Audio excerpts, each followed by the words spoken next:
CH63 Finals 3. Next match, Dosu Kinyuta vs Hinata Hibiki. Gunma called out. Naruto leaned towards Hinata before she could go down into the arena. Hina-chan, I know you'll do well, but please keep your clothes on.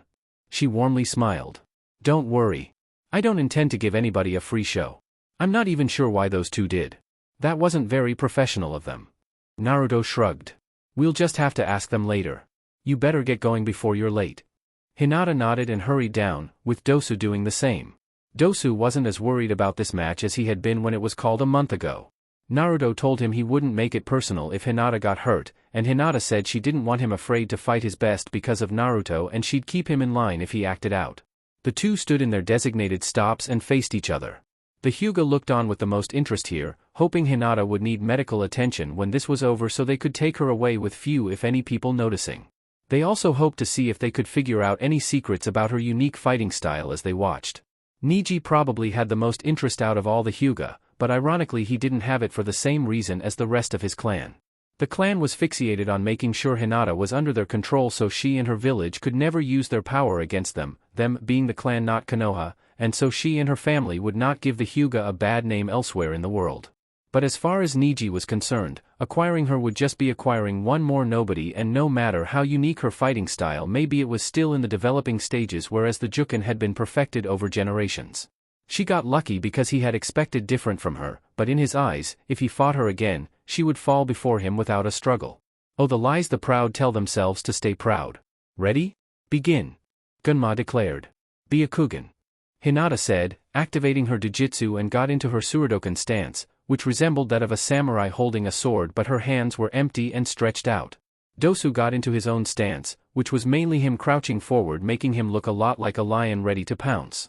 His left hand held all his upper body weight so he could freely move his covered right hand when he needed to. Hinata made the first move, trying to close the gap. This will be tough since we're both close-range fighters, but he doesn't need to even touch me to affect me. My best bet is to hit him before he can hit me and stick it out if I am hit. She ran up to him ready to hit him with a Surudokan strike.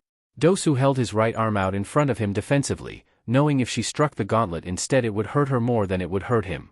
Hinata instead placed both palms on the ground and swung on them to her left side, delivering a roundhouse kick to Dosu's back. The main genin involuntarily dived forward upon contact but caught himself and flipped over, standing straight up when he landed. Melody gauntlet high-pitched screech. A sound like a siren was made and everyone who heard it covered their ears. To Dosu's surprise, Hinata didn't. What the? Oh, she must have put earplugs in place just before she came down here. That'll help her, but it won't stop all my attacks. Dosu ended his attack, much to the relief of the audience. Hinata ran up to him and tried to hit his tenketsu. She found it wasn't that easy since Dosu was wearing armor under his clothes to act as a barrier to her attacks. The armor couldn't stop her strikes, but it did make them less effective. It also limited his movements so he couldn't effectively fight her back. With Hinata being close to him, Dosu attempted to get a few hits on her by throwing some punches and kicks in. It was going fine but not good enough for his tastes, so he added something extra when he got his right arm right in front of Hinata's face. Melody gauntlet sonic boom. A huge sudden burst of sound erupted from his gauntlet with the force of a cannon, hitting Hinata in point-blank range. The force of the attack sent her flying back far enough that she almost collided with the wall surrounding the arena, landing on her stomach. Oh crap, please tell me I didn't kill her. Naruto's going to kill me.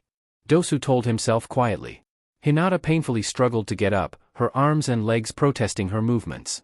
Her head pounded and she was certain her ears were bleeding now that her earplugs had gotten dislodged and were probably lying scattered in the arena. Her Byakugan was still active, so even with her eyes clenched she could still see that so far Dosu had yet to approach her. If she waited too long, he'd change his mind and continue his attacks. Using as much strength as she could, Hinata pushed herself onto her feet as soon as she saw Dosu run to keep fighting her. 5 trigrams acupuncture assault. She said before striking him with many blows, looking like a normal Hyuga would in fighting. But there was a big difference here. When Hyugas attack, they generally use a fixed number of strikes and or in a specific order to get a specific result. This attack threw order out the window and allowed Hinata to strike wherever she wanted in whatever order she wanted and however many times. The downside was that this meant the result could either be pleasurable or excruciating, based on sheer chance. Pleasurable if all the strikes happened to cancel each other out, and excruciating if they didn't. Hinata had no way of knowing for sure what the result would be. She finished to avoid wearing her arms out too soon in the match and stepped back. Dosu was stiff but loosened up and even stretched his limbs a bit, overall looking a bit relaxed. Apparently Hinata's attack had the helpful result rather than the harmful. Damn, I'm going to have to hit harder now, but I don't want to give anything away to those nosy Hyugas. I may have to chance it. She crossed her arms in front of herself forming an X, but her expression showed she wasn't hiding. 5 trigram sword and club confusion. She thrust her arms forward and moved to attack him yet again. Dosu tried deflecting her blows but was having little luck. Damn, I better use that technique Kabuto-sensei taught me before I lose all my chakra here. He made one hand sign. Leech palm jutsu. His left hand became covered in chakra and he used that to hit her while using his armored right arm to block her blows. The Hyugas watching were confused by what they saw through their Byakugans. This is quite unusual. The defiant girl has both her hands tipped with chakra, but they aren't the same. The right ends with sharp points and the left end with blunt points. What does she hope to accomplish with such an awkward combination? Not to mention that the covered-up boy has a chakra-covered hand too which moves inwardly as if they were suction behind it. Hinata felt her chakra being taken from her a few times already. If Dosu kept this up, she'd run out before she made him bleed his own, unless her current jutsu worked first. Her technique, sword and club confusion, was a combination of the Juken and Suridoken. The sword was the Suridoken, used to open the Tenketsu, while the club was the Juken, used to close them. Used at the same time like this resulted in an attack that repeatedly opened and closed chakra points on a person over and over again. The result was the entire chakra network would be thrown into array and shut down, leaving no ability to mold chakra or perform jutsu, with an added bonus of the remaining open Tenketsu still bleeding out chakra. So far Hinata's technique was working perfectly, but there was a setback. Dosu blocked most of her hits he could with his Melody Gauntlet, primarily her left-handed hits. Each hit triggered a small sonic blast as an automatic defense, which left a numb feeling in her fingers and a ringing in her ears. She couldn't afford to hit harder or let Dosu use it since she had yet to regain her earplugs, and if he kept blocking this way, her balance would falter and she'd have a hard time keeping chakra in her fingers for a time. To put it simply, the two were quite evenly matched right then. There. That should take care of everything we wanted to do beforehand. Jiraiya said, wiping some sweat out of his eyes. Now what do we do? We wait for the signal from Tsunade. Orochimaru told him. By the way, where did Kushina and Subsonic go? Orochimaru smiled. They're where they want to be for this little event. The two genin had to cease their attacks briefly to rest their arms and catch their breaths. Hinata was the more physically worn out but her chakra levels were fine to continue. Dosu however was physically better with more stamina but his chakra levels were dramatically lessened. Hinata was breathing heavier than Dosu also. Dosu planted his right hand on the ground. Melody Gauntlet Heavy Bass Blast. A sound wave went right through the ground and up Hinata's body from her feet.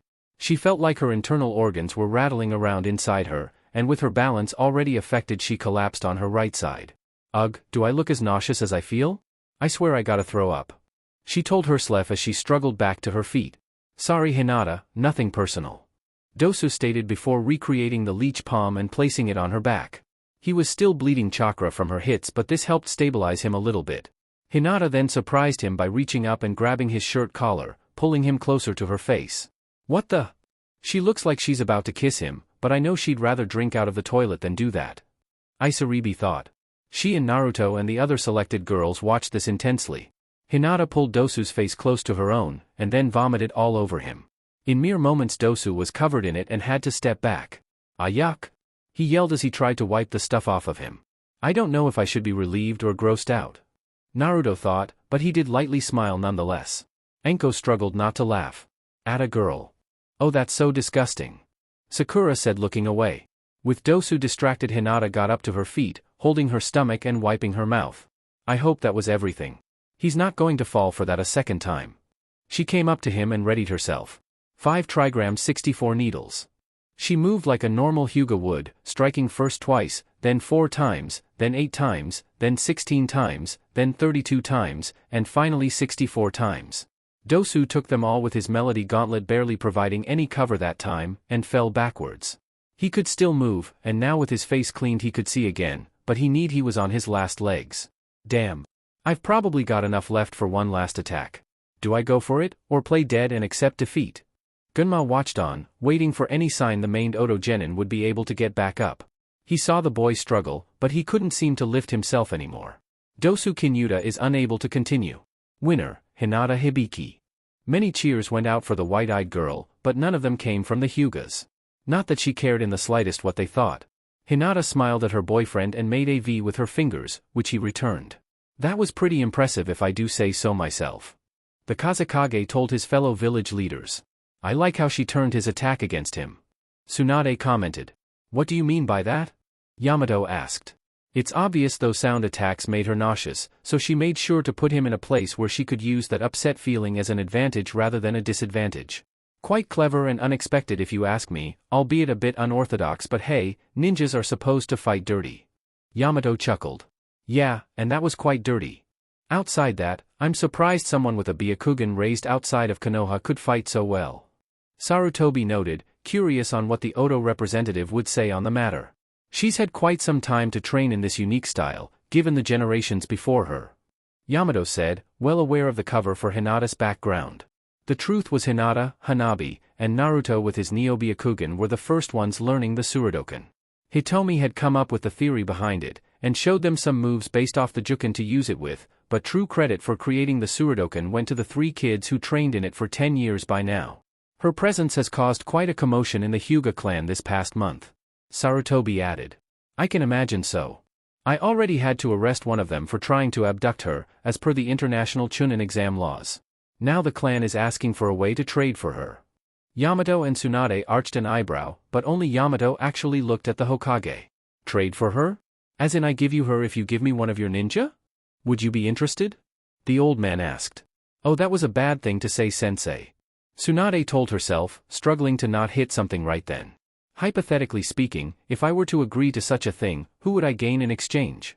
And how would this help the girl's clan back home? Yamato asked to see what the old man's answer would be. He had no intention of making such a deal, but he felt this would be good blackmail material for later. Well, how does the last Uchiha in Konoha sound to you? What's your angle, sensei? Tsunade asked herself. I know the spoiled brat is useless in your eyes now, but as far as you know no one else outside Konoha knows he's without the Sharingan. Surely you know offering him would look suspicious, or are you and this village truly giving up on him? Judging from the look on Yamato's face, she could tell he was thinking along similar lines. Why would you be willing to give away an heir to such an important clan, for any reason? And you still have yet to explain how this benefits the girl or her own clan. Why should the Hyuga benefit here but not the Hibiki? Well, I'm certain the girl can get more informed training regarding her eyes and ancestry if she came here, and her clan could feel safe knowing the rest of the Hyuga would not hunt them down and eliminate them out of spite if this happened. As for the heir, wouldn't a small village such as yours love to be able to say you have member of such a prosperous clan in your ranks? Sarutobi explained smoothly, talking like a true politician. Oh, that is complete crap. Tsunade thought, spoken like someone who listened to a true politician. So would you accept the offer? Sarutobi asked. Yamato waved him off. I was speaking hypothetically, Hokage-sama. I alone cannot make such a decision, especially without consulting the Hibikis. At least keep it in mind, will you? Oh, I will. Excuse me please, but I need to go use the restroom and get another drink while I'm at it. Tsunade said as she stepped out of the Kage box. Hinata wobbled up to her team, still smiling and feeling a bit sick to her stomach. I better brush my teeth soon or I won't be able to kiss Naruto anytime soon. She thought before holding down another taste of bile. Before any of the Oto Nin could approach her, an Umbu agent did. Excuse me miss, but you don't look so well. You should probably go to the infirmary and get looked at. I can lead you if you don't know where it is. It was a good thing Hinata was queasy because she could not contain her groan. Seriously? Someone actually thought I'd be stupid enough to accept this offer? I'm insulted. Kabuto showed up. Thank you for the offer, but I'm this girl's physician, so I'll be checking her. The Umbu had to pause to think up a good reply. In that time, Kabuto tried to lead Hinata away. Seeing he was about to lose his chance, the Umbu resorted to blurting something out. It would be better for her to see a real physician. Kabuto frowned and adjusted his glasses. Sir, do not mock my skills in caring for the ninja from my own village, and do not interfere with matters that do not concern you. All she likely has is a case of nausea with disbalance, easily treatable outside an infirmary. Let me do my job in peace and go back to your own. The Umbu's expression could not be seen through the mask, but Kabuto was certain he was annoyed. Very well. He then disappeared in a leaf shushin. He was probably sent by the Hyugas or the Hokage to abduct me, wasn't he? Hinata asked, more for confirmation than for an answer. Highly likely. Fortunately he could not do that without causing a fuss. Kabuto replied. Now lay down and I'll see what I can do. Final match of the first round. Would Gaara Sabaku and Rock Lee please come down here? Gunma called out. Damn, my voice is getting tired from all this announcing. I sure wish Hayate-san didn't have that indigestion today so he could do this as scheduled. Or for that matter that I hadn't been in Hokage-sama's office when he found out Hayate needed a replacement. Just my luck. The two named genin came down into the arena, Gaara by using a sand shunshin and Lee by jumping over the edge of the wall that separated the arena from the stadium seats. Gaara's gourd was uncorked and he looked ready to fight. Lee stretched his legs and arms and looked ready to prove himself. He's supposed to be a fast target and a heavy hitter, and from what Subsonic-san told me he is incapable of performing jutsu for some reason. I suspect my san may have difficulty at times with apprehending him, but I shouldn't have too much trouble. The raccoon-eyed boy told himself. From what I saw in Tenten-chan's match, he uses sand for attack and defense. And he has enough control over it to do multiple things with it. But he looks slow and not accustomed to taking hits. If I can land a few good hits to him directly, I will surely win. The green-clad genin thought. Ready? Begin. Gunma called out. I must strike now before he calls his sand out to block me with. Lee thought as he ran up to Gaara to hit him with a solid punch. He pulled his right fist back then threw it forward to hit Gaara roughly around the collarbone region, but sand came out of the gourd immediately to block it. The sand, it moved almost as if it were alive. Lee thought, amazed by the absolution of the defensive properties the sand displayed. He pulled his arm back before the sand could engulf his hand. As Lee back away, Gaara had his sand pour out of his gourd and cover the ground around him, spreading out to give him a vast amount to use right away. Lee was cautious, knowing this would limit his chances of landing any hits on his opponent. When the sand stopped spreading, it rose up to create a field of spikes pointing in all directions. He has quite a defense built up to prevent close attacks, but leaves himself open to ranged attacks. Lee analyzed, seeing Gaara still standing where he did before with his arms crossed. He looks as if he's testing me, like he wants to see my reaction. Well, I won't disappoint him, that's for sure. Lee didn't usually carry weapons on him, preferring his body be his weapon itself. But this was the Chunin exams and he had to come prepared. He reached into his weapon pouch and pulled out a few kunai before throwing them at Gaara. A wall of sand rose to provide cover while Lee ran over the sand spikes to get closer. Gaara waved his arms to make the spikes move in an attempt to hit him.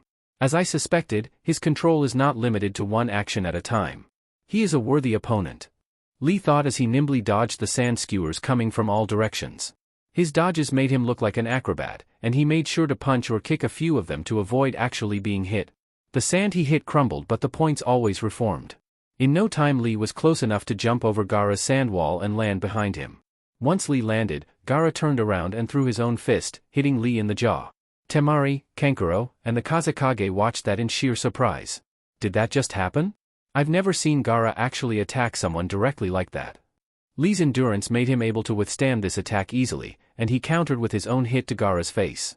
Gaara's endurance wasn't as high and he faltered in his standing for a time before his sand held him upright. He hit Gaara? The other Sunanin asked themselves. Gaara's face showed some cracks on it, confusing Lee. He looked carefully and saw grains of sand moving to repair the crack. He's wearing sand over his skin? Doesn't that hinder him or cost him a lot of chakra to maintain? Gaara threw another punch, but Lee was better at hand-to-hand combat than the Tsunade Jinchuriki was. Lee could tell this and settled for just blocking the hit. Why is he attacking me like this rather than with his preferred method? Is he testing himself too? Far be it from me to deny him a chance to improve his skills. Lee added a sideswipe kick with his left leg to test Gaara's reaction. A tendril of sand rose up and caught his leg before it could hit Gaara, and it would not let go. It covered his entire foot and shin, and felt like it was compressing tightly. Startled, Lee tried to hit it with his left fist to remove it, but the sand engulfed his left hand and forearm as well with a separate tendril and constricted around it. Two more rose up from the ground to trap his other limbs, effectively holding him in place spread eagle. Gaara grinned at seeing his opponent trapped. You'll make a good test subject for my new attack. He held out his right hand and sand came up into the palm, swirling around to create an orb that kept spinning. Sand Rasengan. Rasengan? Sarutobi asked himself. Naruto smiled. So you did create that technique you told me I gave you an idea for. Not bad, Gaara. Although your taijutsu still needs some work, but we'll work on that later. Gaara slammed the spinning sand ball into Lee's abdomen. The motion of the attack tore open his jumpsuit and greatly irritated his exposed skin before cutting it open. The damage ended there because the jutsu did too. Damn, I still can't maintain the form properly for more than a few seconds. Using pure chakra like Naruto does is so much easier than using a solid substance. Gaara thought. He then released Lee, who collapsed briefly but got back on his feet right away, covering his shallow wound as best he could. Lee groaned, hoping his wound wouldn't get infected. You're good.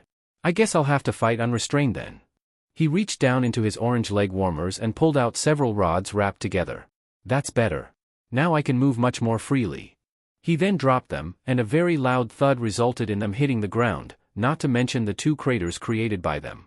The impact even made some of Gaara's sand structures such as the nearby spikes and the wall Lee had jumped over collapse. Holy crap! He carries that much weight on him? And still can move that fast? Sakura asked, barely able to believe what her eyes told her. Almost everyone except Lee's team had similar thoughts. Gaara seemed aware of the implications of removing such weights and moved his sand to trap Lee right away. Lee ran around to behind Gaara, moving so far he was just a green blur. He ran fast enough that the sand spikes still surrounding Gaara crumbled before him, unable to hurt him at all. Once behind his opponent, the green-clad genin ran right at him for a sneak attack. Gaara turned around just moments before Lee could hit a blind spot. Lee performed a dynamic entry-style kick to Gaara's shoulder, knocking him forward. At the same time, he unwrapped some of his bandages from his arms and wrapped them around Gaara. The redhead boy couldn't escape and was tied up like one of Kankuro's puppets.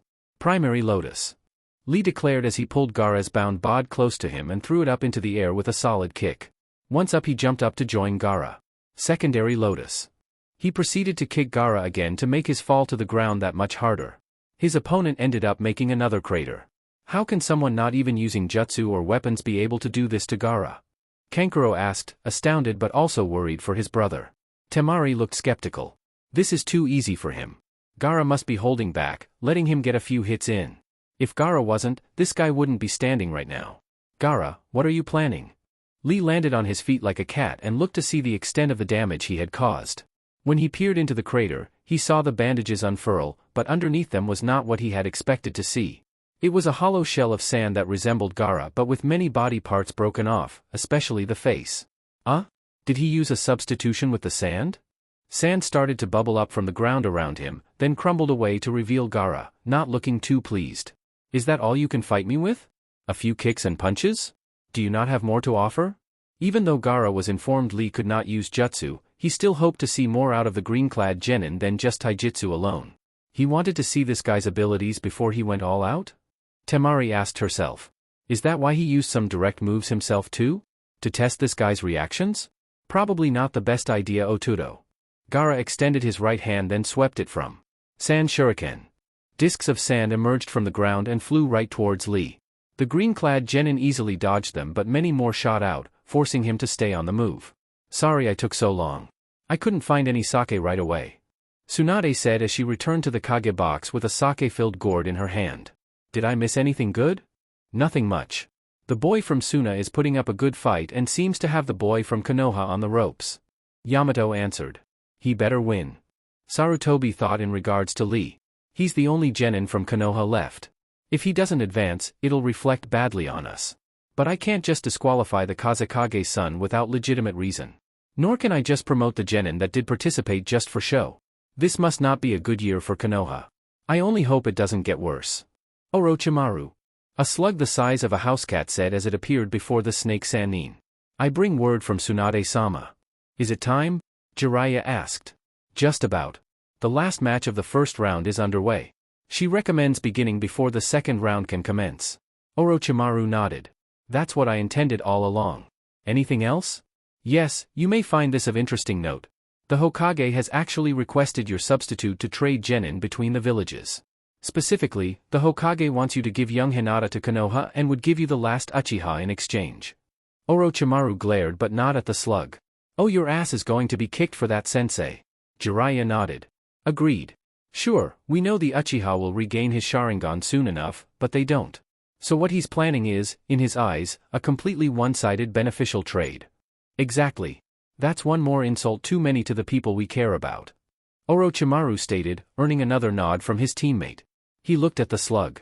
There's probably no way to inform Tsunade-chan now to be ready without alerting the old man, so don't return to her just yet. We'll get ready to begin in a matter of moments. Understood, sir. The slug said before disappearing. So what are we waiting for? Jiraiya asked. Orochimaru smiled. The final preparation. And then we strike. Anko felt a sudden presence of weight in her left pocket and it started to move up her body under her clothes. She immediately recognized the feel as a summoned snake. Jizan must have a message. She told herself, showing no awareness of anything other than the fight in the arena she was watching. Careful to not be seen, the snake stopped before it could poke its head out from under her jacket. Orochimaru-sama says it's time to prepare the sedations. Anko barely smiled. Will do, she whispered, and the snake disappeared. Kabuto-kun, Kurenai-chan, we've got work to do. She whispered to them so no one would overhear them. Anko walked away first, then Kurenai followed but went in a different direction, and soon Kabuto walked away too. No one who saw thought anything of it. Sand kunai. Gaara called out, trying a new attack in hopes of hitting Lee. Spikes of sand formed from the ground around him and fired at the green-clad genin who had been dodging all of Gaara's methods so far but hadn't yet been able to return any attacks. Lee now was using a previously hidden set of nunchaku to deflect the sand projectiles. Damn it, it's almost like he doesn't know any jutsu other than taijutsu. I had hoped to impress Otosama here by showing some taijutsu I've bothered to learn and showing how my sand can work against enemy jutsus, but I can't do that here. I should just end this now. Gaara thought. You are a worthy opponent. Lee complimented. You are talented to keep up with me like this, but I grow bored. Gaara replied. He extended his right hand with an open fist, as if he was trying to grasp some sort of invisible bar. Sand coffin. Lee saw and felt a large amount of sand rise up around him and beneath him. He tried to jump away but the sand followed like a predator. Unable to dodge in midair, Lee tried to fight it but touching the sand only trapped him sooner. Quite quickly Lee was encased all the way up to his neck. He did this to Tenten-chan too. The sand is so compact I can't get out. Lee thought. I may have one way to escape though. Gai-sensei, do not be upset over what I must do. He closed his eyes briefly and everyone could feel his chakra spike. Gaara regained his interest, at least somewhat. Is he finally preparing something worth fighting against? First gate of opening open. Lee yelled as he began opening the 8 chakra gates, allowing his chakra to surge throughout his entire body and strengthen his muscles. The sand around him started to crack and break off but it still held. Second gate of rest open. Lee said as he continued his last resort. Now the sand struggled even more to contain the taijutsu enthusiast. Anko, Kurenai, and Kabuto watched this with interest from the roof of the stadium. If this keeps up, he may harm Gaara. We need him unharmed to make this work as well as we want it too, along with Naruto and Fu. We should probably get started now then. Ready? Kurenai asked. Anko and Kabuto nodded. Let's do this thing. All three of them began a set of hand signs. Sand burial. Gaara said, closing his fist in an effort to restrain Lee further. I'm not sure if this will kill him or not, but it should knock him out or stop whatever he's doing. Besides, it's likely he would have been a casualty soon anyway. The sudden increase in pressure from the sand began to get to Lee and he knew if he didn't get out soon he was going to be crushed to death. Third gate of life open. His chakra practically surged around him like a storm and his skin turned red with bulging veins in random places. A closer look and one would swear his pupils disappeared too. Screaming, Lee was finally able to shatter the sand encasement around him despite Gaara's expert control of it. But he didn't move right away. Rather he momentarily stood still, as if getting used to this surge of power. During that one moment, something unexpected happened. Feathers started to fall over the entire area. Gaara smiled. It's time. The invasion was now underway. CH-64 Invasion 1. What is the meaning of this? Sarutobi asked when he saw a genjutsu being applied to the stadium. People unprepared for this, and there were quite a few of those, were caught in it and forced to fall asleep. Most of these were civilians and nobles, the types who couldn't recognize a genjutsu even if their lives depended on it because they had no training for it. Most of the ninja saw it begin to take effect but only half of them at most could stop it from affecting them. They would need the other half to get them out of it right away. Tsunade smiled. Belated justice, sensei. That certainly drew Sarutobi's attention away from the developing crisis. What the? Are you in on this, Tsunade? The slug Sannin grinned at him and cracked her knuckles. More than you might imagine, you lousy bastard. It was hard to tell what was more disturbing for Sarutobi, her words or the way she was saying them. Tsunade didn't look or sound angry aside from making a fist. Nope, she looked like she was going to enjoy this more than she enjoyed drinking. Sarutobi tried to stand up but he saw his body was bound down, particularly his wrists and feet. He looked and saw gold sand acting as shackles. What is going on here? The Yondaime Kazekage grinned, revealing the suddenly visible rings around his eyes. Payback, for what you've done and tried to do. And you're not the only one we're getting a pound of flesh from old man. Yamato added. Sarutobi shouted. We're under attack. The Kazekage used his gold dust to create a wall to buy them some time and keep the away. In the process this allowed Sarutobi to break free, but he didn't mind. He wanted the old man to put up a bit of a fight before they punished him. Yamato spoke into a hidden microphone in his faceplate. Guardians 2, 3, 4, and 5, my position now. Box us in. Guardian 1, provide them cover and bring you-know-who. Sarutobi jumped back and took off his Hokage robes, revealing his classical ninja outfit complete with armor. What is the meaning of all this? Looks like we're not the only ones who were prepared for a fight. Tsunade said, cracking her knuckles. Tsunade, explain yourself. What is going on here? Sarutobi sternly demanded. I told you sensei, this is justice. You would betray your own village? Tsunade laughed. I haven't even set foot in Konoha for over a decade. How can you call this my village? Besides, I may have been born here, but this isn't my home. My home, and my allegiance, is Otogakure. Sarutobi narrowed his eyes at Yamato, who had discarded his Otokage robes in favor of an ordinary jounin outfit. Otokage, you won't get away with this. Yamato chuckled. You're wrong about two things, old man. We will get away with this, and I'm not the real Otokage. He should be here right about now. With that, several figures got past Kazekage's gold dust barrier and landed by the three facing the old Hokage. 4 of these figures didn't stay long and got into a square position around the group, performing a rapid set of hand signs. As they did, one more figure and Yamato departed, leaving only 5 people before Sarutobi, including Tsunade and the Yondaime Kazekage. The old man could hardly believe what he was seeing. Jiraiya? Orochimaru? Kushina? The 3 aforementioned shinobi, standing beside Tsunade, all nodded, none looking happy. Hello Sarutobi-sensei. Orochimaru said. You have no idea how much we're looking forward to this little reunion. Back in the arena, Lee appeared to be too active to fall victim to the genjutsu that was affecting everyone except those from Oto and Suna. Looks like I'll have to knock him out myself. Gaara thought as sand formed in his hands to form a spear with an odd-shaped head. Ultimate offense Shikaku spear. He said as it formed, then he threw it. The spear did knock Lee back, but it looked like it barely damaged him thanks to having 3 gates open. Lee acted like he was simply delayed and got ready to charge at the Suna genin again, completely unaware that an invasion was happening around him. The overwhelming chakra was probably the only reason the genjutsu hadn't affected him yet. When Lee took 2 steps, he suddenly fell face first on the ground with a heavy thud, leaving an imprint of his body in the ground. Gaara's eyes widened. What the hell? Naruto showed up next to him. Sorry to interfere like that, but there's no point in wasting time here. We've got serious fights to do. Gaara smiled and retracted all his sand. Thanks, old friend. Now let's go kick some serious ass. Naruto exclaimed before deactivating his gravity control, which he used to subdue Lee, then jumping away. Gaara followed, and so did the others in their group. Up in the stands, Sakura had managed to break free of the genjutsu before it took full effect on her, but she didn't see a lot of people around her that had been as lucky. She got up and ran to her friends, who had escaped or been released from it by other ninja, but was stopped by Kakashi. Kakashi-sensei? Sakura, go to the infirmary and see if Kiba is active or not. Come back here with or without him after you find out, and then I'll tell you what to do. He ordered before turning around to fight an approaching Tsunade. Sakura silently nodded before running to where her teammate was supposed to be. Down in the hallway ahead of her, she heard some rough fighting going on. Sounds like a dog is involved, but it doesn't sound like Akamaru. Does the enemy have dogs too? She hid behind a corner and carefully looked around it, seeing an older man with Inuzuka marks and a large white dog fighting a ninja she didn't recognize and couldn't see any symbols on. Soon it looked like the enemy was about to win, so thinking quickly, Sakura pulled out a kunai and threw it at the foreign ninja's back.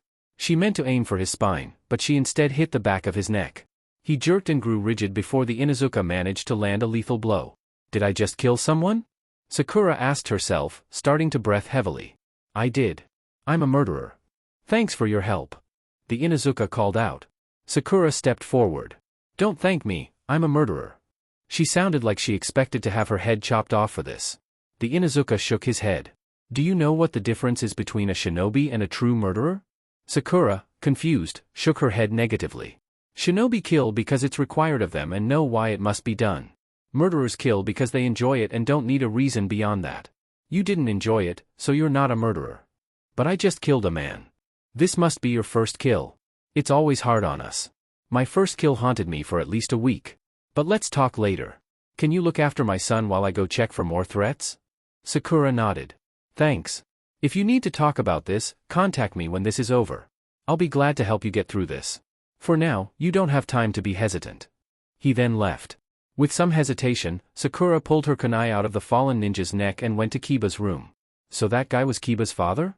He's not what I expected at all. She opened the door and saw Kiba putting his shoes on. Kiba, someone's attacking the village. If you can fight, come with me to the stadium. I'm on it. He said as he stood up and Akamaru jumped on his head. Both genin then ran back towards the fight. I sure hope I can do this. Both thought? A few Konoha jounin landed behind Kurenai, Kabuto, and Anko, but those three had finished their genjutsu, so they were able to turn around and face their opposition. Standing before them were Tsume, Ibiki, and Asuma, looking ready for a fight. Kabuto smirked. A little small for a fight to be here, wouldn't you say? He then jumped away. Anko and Kurenai were about to follow, but shuriken from Ibiki stopped them momentarily. You two aren't going anywhere. Tsume-san, go track the runaway. The Inuzuka matriarch and her partner Kuramaru went after Kabuto. Ibiki half expected to see some small amount of concern on the two women's faces now, but they showed none, just confident grins. As if they had planned for Kabuto to draw one of them away. Anko and Kurenai rushed forward to fight the two men. Anko took Ibiki as her target, and Kurenai took Asuma. The Oto and Suna genin teamed up and branched out, each sticking to their own teams to maximize effectiveness. Their senseis had already told them to act without supervision here and follow 5 orders: stop as many Konoha shinobi as possible, use lethal force only if necessary, don't drag civilians into it if possible, don't reveal anything about Oto, and retreat immediately upon command. Naruto, Fu, and Gaara were given one extra command: feel free to use the Bijou chakra if needed. Naruto, Hinata, and Isaribi stayed near the stadium, waiting to take part in something Orochimaru had planned for later. Naruto, I will have need of you in my ultimate plan to destroy the old man and completely demoralize this wretched village. Fight with your teammates at first, but keep yourself braced for when I call you. Do as I say and victory will be all but assured. The Snake Sannin had told the disguised Jinchuriki the day before he left for the Chunin exams. So now, Naruto fought beside 2 of his girls, ready to take down the old man that had set up his life for misery and the village that went along like a dog on a leash. Hinata fought with him to get back at the family she had nothing but bad memories of and knew beyond all doubt what they would do if they succeeded in what they planned for her, or, heaven forbid, if they found out she had a sister. Isaribi fought because she knew someone in Konoha named Danzu had made it possible for Amachi to kill her parents and turn her into a lab rat, and the man had many supporters who tried to shift all slander at him onto Orochimaru, who was now viewed as the symbol of treachery in Konoha thanks to propaganda. As far as Konoha was concerned, Orochimaru had turned traitor and had burned down everything he created to avoid any paper trail and destroy any evidence. But the noble Sarutobi had caught him in an attempt to escape, and the only reason he failed to stop the Snake Sannin was the 2 demon children Orochimaru watched over tried to kill the old man, forcing him to kill a young Naruto and Anko in the process, and thus saving Konoha from the Kyuubi once and for all. Sarutobi told people that the 2 children were already dead, but most people thought he really meant as good as dead when he got there. Danzu had turned this into an opportunity for himself. The truth was that he had stolen funds from the R&D department by convincing Orochimaru that these funds would go to testing new ninja possibilities, but all they went to were funds for Root and the start of the Curse Seal. Orochimaru managed to stop Danzu from gaining anything from Amachi, but the Warhawk had plans of his own. He told everyone that Orochimaru had been the one behind the inhumane testing and the creation of a seal that would threaten a ninja's sense of loyalty and morality. Danzu took credit for finding it by providing a few forged documents between the two, edited to say that Orochimaru had stolen members of his disbanded Root and even their families to experiment on, while Danzu himself was told that they were simply being deprogrammed to reintegrate into normal shinobi again. Thanks to this lie and generated sympathy from it, Danzu had been made the new head of R&D and then later also Uchiha clan representative when that clan had been destroyed. Subsonic had informed the Sannin of this. Because of this, Danzu became as much a target in this invasion as Sarutobi had been. They had to settle for striking Sarutobi first because he would be the easier to get to. So their armies were instructed to go after Danzu and take down anyone in their way. In a manner of speaking, this invasion was being done for 3 reasons. 1. To remove Sarutobi from office since he had abused his power and attempted to do things he had no business in doing. 2. To eliminate Danzu before he rallied enough support to pose a serious threat to Oto. And 3. To humble the foolish population, both shinobi and civilian, for allowing their biases to cloud their judgment in certain regards or in some cases dominate it. At the moment that was unimportant, all the three genin could think about was surviving here and kicking some leaf ass. And as expected, the first group to come their direction in this chaos was composed of Hyuga. They just don't learn, do they? Hinata snidely commented to her friends. You're coming with us, traitor. One of the Hyuga demanded. Cooperate, and you may be able to see the light of day again. Hinata scoffed and got into her stance. How can I betray you when I was never a part of your clan in the first place? Your cover story may have worked on everyone else, but we see through it. A female Hyuga said. We checked the records for more than just the name you gave us. We found out that 10 years ago a Hinata Hyuga disappeared and was never seen again. If she was still alive, she'd be your age. We find you having her name in our eyes to be too much of a coincidence. Naruto defensively stepped in front of Hinata. Big deal. Whether you're right or not, it doesn't matter because you never raised her. You cannot make demands of her and never will. Then we're just going to have to kill her and you. No one gets away with thinking they can humiliate us. An older Hyuga with graying hair venomously decreed. I can. Naruto said, activating one of his bloodlines. Dosu, Zaku, and Kin ran across the rooftops in an effort to lead some pursuing Konoha Chunin away from the stadium.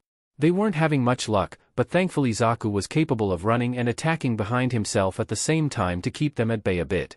Dosu and Kin had to avoid attacking in order to focus more on their surroundings. We need to get them off our asses. Kin told her teammates. You think we don't know that? Dosu snapped at her. Do you have any suggestions or do you just want to be pissy, Mr. Barfbag? Kin snapped back, making Dosu practically growl in anger. Guys, I can't do this forever. Zaku stated impatiently. The trio had to jump over a gap between two buildings. During the jump, Kin twisted in the air and threw a few kunai at her pursuers. The throwing knives hit them all in their feet, exactly where she had been aiming for. This meant once they landed, they wouldn't be able to chase the Oto genin quite as effectively anymore until they removed the kunais. Even most experienced shinobi couldn't maneuver that well with pierced feet. Most would say Kin was a genjutsu specialist, and to a point she was. But Kin's true specialty was in throwing weapons. She was practically the Oto equivalent of Tenten. Had she been serious in her fight against Shino in the preliminaries, he would have lost a lot of blood rather than get exposed to her genjutsu or gotten his hitaiate torn. Kin twisted around again to land facing forward and keep running. Thank you Naruto-kun for helping me here. Flashback. A 10-year-old Kin was in one of Oto's training grounds practicing her taijutsu on some posts. She tried her hardest to ignore the pain she felt from each hit and continued punching the wooden beam. After an especially hard one, she had to stop and grasp her hand, crying out now that she could no longer suppress the pain. Hey! You okay? A boy's voice called out to her. Through teary eyes Kin looked to see a boy with blonde hair heading towards her. I'm fine. Beat it. I can do this. The boy noticed the way she held her right hand. Can I at least see your hand? Kin winced but held it forward for him to see. That doesn't look good. I think you cracked a bone or two. Come with me so it can be healed.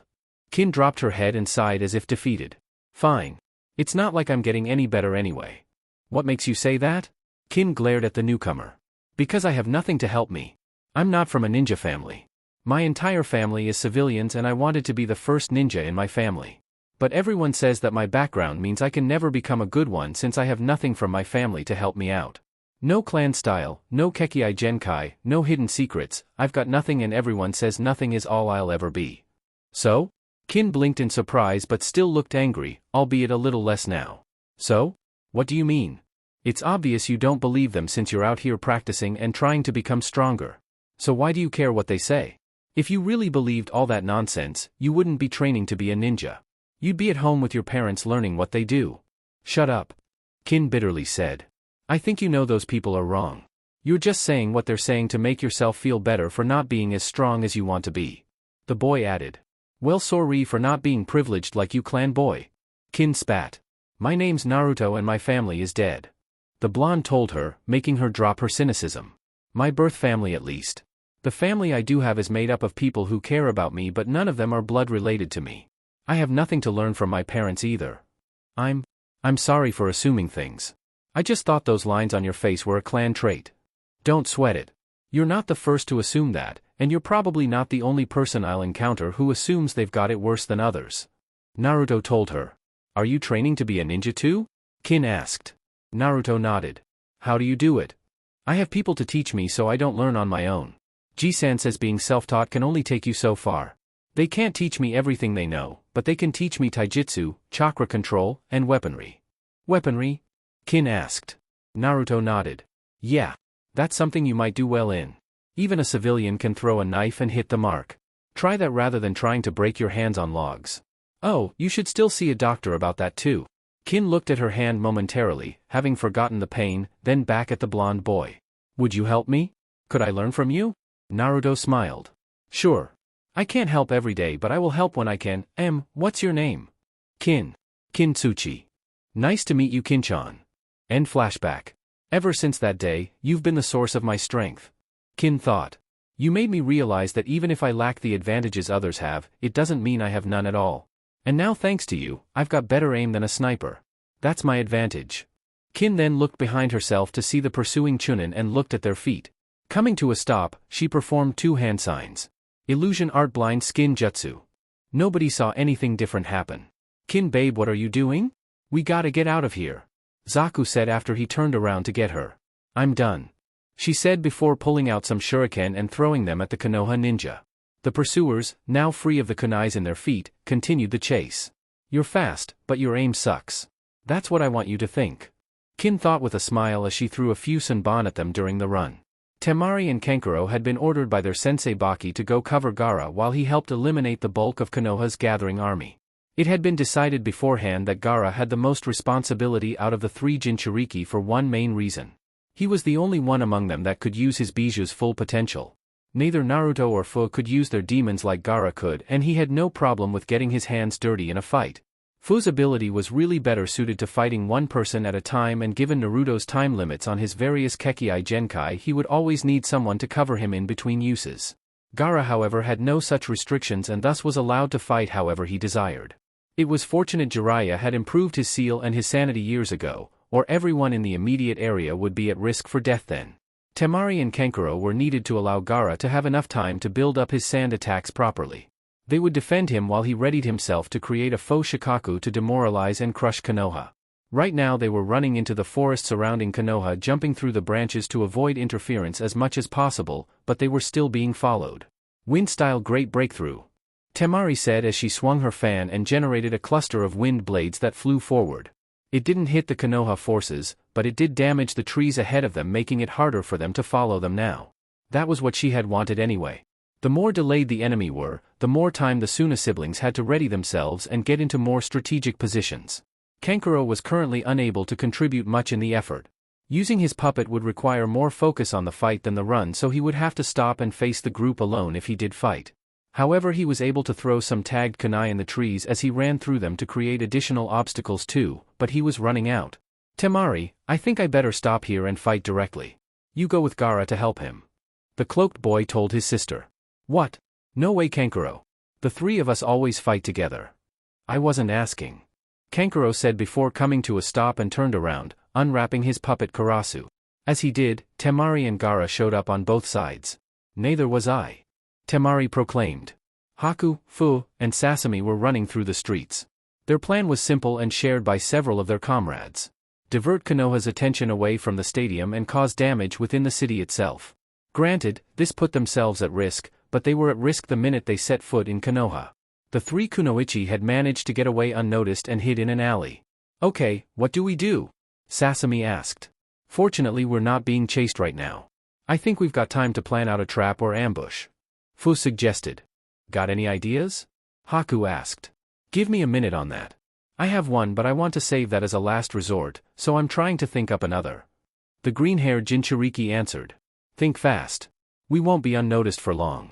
Sasami claimed. Sarutobi could barely believe what he saw. His 3 students stood before him looking at him like he was Hanzo back from the grave. Kushina glared at him as if he had been the one to kill Minato, and the Kazekage gave him a cold, unforgiving look, as if he believed the Hokage deserved this. Surrounding them were 4 Jounin-clothed shinobi in a rectangular formation, creating some sort of box-like barrier around them that incinerated anyone who came in contact with it. Why are you doing this? Sarutobi asked, hoping to get some understanding here. It's rather simple, Sarutobi.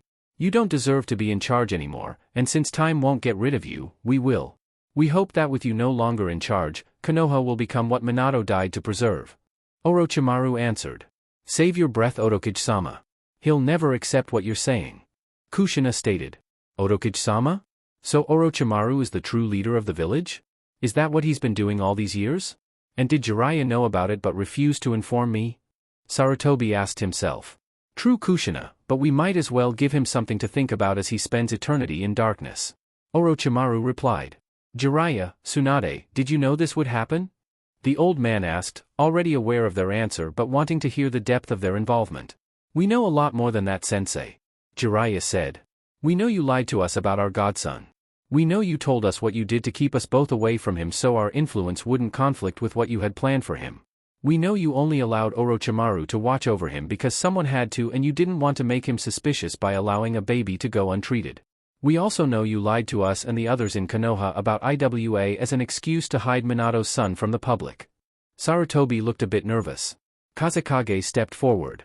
I also know you wanted my son to go crazy by hoping I'd drive him to the brink of insanity and he would destroy my village from the inside. As far as I'm concerned, the peace treaty between our villages is null and void. Tsunade cracked her knuckles. Don't bother denying it, sensei. We've seen the documents and made copies of them all. We've also shared them with Suna and IWA. We know all your secrets, but what we don't know is why. Why?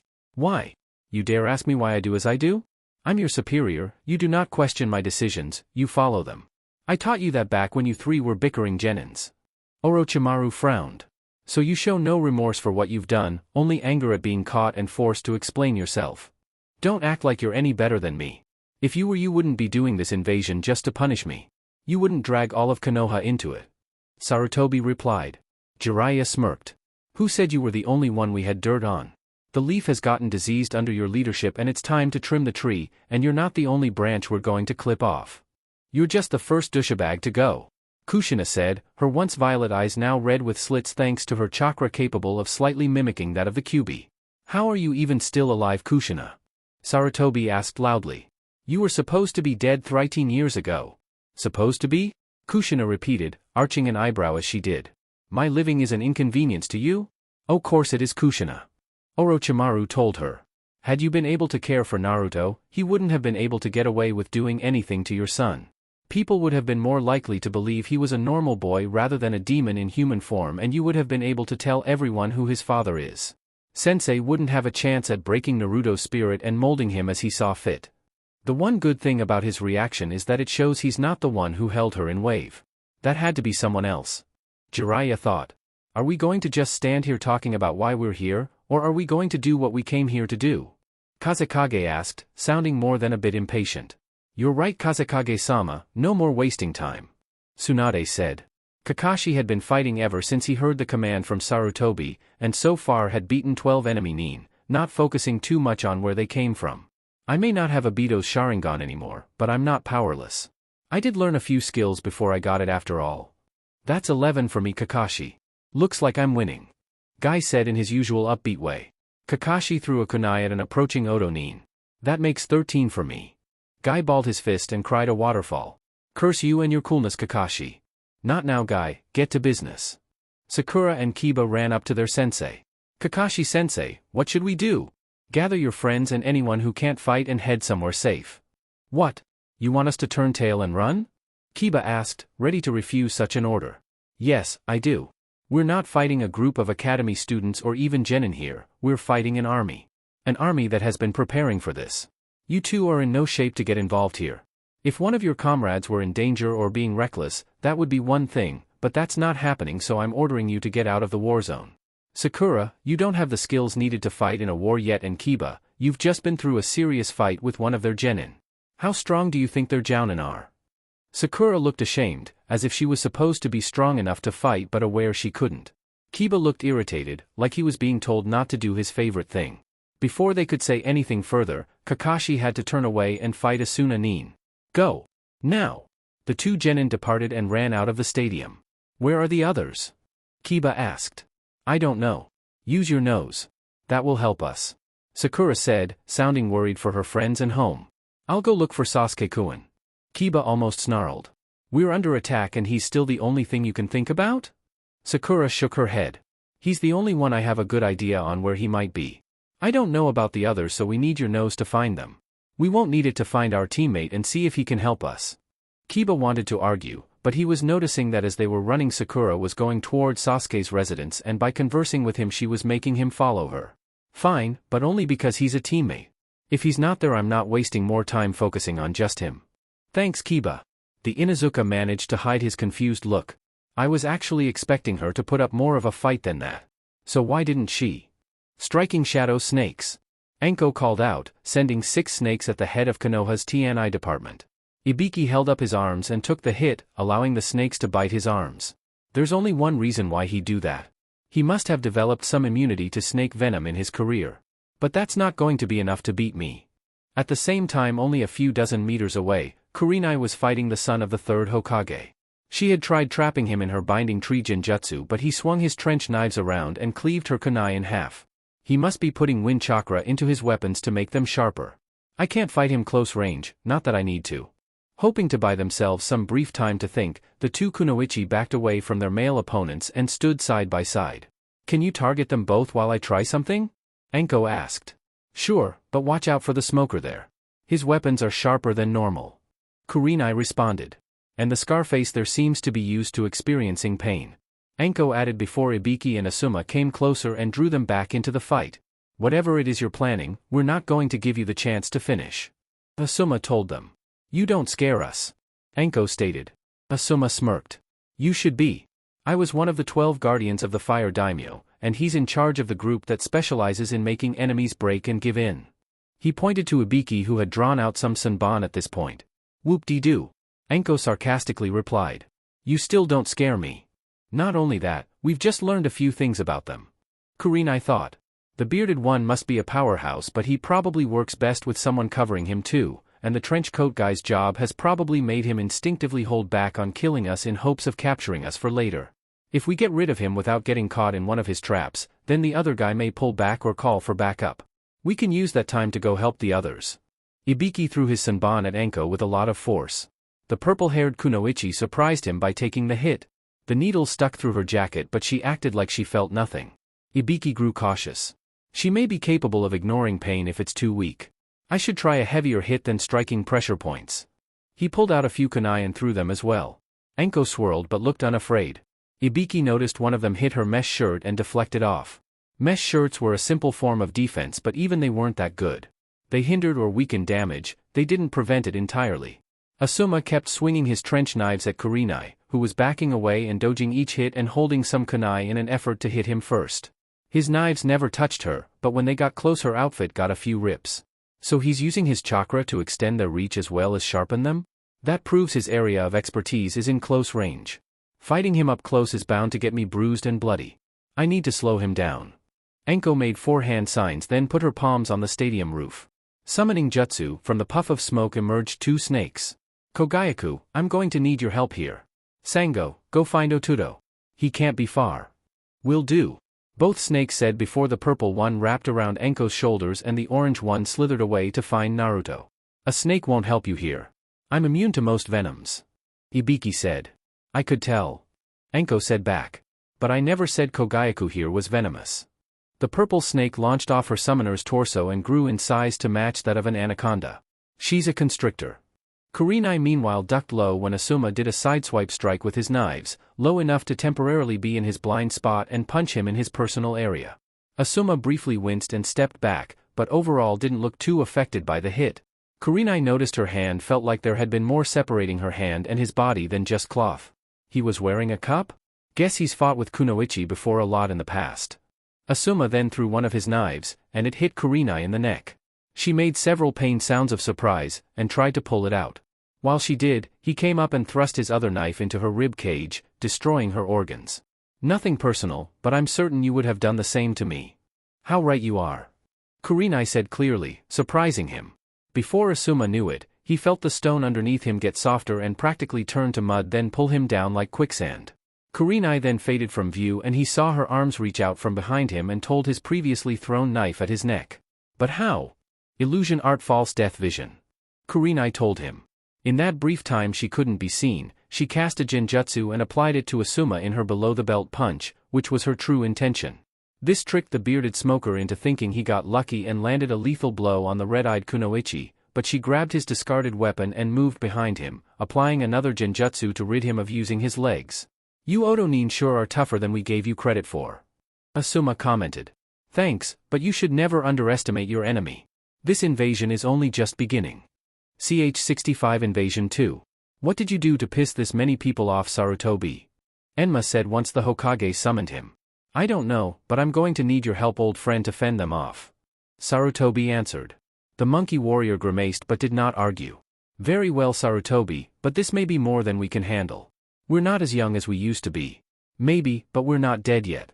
Emphasis on the "yet" part. Kushina stated.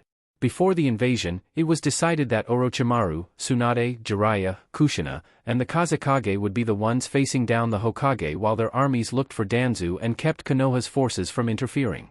The problem here was that having 3 Sannin, a former Jinchuriki with Jounin rank, and a Kage facing Sarutobi was basically overkill, and they didn't want to kill him too quickly. Each one of them deserved to get a hit in here. Problem was, who first? Fortunately they had that figured out before they came here. Jiraiya and Tsunade stepped forward, or to be more precise they charged at their old instructor. Tsunade had her fist cocked and Jiraiya was performing a set of hand signs. Acting on pure instinct, Sarutobi and Enma dodged to their left, the side Tsunade was on, and Sarutobi pivoted to swing around behind her. Enma transformed into his staff form and Sarutobi grabbed hold of it to hit Tsunade's head from behind. The impact affected her balance and momentum, but it didn't knock her out. Fire-style toad flare bomb. Jiraiya called out before sending a wave of fire at his sensei. Without the toads to provide help here, it was considerably weaker, but it should still burn its target.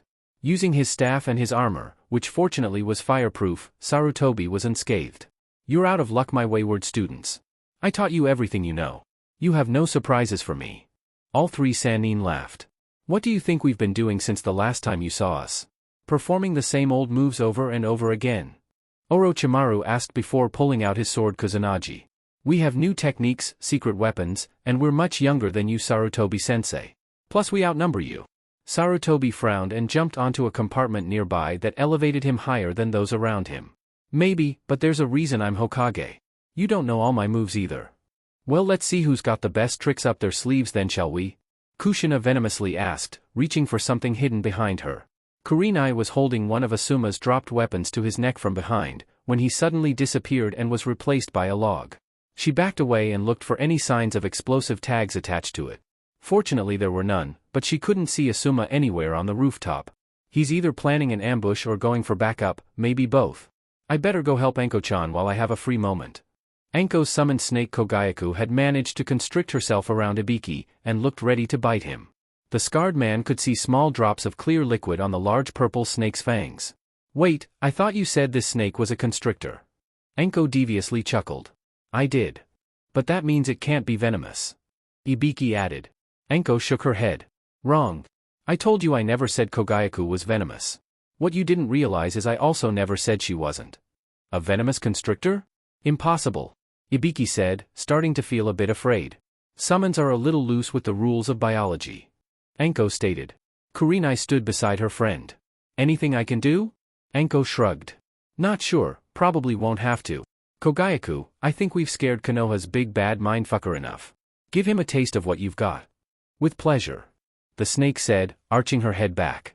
She lunged forward to bite the scarred man's right collarbone area. However, there was a puff of smoke and Kogayaku ended up sinking her fangs into Kurenai. Anko dropped her jaw while the genjutsu expert screamed in pain. Out of the control of her eye she saw a black trenchcoat and blocked a kunai attack. "You bastard. You substituted yourself with my friend. Like you wouldn't have done the same had the situation been reversed." Ibiki countered, continuing his assault. Anko mostly blocked but did throw a few hits back. "You're just mad you didn't think of it first." Kogayaku withdrew her fangs and stopped constricting around the now victimized kunoichi. "My deepest apologies, Yuhi-san. That was not for you." "I don't blame you, Kogayaku," Kurenai said, trying to withstand the pain and cover up her wounds. The bite left 2 nasty-looking holes on her collarbone area. Anko looked at her injured friend, trying not to be distracted from her fight with Ibiki. The scarred man was getting a few good swings at her, and it was only thanks to her special mesh she was unscathed so far. Both she and Naruto wore mesh lining that used the shed skin of Kogayaku and Sango. Naruto even had some sewn into his orange jumpsuit, meaning he wore it for defense rather than stealth. As their names implied, Kogayaku and Sango had hard armor-like scales, something a simple kunai could not damage.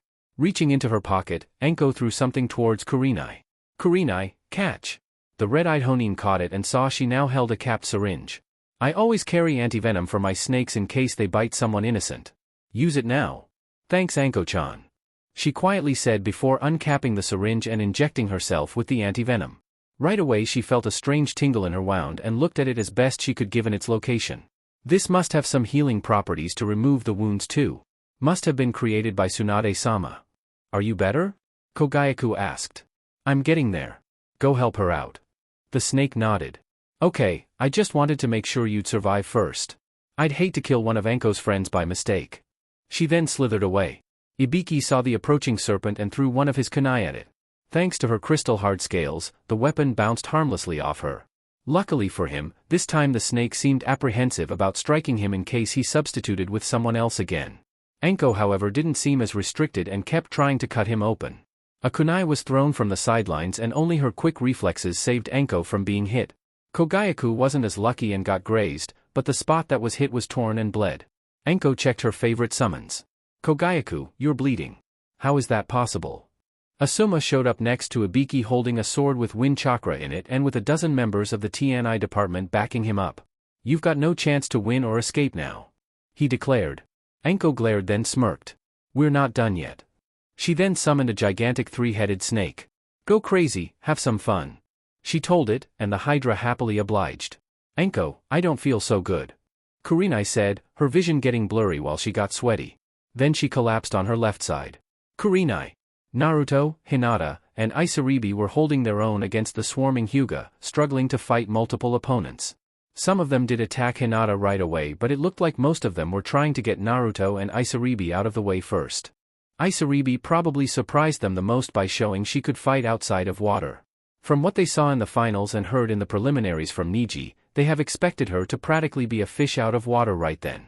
What they didn't realize was that Asiataki was designed to work in and out of water, just better in water. Tactic 7 Squid Bite, Isaribi said as she threw a net of monowire at some of the advancing Hyuga. Most escaped but 2 did not and got ensnared in it quickly, thinking they could easily break out of it. The net quickly wrapped around them both, binding them back to back and throwing them off balance and onto the ground. Like this, their hands weren't in a good enough place to cut through the wire easily, but they could cut a few strands.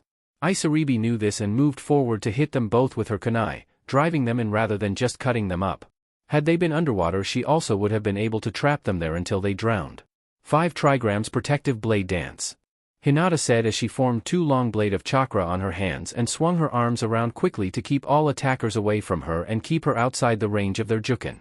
And, it's basically the Protective 8 trigrams technique just renamed, and since the Hyuga rarely kept weapons on themselves, they had little chance of getting close to her. Those that did have weapons tried using them, but they were repelled by her fast flexible arms. At the same time, Naruto was irritating them to new levels. He was currently using his ghost body Kekii Genkai to make all their attacks useless as well as be difficult to see to their eyes. Nothing could unsettle a Hyuga more than having something mess up their vision like his ghost body does. "Ghost Art, Phantom Claws of Decay," he said before creating a set of chakra arms that passed through all the Hyuga around him, removing their ability to produce chakra and thus use any of their fighting methods. After a while it looked like the Hyuga were stepping back to avoid further injuries. Naruto, Hinata, and Isaribi got closer, holding their ground and looking ready for more. Hinata had dropped her Protective Blade Dance, but was ready to bring it back in a heartbeat. Out of the gathered Hyuga, 2 stepped forward. Hinata recognized one of them as Niji, but the older one she didn't recognize right away but felt she should have. "Enough of this senseless fighting, all of you," he said, as much to the Oto Genin as his own clan. He then looked directly at Hinata. "Are you Hinata Hibiki? It's about time one of you calls me by my real name," she replied. "By chance, is your mother named Hitomi?" Hinata glared. "That's none of your business. I only ask because if it's true, then you're my niece," he told her. "You may not remember me, but I'm Hisashi, your father Hayashi's brother." "Oh yeah, this was the guy who was with the Hokage when they asked for our cover story," Hinata thought. "So? What does that matter to me?" Hisashi sighed, sounding a bit sad. "Before anything else happens, I just feel you should know, your father is no longer with us." Hinata showed no reaction. "He's dead?" Hisashi nodded. He killed himself, unable to cope with the loss of his wife and 2 daughters. Had he known you were still alive, he might have found the will to live on. Oka-san's not going to like hearing that. She's never said a word about that to me or Hanabi, so I doubt she already knows this. Hinata thought. And you're telling me this, why? Hisashi looked confused, as did several other Hyuga.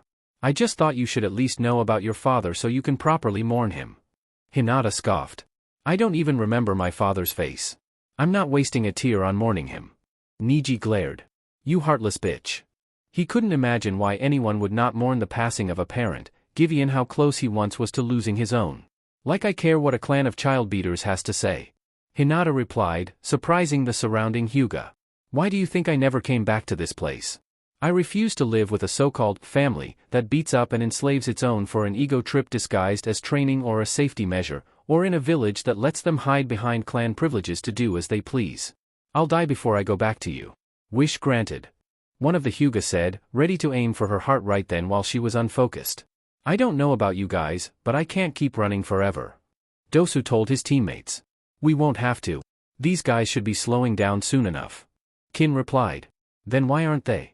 Zaku asked, irritably. Kin frowned. I said soon enough, not right away. Give it some time. The more they run, the sooner it will happen. The 3 genin noticed out of the corner of their eyes someone new approaching them quickly. Kin turned and got ready to throw a few shuriken before she saw who it was. Kabuto-sensei? What are you doing here? Same thing you are, running from a chaser. The spectacled Jounin answered, pointing his thumb behind him to indicate Tsume and Kuramaru. Can you help us out here, sensei? My legs are getting tired. Zaku pleaded. Certainly, but that means more stamina training back home. Kabuto said in a joking manner, making Zaku groan. The 4 Odo Nin came to a stop on a building close to Konoha's southeast wall. The pursuing Konoha Nin came to a stop too, creating a standoff between the 2 groups. Wise move to admit defeat. One of the Konoha Nin stated. Tsume looked over at the others. Kami-sama, you're all bleeding so heavily. What are you talking about? Another Konoha shinobi asked before feeling around his body. I'm not bleed-. He stopped when he felt several kunai sticking out of him and some warm liquid around the apparent wounds too. The others checked too and saw they all had no less than 6 weapons lodged in their flesh and losing a lot of blood from them. How could this have happened? Kin smirked. That was me and my blind skin genjutsu. It took away your ability to recognize you were being hurt and made you unable to feel any pain. As far as you were concerned, I kept missing because you couldn't feel my weapons hit their mark. But I hit you every time, you just didn't feel it. And now that you've noticed, all that pain you've been blinded to, combined with the blood loss you've endured thanks to all that running around, should hit you right about now. As if on cue, the wounded ninja suddenly felt the effects of Kin's genjutsu wear off, and the accumulated sensations of pain and lightheadedness kicked in all in one instant. Being experienced shinboi, they didn't scream or make a fuss, but they did wince and lose the ability to stand up and move around much anymore. Unless they were taken to a medic, they'd all die of copious blood loss within 30 minutes tops. Tsume growled at the Odo Nin. Seeing comrades near death was always a good way to get an Inuzuka mad, even if they didn't know the comrades that well. Being a fighter rather than a healer, Tsume chose to attack the Odo Nin rather than get the fallen shinobi to safety. The 3 genin got out of the way but Kabuto remained in her line of attack. At the last second he swerved to avoid being hit and then touched her arm with his chakra scalpel. Tsume winced in surprise as she felt a few tendons being severed inside her arm. Kuramaru was able to bite down on Kabuto's left calf while he was occupied. Dosu ran up to the large dog. Melody Gauntlet Ultra High-Pitched Screech.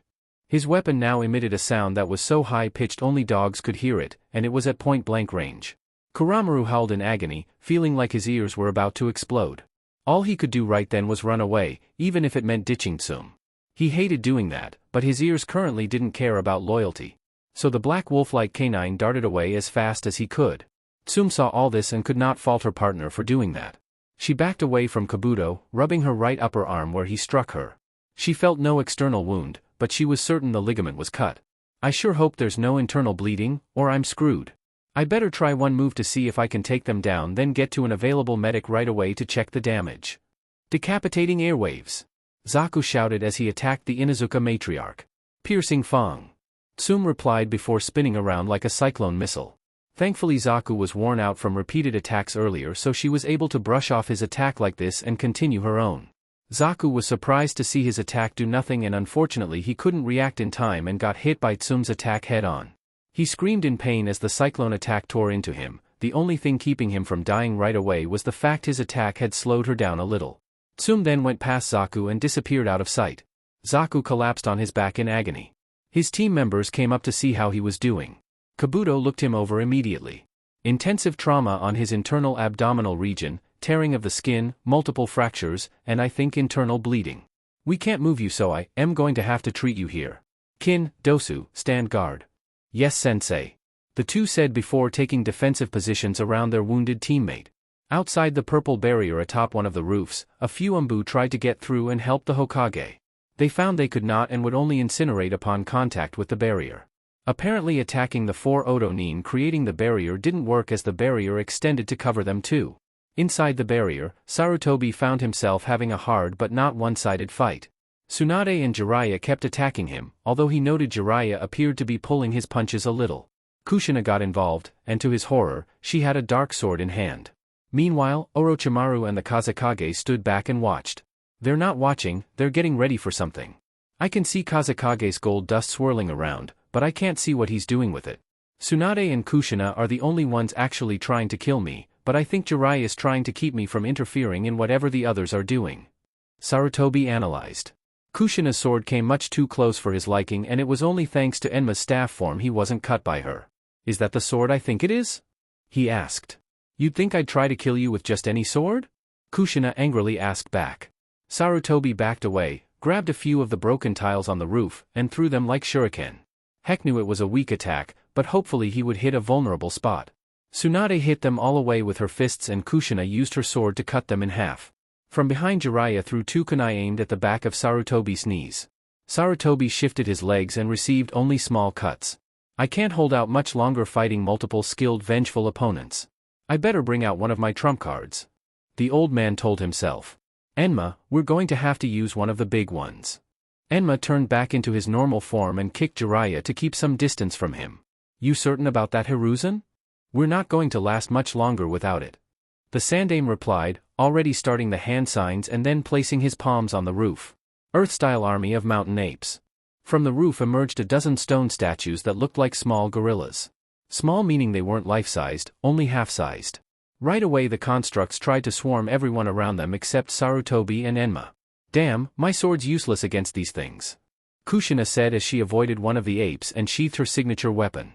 One almost got her from behind, but Tsunade covered her by hitting it hard enough to make it shatter. Thanks Tsunade-sama. No sweat Kushina-chan, although I get the feeling. The slug Sannin paused to take out another one. That I'm going to be the one to handle this part the most. No you won't.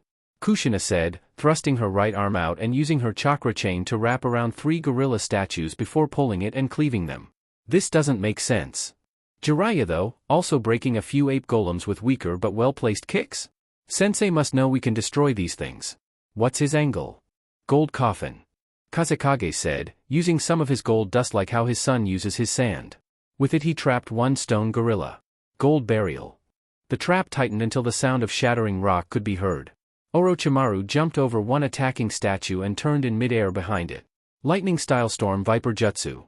A lightning bolt in the shape of a snake shot out from his hands and struck the automaton he had aimed at, then bounced off it to strike one more target. Both hits destroyed the top half of the stone apes. Tsunade got the last one. Give it up sensei, you're outnumbered and too old to fight us all. Maybe, but I'm not alone either. He told her. Before I do more, I must ask, why are you against me? I can sum it up in one word. Orochimaru stated. Naruto. Naruto? Sarutobi asked, remembering the blonde from the last time he saw him, 10 years ago. Indeed sensei. The snake Sannin responded. You lied to me, you lied to my teammates, you lied to Konoha, you lied to Kazekage-sama, you've lied to us all and we're very angry about it. Tell us why, and we may go easy on you. Sarutobi frowned. So that's what this is all about? You don't like the decisions I made to ensure peace for this village, so you're going to bring war to it? Peace? Who are you to speak of peace? Kushina bitterly asked. I did what I could, even if it meant getting dirty. But enough of this. Earth-style conglomerate jutsu. The old man said, sounding angry and wanting this to be finished. When he finished, all the broken pieces used to make his ape army rose into the air and gathered in one point. When they got there they were rearranged and reshaped, and soon created an earthen gorilla about half the size of Gamabunta. Sarutobi jumped to get on top it, and Enma followed. Like it? I used this a few times back in the war. The first jutsu gets a few hits in while it lasts, but when the stone apes are destroyed, this one can be created from the rubble with only a fraction of the chakra needed if I did it without the first. A layered jutsu strategy, good one sensei. Orochimaru told him. Damn, with that thing here there's no room for our summons. At least we don't need them. Tsunade thought. Orochimaru, is it time? Jiraiya asked. Oh yes, it's time. Kazekage-sama, if you will. The Suna leader controlled his gold dust, revealing that all this time he had been carving a hole in the rooftop for them to reach down into. But instead of having a person go into it, his gold dust did and pulled up something, an old man around Sarutobi's age in a chair. Thank you for your sacrifice, Satoru-san. Kazekage told the old man. It's the least I can do. This way I'll die with value. The man in the chair said. Jiraiya, go get Naruto now. Orochimaru told his teammate. What the heck are they planning? Sarutobi asked himself. Temari had her fan fully opened, Kankuro had his karasu armed and dangerous, and Gaara had his sand ready and thirsty for blood. In front of them stood a cluster of Konoha jounin, numbering close to 22 by Temari's count. Wind-style great breakthrough. Temari shouted, swinging her fan. When ambushed like this she often was the first to attack. It was part of a favored strategy the Suna siblings had. The wind attack sent several of the jounin out of the trees, but most of them used their chakra to reinforce their hold on the branches. When the attack ended, the remaining jounin threw a few tagged kunai at the trio. Gaara's sand reacted to shield all three of them from the blasts. Kankuro looked down to see those that fell out of the tree seconds ago landed safely and were coming up the tree they were standing in. Acting swiftly, he sent Karasu down to shoot poison-tipped Sunban at them to slow them down if not stop them. Gaara's sand formed a Shikaku claw and tried to swat away most of the Konoha nin. 2 felt the blow but 10 escaped. Fire-style fireball jutsu, 5 of them said simultaneously, trying to turn Gaara's sand to glass. He retracted his sand before they could and jumped to the tree behind him to avoid the more direct flames. Temari and Kankuro had to move too once they saw their tree was on fire. Temari went down to the ground to take care of the ninja there, and Kankuro went higher up for cover while Karasu fought below him. Temari's wind kept most approachers from getting too close as well and altered the landscape little by little, making them have to take new positions each time. Karasu kept surprising the Konoha nin with the revelation of extra arms and hidden blades, all equipped with poison that had already affected 3 of the jounin. And Gaara's sand killed everyone it touched, turning them into a bloodly pulp. Something's not right. This is too easy. Gaara thought as he claimed his 4th victim. It's like they're trying to survive but not win here. His eyes widened. Kankuro, Temari, let's get out of here. The 2 did not freeze, but they were concerned. Gaara never insisted they desert a fight. What's wrong? Kankuro asked before moving his position. They've got to be trying to delay us. They're keeping us busy as they plan for something. The redhead boy explained, having to kill another man. Smart boy. A man's voice called out. Temari tried to jump once she heard that, but her body froze. She struggled to look down, and saw a shadow was attached to her own. What the fuck? Looking to where the shadow came from, she saw Shikaku Nara. Shadow possession jutsu success. Inoichi Yamanaka appeared next to a Konoha nin clutching his bleeding side. Thank you for your assistance. We'll take it from here. Chusa Akimichi became his giant size and grabbed a hold of Karasu. Kankuro panicked and tried to get his puppet to cut the man's large hands, but it didn't work. His skin was too hard. And to make matters worse, Chusa's other hand came very close to crushing him too. Kankuro got away and landed by his sister's side. Gaara showed up beside them too. You will not hurt those precious to me. And you will not succeed in destroying our home. Shikaku said, extending his shadow to ensnare the other 2. Kankuro got away, but Gaara made no effort to move. Mind possession jutsu. Inoichi said, aiming his attack at Gaara. Anytime now Fuchan would be good. Sasami said as Sumambu found their hiding spot and jumped to land in front of them, trying to hold them in place. There were 3, wearing masks like a cat, pig, and crow. Sasami pulled out a wakizashi and Haku pulled out some kunais. Fu opened her eyes and stared fearlessly at the approaching Umbu. I wouldn't attack us if I were you. Oh yeah? And why not? The cat-masked one challenged. Using Shichibi's chakra, Fu ripped a brick out of the building behind her. She showed it to the Umbu, where a paper bomb with a wire attached to it was clear to see. Because there's a trap in the area. Attack us, and I trigger this bomb and all other bombs attached to it. It's a good thing we were informed on where a few of those were by Hinata-san in case we needed to use any. Haku thought. The crow Umbu in particular stiffened. How do you know about the layout? You must be a Hyuga to know about the huge paper bomb network that runs through Konoha. Fu replied, confusing all the other Anbu.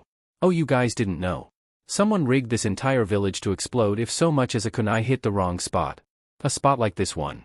The Hokage knows about it, but hasn't done a damn thing about it except have the Hyuga ensure it's untouched.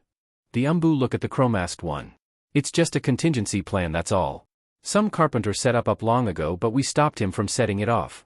Hokage-sama felt it best to keep it in place in the event Konoha was likely to be taken over. That way we could destroy the enemy with us. I guess you never planned for what to do if the enemy beat you to it. Fu commented, then held a kunai close to the bomb. All I have to do is strike this and your village goes bye-bye. You're bluffing. The pig Anbu said. Fu snickered. If I am, then why is your friend there so nervous? He's aware of the situation, you tell me if I'm bluffing. Fu-chan, you better know what you're doing. I'd rather not die here. Haku and Sasami thought. The cat Anbu moved quickly, pulling out her sword and severing the wire attached to the bomb. There, now your threat is useless. But we're not. Haku said, throwing her kunai. The cat Anbu deflected them and came up closer. Haku couldn't form any jutsu or reach for her weapons, so the Anbu managed to grab her, pin her to the wall, and hold her sword against the back of Haku's neck. She's fast. Almost as fast as me. Haku-chan. Sasami yelled, starting a set of hand signs. Before she could start the second one, the Hyuga Anbu member came up to her and assaulted her with the 64 palms maneuver. Sasami fell to her knees and to add insult to injury he stomped his foot on her back to pin her behind him. The pig-masked Anbu pulled out a few chakra restraining seals and threw them at Fu, but they burned up before hitting her. What the hell? Fu glared at him, her eyes yellow and her body covered in red chakra. Sasuke poured himself a glass of tomato juice, trying to ignore the commotion going on outside his apartment. Must be some sort of celebration for everyone who's advancing. Damn it, that should be me. He said out loud, for no particular reason. And why should it be? A new voice said from behind him. Defensive, and even a bit spooked, Sasuke spun around to see the intruder. He momentarily cursed the fact that he didn't have any gear on him at that moment. Seated on the open windowsill was Subsonic, looking rather casual, but still wearing their ninja gear, mask, and hood to hide any and all identifying characteristics.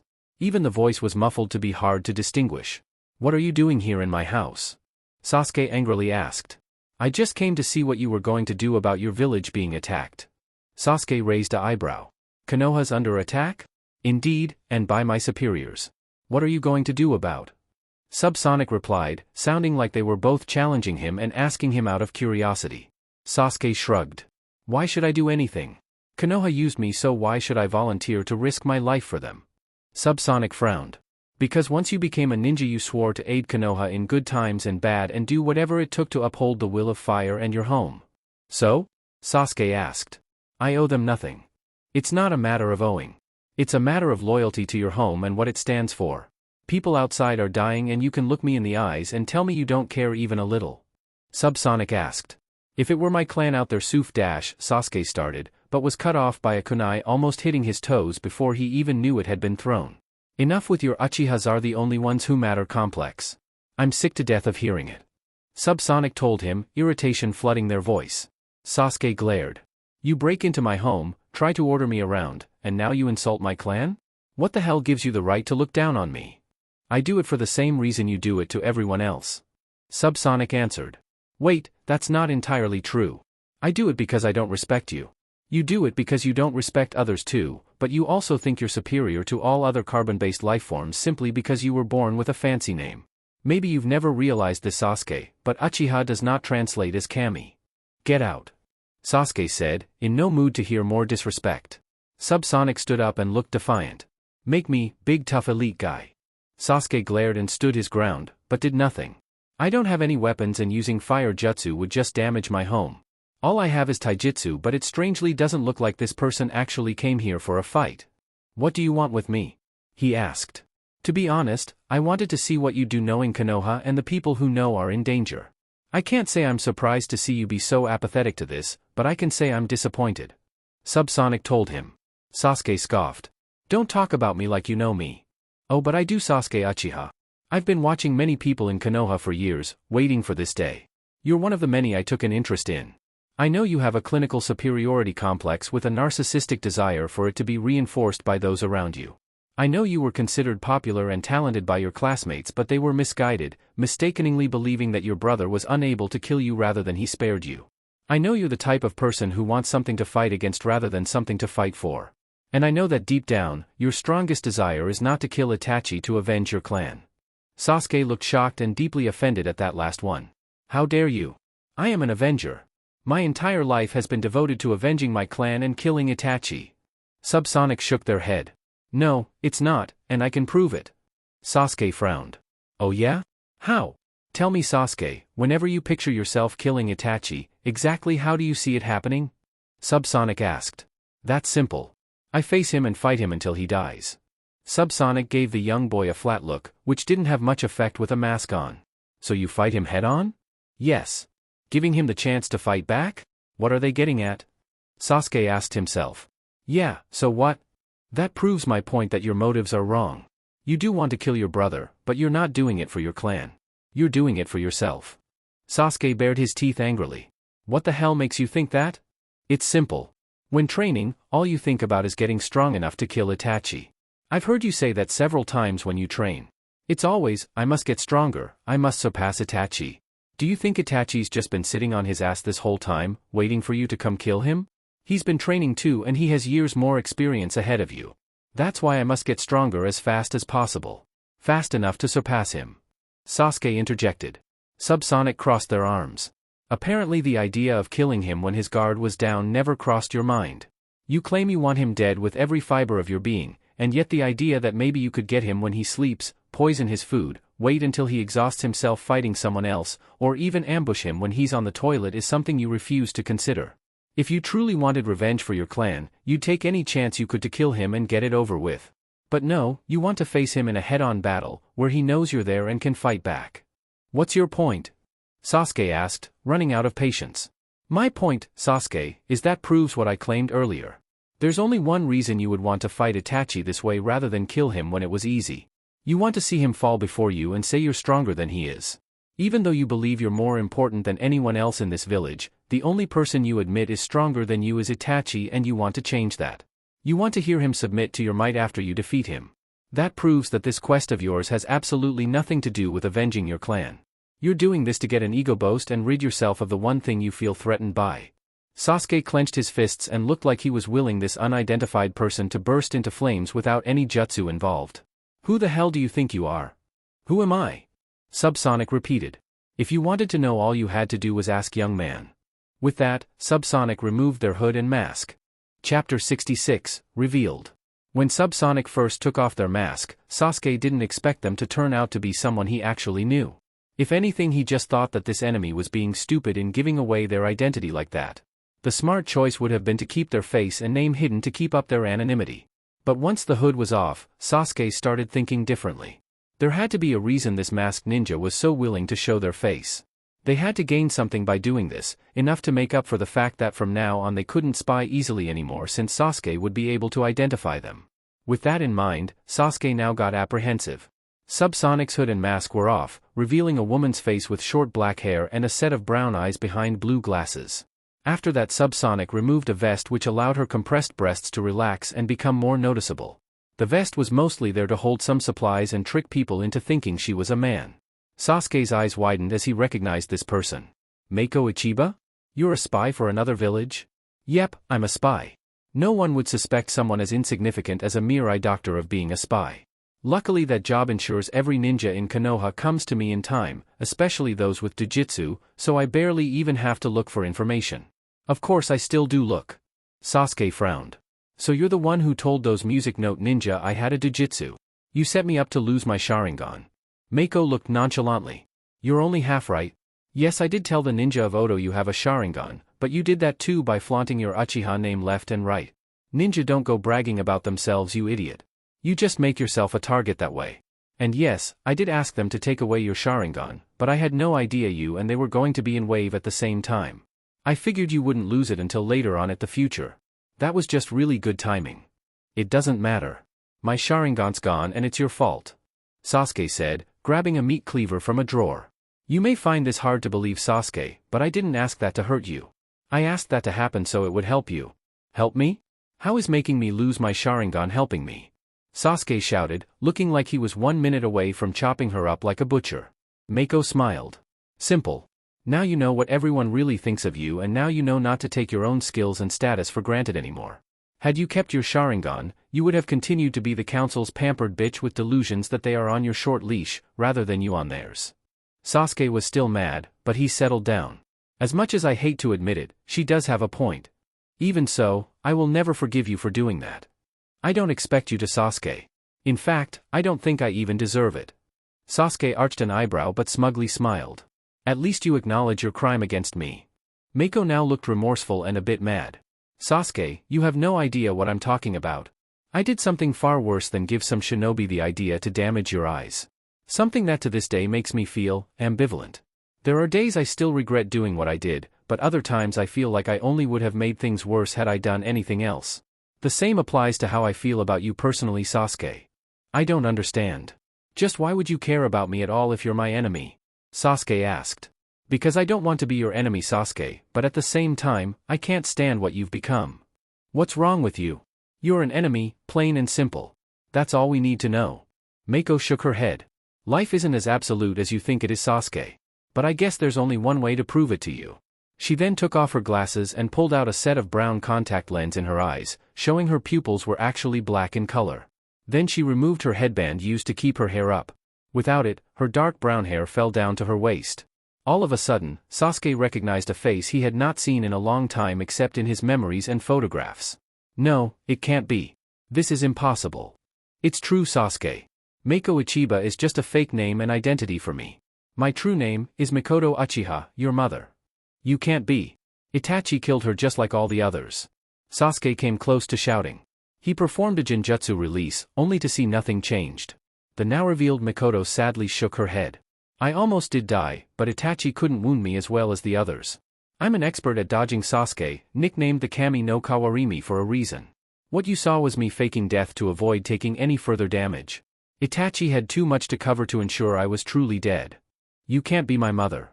Sasuke said, looking and sounding like he was about to break out in hysterical tears. You would have come for me if you were.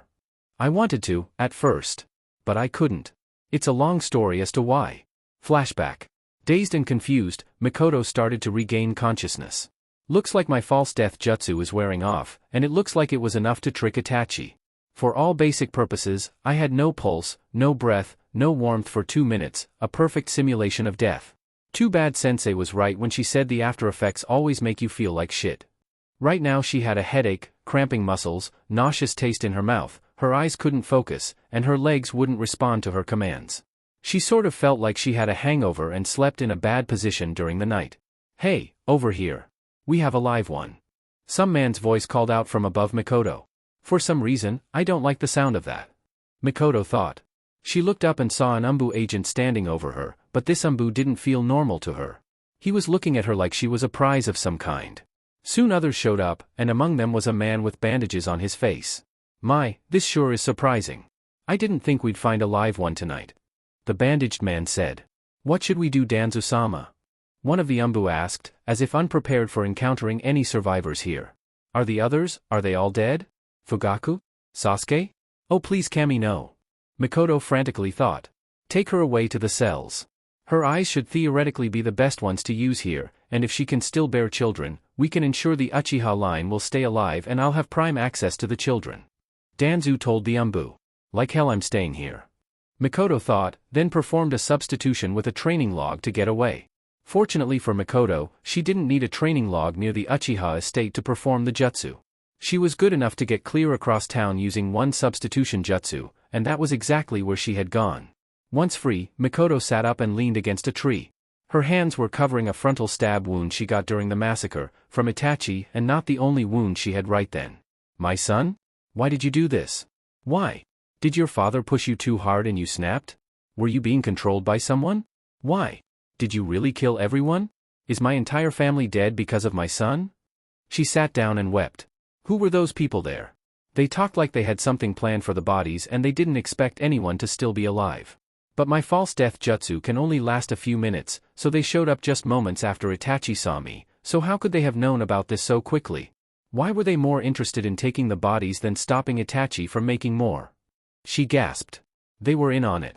This wasn't a random slaughter. Someone planned this, to take something from the Uchiha? Hey, you okay? A man's voice called out to her, causing Mikoto to look forward rather than down. In front of her was Jiraiya, looking quite worried. You're bleeding. What happened? I'm not exactly sure myself. Aren't you Jiraiya of the Sannin? Yes, I am. That doesn't look good. Without medical attention you could bleed to death in an hour at most, I'd say. But I'm not a medic. I can take you to one though. You can't take me to the Konoha hospital. If you do, there's no way I'm going to see the light of day again. Someone wants to harvest my body, it sounds like. Jiraiya is surprised, but nodded. I know a place where you can be treated. The problem is, I can't guarantee you can come back here anytime soon. My family's dead. What do I have to come back to? Mikoto sobbed. Alright then. Jiraiya then summoned a transportation toad. We need to get to Tsunade right away. The toad got larger and swallowed Jiraiya and Mikoto, then poofed away and reappeared in Oto. The next day, Mikoto was in Oto's hospital. Tsunade had treated her open wounds and kept her from excessive bleeding and internal bleeding as well, and did some repair on the damaged organs. It looked like Itachi had used a sword to cut through her right kidney and nick her liver, not immediately threatening wounds but definitely not something that Mikoto could have shrugged off, and he appeared to have done some sort of damage to her spine in a second wound that Tsunade was having difficulty with. Mikoto woke up in the morning but saw little reason to be awake and alive. Everyone she knew was dead, so why go on? Her answer came to her really soon. Orochimaru came into the room as she ate breakfast. Mikoto-san? It is you. Orochimaru-sama? Mikoto asked. So this is where you've been all these years. I probably should have guessed since Jiraiya-sama brought me here and Tsunade-sama treated me. The snake Sannin nodded. Yes. This is my new home, Otogakure. The world's only true hidden village for the time being. I guess now's as good a time as any to give you my report on what's going on in Konoha, huh? Mikoto asked with a light smile, as if she was joking. That can wait until you're better. You've done so much for me and Naruto, the least I can do is let you recover first. Orochimaru told her. Out of all the people in Konoha who had been against Naruto in his brief time there, Mikoto was never one of them. She knew Kushina was due to give birth, was with Minato, and had chosen the name Naruto for her son. So when a baby with blonde hair named Naruto Uzumaki appeared the day of the Kyuubi attack, Mikoto would have to be too stupid to dress herself to not realize who he was. She would have gladly taken in Naruto if not for two reasons.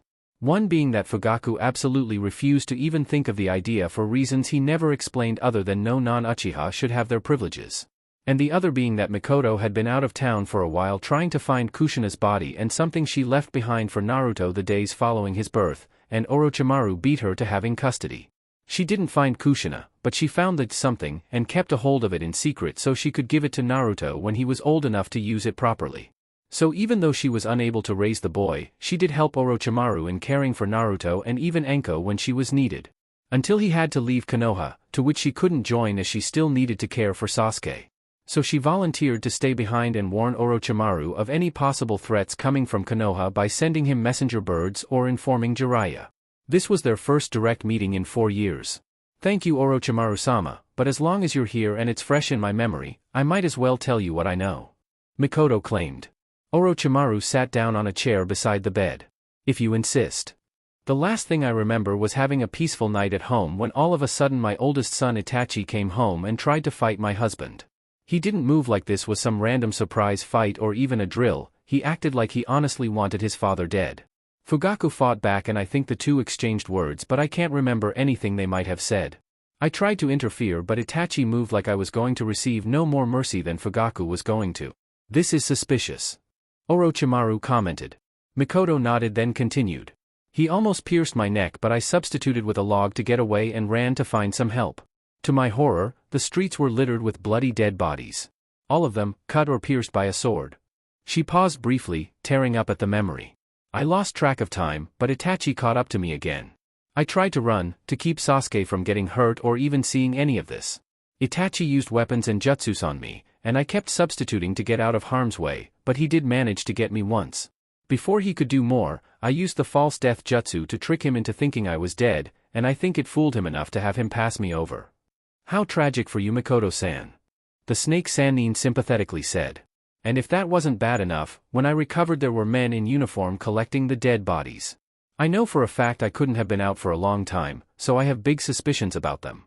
It was like they knew Itachi was going to do this, and instead of stopping him, they wanted to harvest the Uchiha bodies for something. I know this because when they saw I was still alive, one of them talked like they wanted to cover it up, like there weren't supposed to be any survivors. But as long as I was alive they'd keep me hidden and turn me into a breeder like Kumo is rumored to do. Orochimaru looked uncomfortable.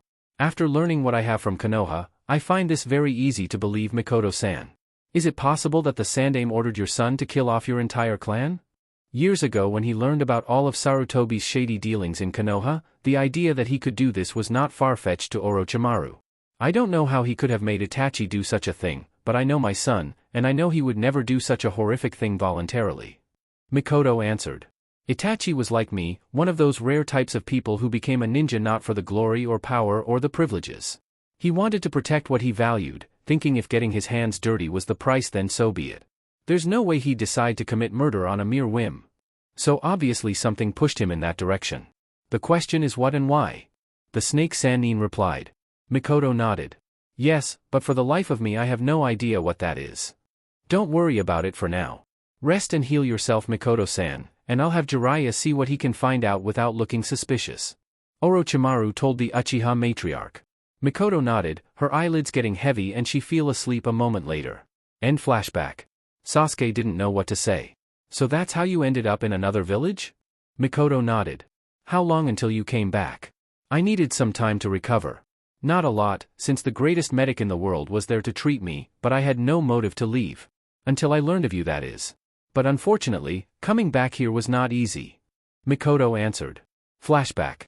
Mikoto had been in Oto for a month now, staying in the Otokage Tower and keeping an eye on the children who lived there.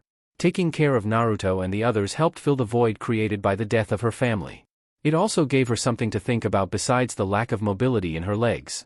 Apparently the wound to her spine had resulted in paralysis in her legs, and Tsunade's medic jutsu couldn't repair nerve damage right away.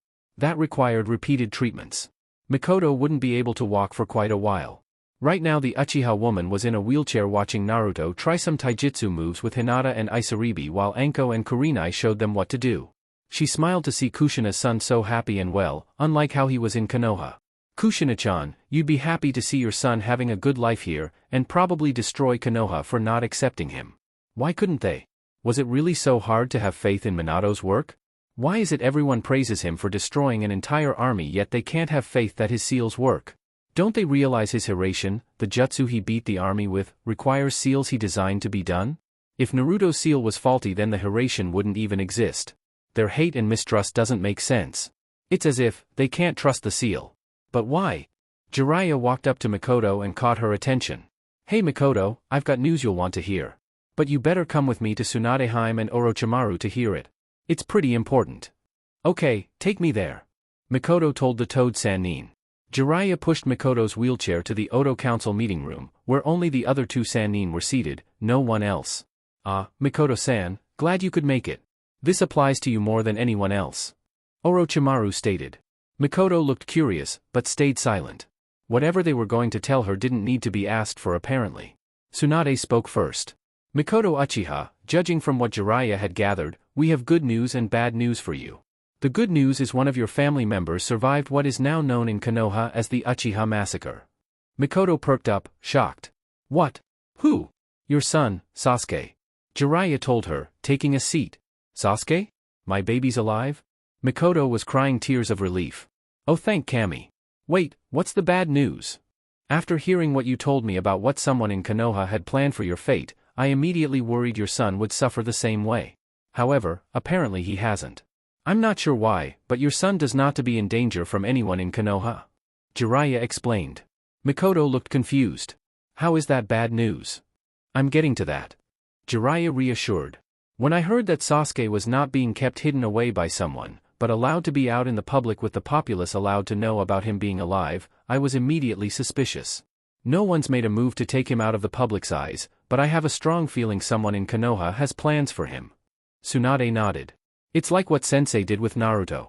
He covered up everything important so no one would have any interest in him. The problem is this time he's not doing that. The Sandaime is making no efforts to keep your son out of the public's eyes. The way we see it, any enemies the Uchiha have would love to know that right now as far as they know there's only one left and he's defenseless. Naturally, Konoha should hide Sasuke to avoid putting him in danger, but they're not. They want everyone to know they have only one Uchiha left.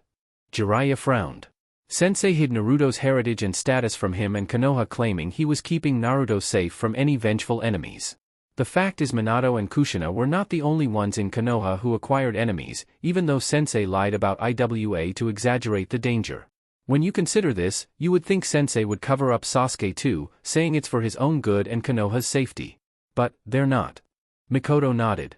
So someone obviously wants to take advantage of my son in a way that will only work if he's not in hiding, even if it means putting him in danger. The Sannin nodded too. That's our thoughts exactly. The question is to what purpose? Orochimaru spoke up. I'll try to find out, but with my methods I can only find out so much. Jiraiya stated. Let me help. Mikoto said, making the Sannin curious. As soon as I can move on my own again, let me get a direct look.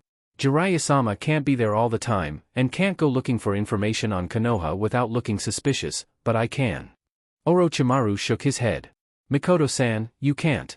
If you show Konoha you survived, whoever tried to assault you that night will make an effort to do so again, or at least discredit you enough to keep you away from your son or the public. They'll ask where have you been all this time and how did you survive? If the TNI department get a hold of you, then this village will be revealed before we're ready for that. And from there, it would be easy to keep you locked up forever while they continue to do who knows what with your son. Mikoto hung her head. There must be something I can do. Orochimaru thought it over.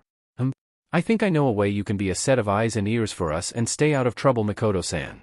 Everyone else looked at the snake Sannin, who grinned like he had a great idea. If people knew who you were, then only problems will await you. However, if no one knows who you are, then things will be safer for you. Tsunade blinked as she thought it over. You mean, create an identity for her and plant her in Konoha? Orochimaru nodded. That could work, but I see two flaws.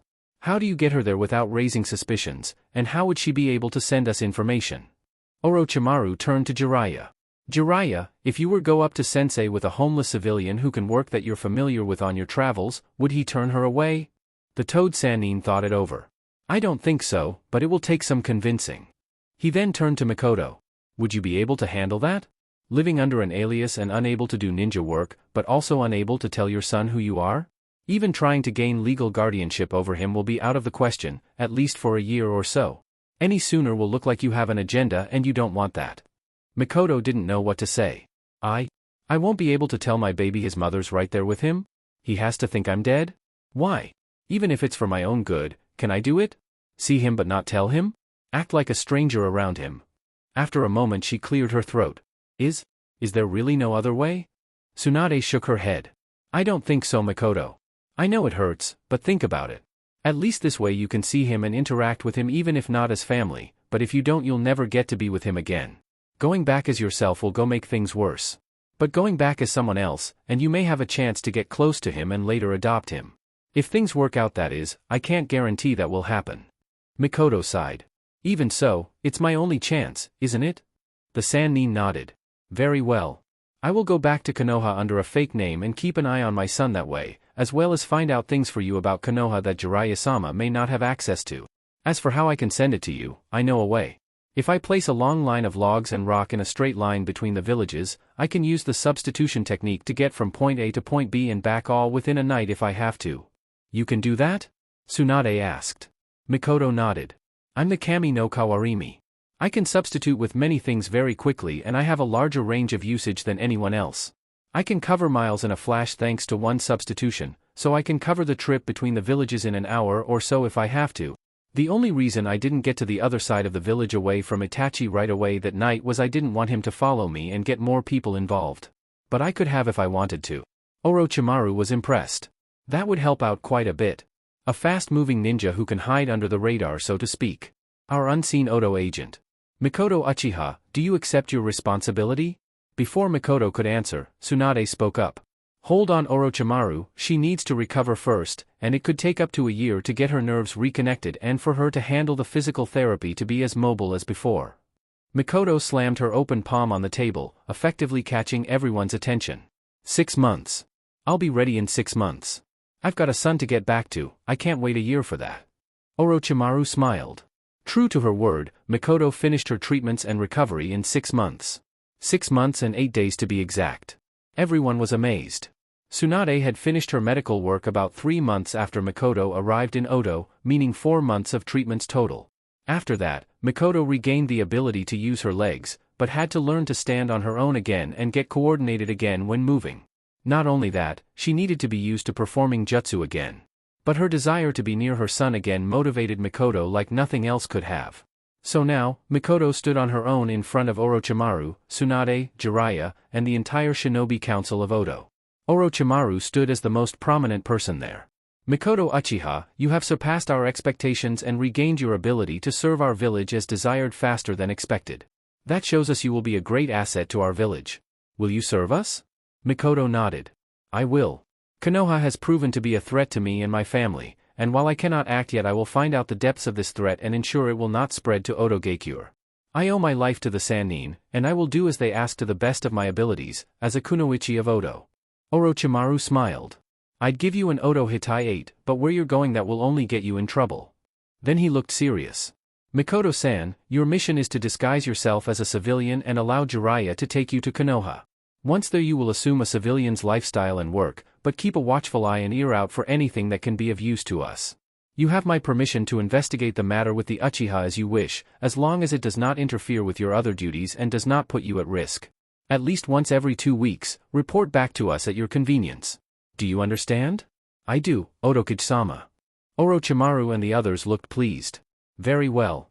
Have you chosen an acceptable alias? Mikoto nodded. Yes. Mako Ichiba, based on an old nickname of mine that hasn't been used in years.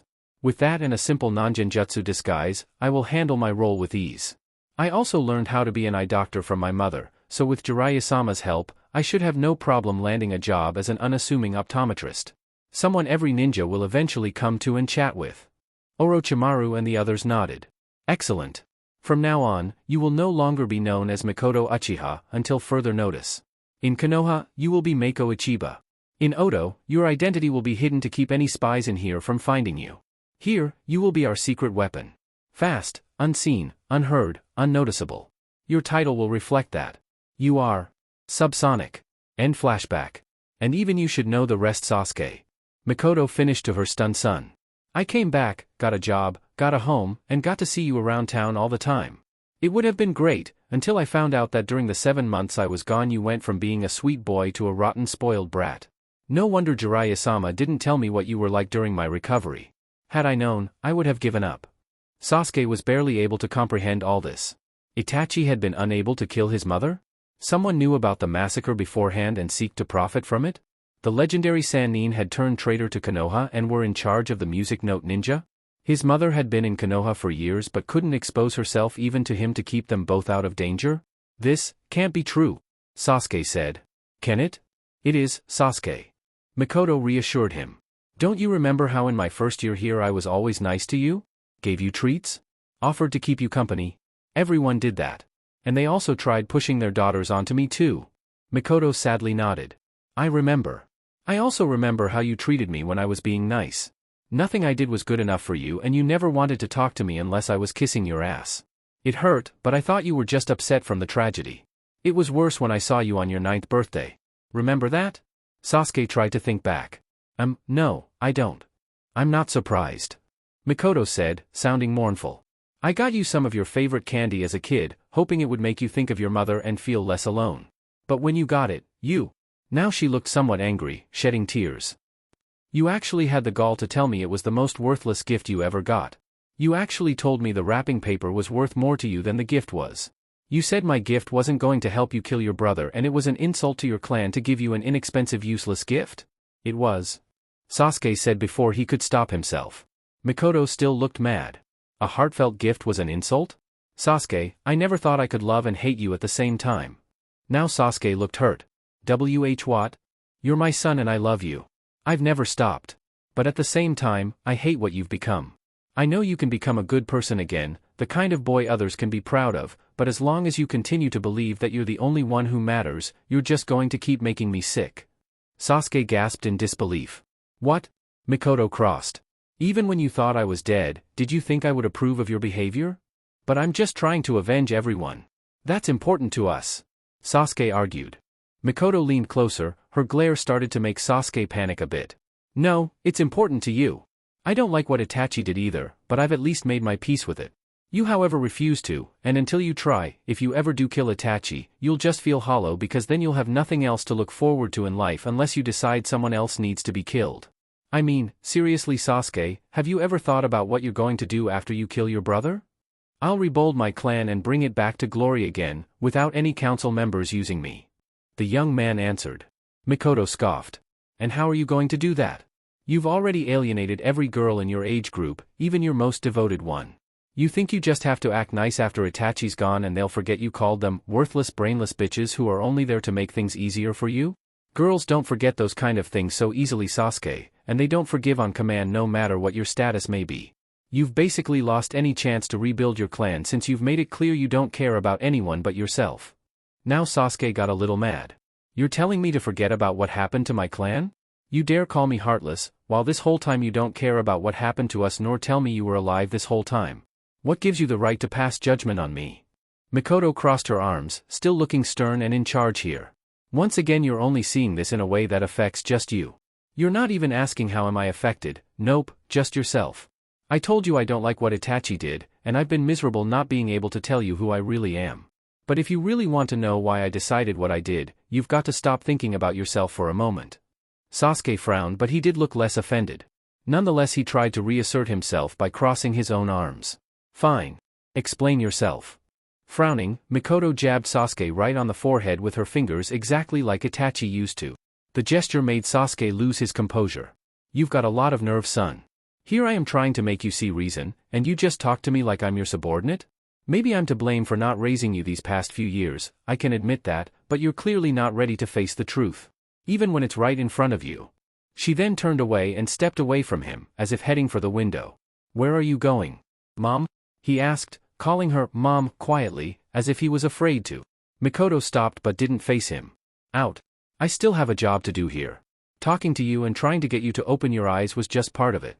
Apparently you need a little more time before you can accept the truth I told you. After this, I'm going back to Odo, to stay. I can't keep spying now that my identity has been compromised. Sasuke silently gasped. His mother was leaving him. Please don't. If you love me, you can't leave me. Mikoto glanced at Sasuke with only the right side of her face seen by him. Sasuke, I've never stopped loving you. That doesn't mean I like you as you are though. You need to let a few things sink in before I can like you again. Now she faced him directly again, but she still looked ready to leave at any second. I'm going to come back in about a month. If you can prove to me at that point that you can be a good boy again, then I'll do something for you. If you can't, then the next time you see me, we're enemies. Sasuke silently gasped again. What do I have to do? Make the right decision when the council makes a move on you in a week or two. Sasuke was confused. What do you mean? You'll find out when the time comes. Mikoto told him, as if she didn't want to be too specific. All I will tell you Sasuke is soon you will be in a situation where you will have to make a choice. When you choose, I will know. If you choose to be greedy and self-interested, then I will have nothing more to do with you. If you choose to be humble and unbribed, then I will offer you the chance to truly be happy. Sasuke looked hopeful. You'll help me kill Itachi? Mikoto shook her head. No matter what, I will not help one of my sons kill the other. My way of helping you is a secret. Can't you tell me? Sasuke asked. Mikoto shook her head again. Not until I know what you really want in life. And I'll find out before the month is over. For now, there's nothing more for me to say. I hope to see you again, son, but if you tell anyone about me or what I told you, you never will again. Before Sasuke could ask anything more or try to stop here, Mikoto disappeared, replaced with a piece of debris from somewhere outside, leaving Sasuke alone until his teammates came knocking at his door. Chapter 67, Invasion 3. Sarutobi was a smart man, despite whatever his students would say about him this day. He wasn't called the professor for nothing. He knew his students were not winging this battle nor this assault on Konoha. They had a plan, and they had contingencies for setbacks and obstacles to their success. Just like how he had strategies for if his beloved Konoha ever was invaded during his second reign. But seeing an old man in a wheelchair brought into the fight by the Yondaime Kazekage had a way of throwing him off. What the heck is going on? Am I missing something? Enma asked, voicing his summoner's confusion. I don't know, old friend, but my gut tells me asking them won't get us any answers. Sarutobi replied. Any last words, Satoru-san? Kazekage asked. Tell him not to regret what was done for him. The old man answered with the calmness of one who accepted the inevitable and embraced it rather than continued to fight it. "Will do," Orochimaru said before taking out a sutra and placing it on the man's back and casting a set of 20 rapid hand signs. Edo Tensei Soul Exchange. Around the old man something that looked like a coffin formed. On the lid was the kanji for death, but it started to glow. Sarutobi felt a chill go down his spine. Whatever he's doing, I don't think I want him to succeed. With the others still occupied fighting his giant stone gorilla, Sarutobi rushed towards his pale student. He was blocked by the Kazekage. Now, I can't have you interfere and make one of my men's sacrifice meaningless, can I? You want him, you're going to have to get through me first. Hokage versus Kazekage. Place your bets. Orochimaru joked. One Hyuga was aiming right for Hinata's heart. Before he could make a hit, a small orange blur appeared and bit onto his arm, causing him to retract his arm before any hit could be made. Sango. Perfect timing, as usual. Naruto said, happy to see his snake friend. She couldn't respond as her mouth was full at the moment. One of the other Hyugas tried to attack the snake and Naruto came to aid her. Ghost art beckoned from the grave jutsu. He said after performing 5 hand signs, then slamming his palms on the ground. The ground under them turned dark like upturned soil, and from out of it emerged multiple ghostly arms. These arms grabbed onto all the Hyugas rather tightly, then started to pull them down.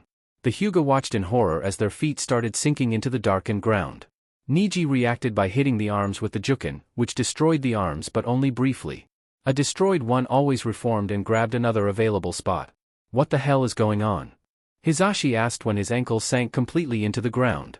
Sango let go of her victim and slithered over to Naruto, perching on his left shoulder. Are these the ones you warned me we might have to face someday? The very same. Got any ideas? Sango asked. Naruto shook his head. Not many. But since when do I need one to fight? Jiraiya ran up and surprised one Hyuga with a kick to his head. The only reason the Hyuga didn't defend himself was because he assumed the Toad Sannin was on his side here.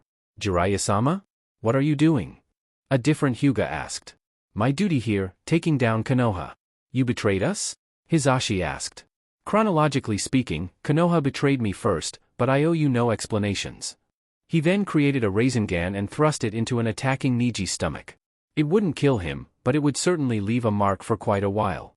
Not to mention the collision threw Niji a few meters back and made him hit the railing of the arena banisters headfirst before he fell over it and down into the arena itself. Oh, I don't care what clan you're from, that's gotta hurt. Naruto commented. Isaribi smiled and nodded. Jiraiya jumped and landed beside Naruto. No time for joking, Naruto. We need you now. It's time for our ploy to destroy Konoha's spirit. Naruto nodded. Got it, Erojizan. Be safe without me, girls. We will. Hinata and Isaribi said to their man before he and his snake friend disappeared with Jiraiya leaving only a log in their place. And how exactly do you two girls plan to get out of here alive? A Hyuga asked. Hinata and Isaribi got into their stances and activated the first stage of their curse marks. Hinata was covered in several lines made of connecting tear-shaped marks and Isaribi's marks looked more like a river current. See for yourself. Hinata said. Damn Kurenai, don't you die on me. What am I going to tell your boyfriend if you do? Who's going to be my buddy with you gone? Anko said, trying to avoid crying as she treated her ailing friend. I'm sorry, Anko, I guess I was being selfish. Kurenai stated weakly yet sarcastically. Anko looked around and saw she now was surrounded. Around her and her friend were 4 genin, Shikamaru, Ino, Chuji, and Tenten, while the adult ninja were busy dealing with the snakes Anko summoned including Kogayaku. You kids got a death wish? It's 4 against 1 here. Ino said, not counting Kurenai since she was out. Then go grab 4 more and it will be a fair fight. Anko replied, not sounding like she was joking. Tenten threw 8 kunai at Anko all at once. Using one of her own, Anko deflected and blocked 6 of them. The 2 she missed hit her snakeskin armor resulting in no damage at all. Out of the corner of her eye she saw Shikamaru ready his shadow and Ino ready her mind transfer while she was distracted. Smiling, Anko activated her curse mark, gaining snake-shaped streaks all over her skin. Attack me, I dare you.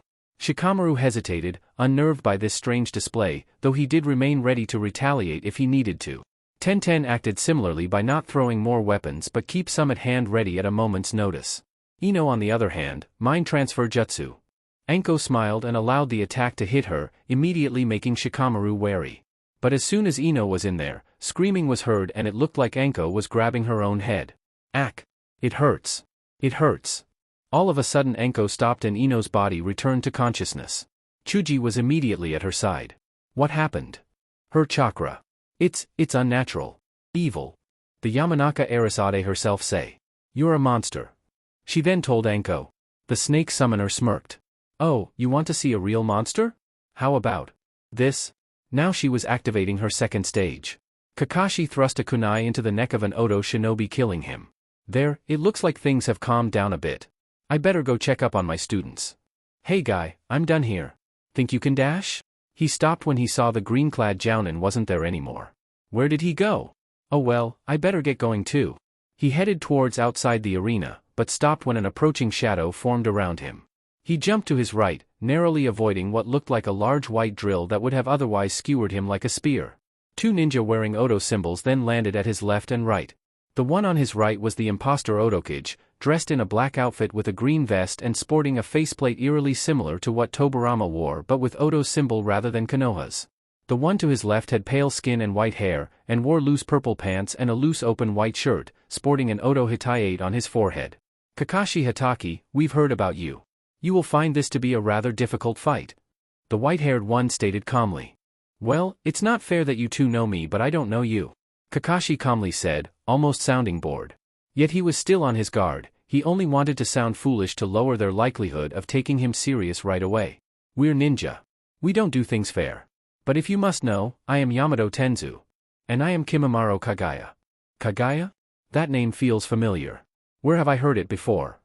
Kakashi asked himself. If you wish to avoid an unnecessary fight, answer one question. Where is Danzo Shimura? He's the one we're ordered to find. Kimimaro asked. Kakashi shrugged. I can honestly say I haven't a clue, but I do know that I shouldn't allow you the chance to find out. So be it. Kimimaro held out his hand, all his fingers pointed at Kakashi. Digital shrapnel. Holes appeared at the end of his fingers and small white projectiles shot out rapidly. Without his Sharingan, Kakashi's reflexes no longer were what he made them to be. He could no longer see each individual projectile and know when and how to avoid them. He spent most of the past month training himself to be coordinated without an active Sharingan again. This is why he was able to avoid a lethal hit even though two of Kimimaro's attacks hit him. Did he just shoot his finger bones out of his hand? Kakashi asked himself. That's it. The Kagaya were that bone-wielding clan from Kiri, rumored to be the one who started the anti-bloodline behavior in Kiri.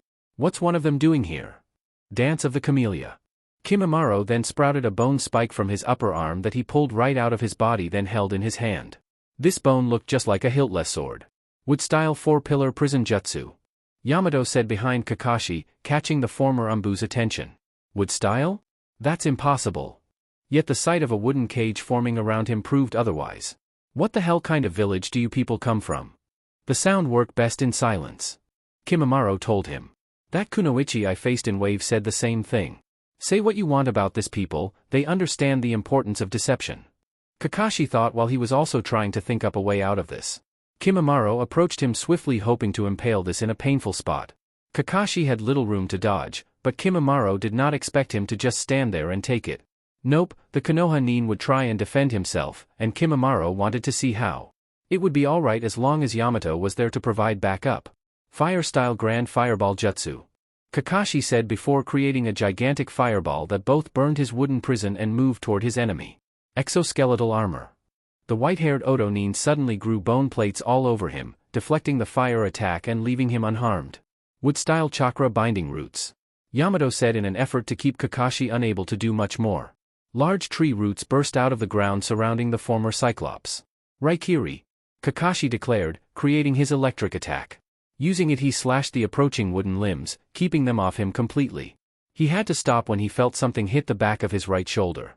He turned and saw it was Kimimaro's bone sword. Damn, I fight one and leave myself open to the other. I need to take them both down at once. But how? Inoichi was inside Gaara's mind. What he expected to see was an empty white void where he could either take control of the boy or search for memories. What he saw was a vast desert with a gigantic pyramid in the center of it. On the side of the pyramid was the kanji for 1 and a closed door. But it wasn't a stone door like one would expect on a pyramid, but rather it was a barred door better suited for a prison cell. Bad move coming here, Konoha ninja. Gaara's voice said from behind the Yamanaka head, who turned around to face the young sand wielder. How can he be here? In all my experience I've never seen the consciousness of my target actually appear before me when I was in their mind. Inoichi immediately got ready to fight. This may be your mind, but that just makes you all the more vulnerable to my methods. But can you handle 2 opponents? Gaara said, pointing to the pyramid. Inoichi looked back and saw something that made him sweat in panic. Behind the barred door he could see a giant eye, a yellow one with a cross-shaped black slit pupil and 4 black dots between the 4 points of the slits. And if that wasn't bad enough, he could practically taste the killing intent coming out of the pyramid. What the hell is that? Say hello to my little friend. Gaara joked.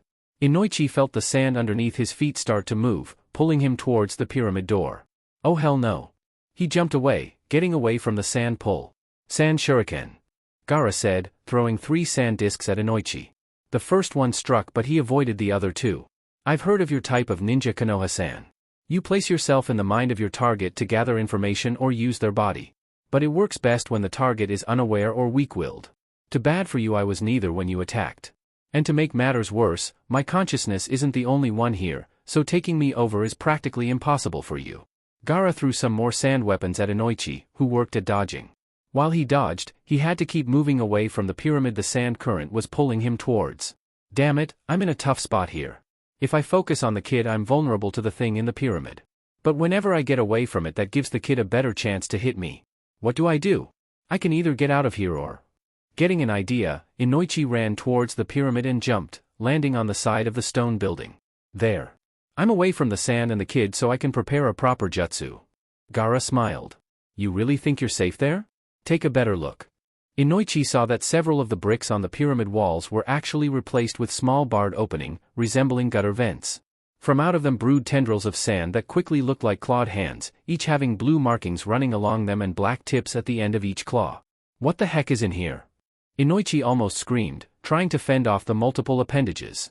Shikaku the Sand Spirit, aka the Ichibi no Tanuki. Gaara calmly answered with a victorious smile. This kid's a Jinchuriki? This is out of my league. Inoichi thought before ending his jutsu and leaving the mindscape. There. That should stabilize you for the time being. Kabuto told his ailing student. I don't have time for more, so we need to get you out of here for now. Thanks sensei. Zaku said, feeling better but still woozy. Sensei. Kin called.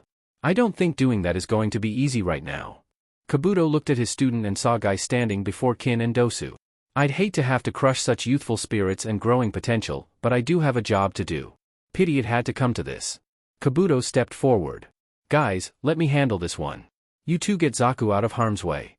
Got it sensei. Kin said before she and Dosu went to assist their downed teammate. Kabuto eyed Guy, who made no move to intervene. Not going to bother them? I completely understand your desire to protect your students. Besides, I don't exactly like fighting kids if I can avoid it. I hope you have no qualms about fighting me. The bespectacled medic said as he created a chakra scalpel on each hand then charged in. Guy dodged so quickly even Kabuto couldn't see him move. Indeed. He then landed a kick on him from behind, a kick strong enough to send Kabuto flying off the rooftop and over the neighboring building before landing on the ground. Damn, that hurt. I think he cracked a vertebrae at least and maybe even bruised an organ. Before Kabuto could get back up, Guy reappeared in front of him. Are you finished already? Guy asked. Kabuto swiftly got back on his feet, though his back hurt when he landed. Not even close. How are you even able to stand up? Usually when I land a hit of that caliber without any training weights on in a location such as that my target can barely even breathe. Guy said. As soon as the invasion became apparent he had removed his own weights, allowing him to move at his max. I'm a good healer. Kabuto replied. Ever since that sick experiment I was forced to be in before I left this village with Orochimaru-sama, I've had healing abilities on par with a Jinchuriki. My only concern is if this guy can damage me better or faster than I can recover. Guy popped his knuckles. Good. Then let us continue. But before he could make a move, a large amount of Senbon hit him from behind and to his right, striking him in many points on his back. Within seconds he fell face first and made no further moves. Kabuto was honestly surprised. What the dash? The next thing he knew was a repeated attack at him that hit him too. After that, he fell on his back and saw only black. What the hell is that? Fu smirked. Your worst nightmare. Times 7. Her chakra took on no shape, but the dangerous intent behind it was sensible to everyone there. The Hyuga Umbu was the first to make a move towards her. Fu smirked and performed 2 hand seals. Ninja art, hidden in scale powder jutsu. She then exhaled a large cloud of fine powder that quickly expanded, keeping all the Umbu's attention on her.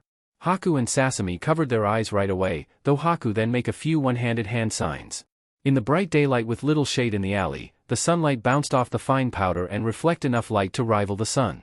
Each Inub blocked their eyes as best they could, but the Hyuga was the worst off.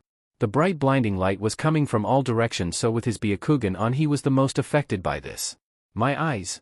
Even after deactivating his Jujutsu he had the worst headache he had ever had in his life. Haku couldn't see what was going on, but she grinned triumphantly. Looks like those ice mirrors I made to reflect and enhance the light worked perfectly. Feeling the cat mask Umbu holding her captive loosen her grip, the ice wielder slipped away silently. She was as blind as the others were, but at least now she didn't have a sword against her neck. Fu fortunately was the only one unaffected by the jutsu, and moved to gather her teammates. But first she had to get these annoying Umbu out of the way. She ran right up to the Hyuga Umbu. Earth-style headhunter jutsu.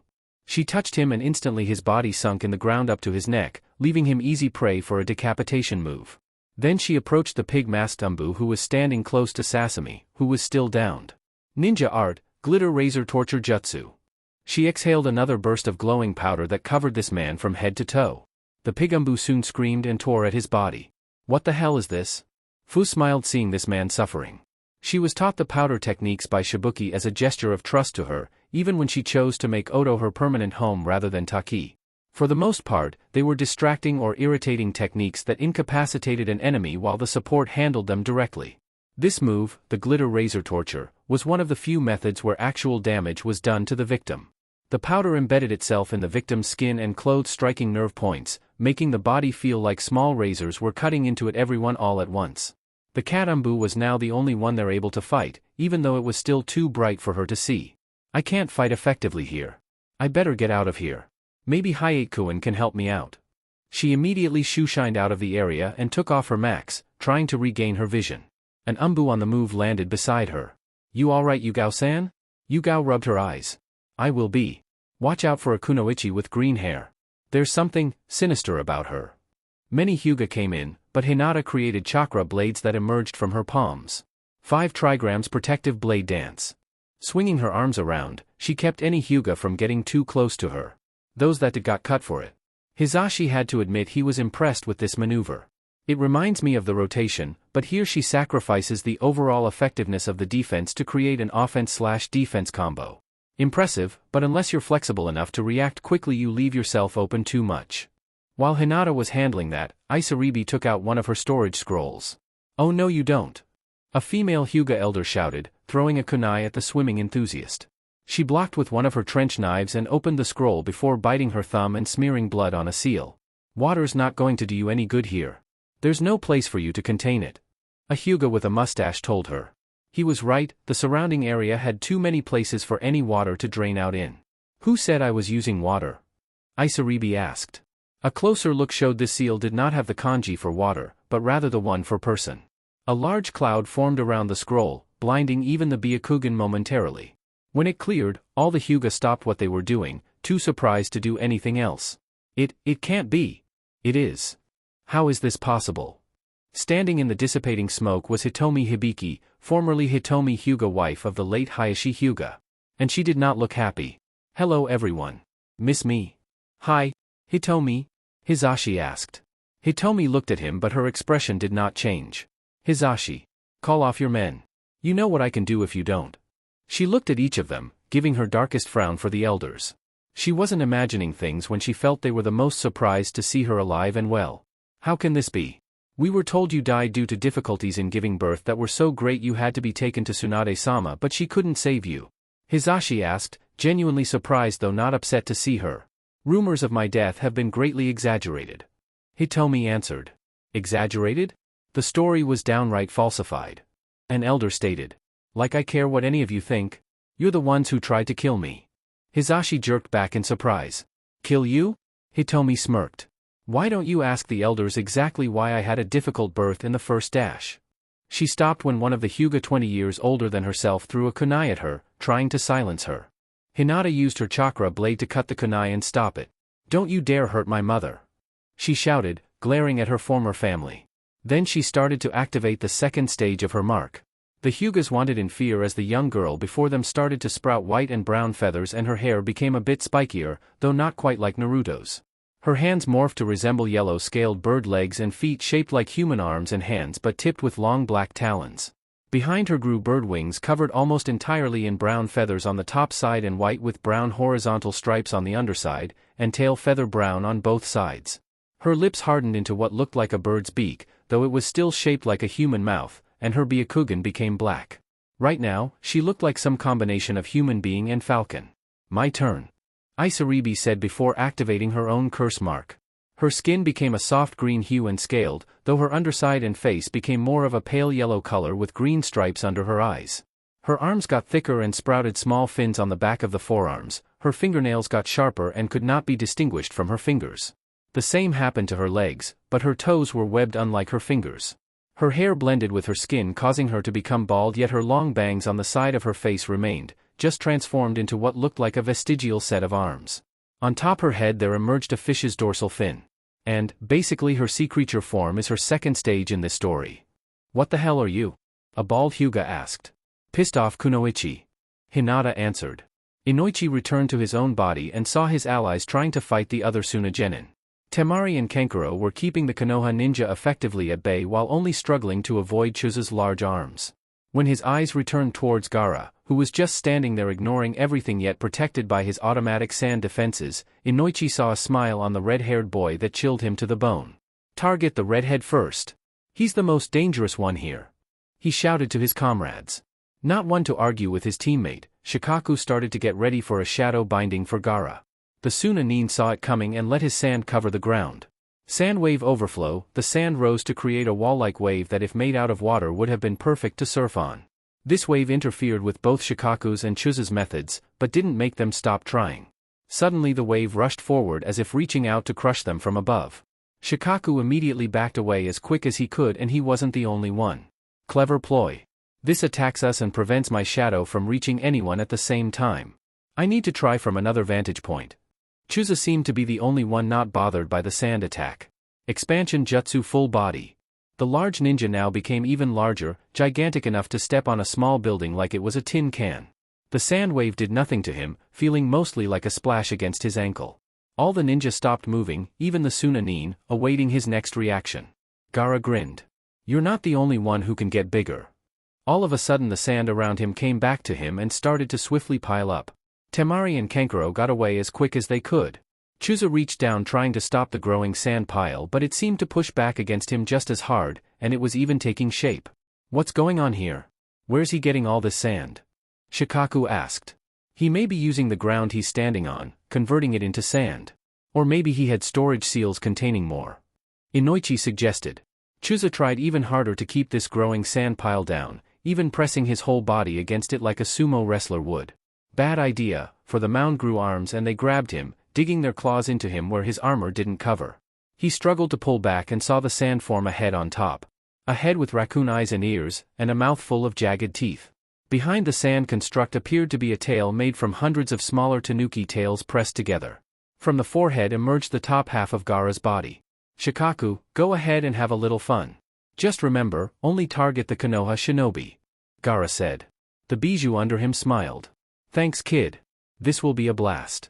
Shikamaru, Ino, Chuji, and Tenten watched in horror as Enko transformed in front of them. Ino even tried to perform a genjutsu release but it didn't work. The mark spread all over Enko's skin until it was colored red and yellow in horizontal stripes, but then it became scaled like a reptile.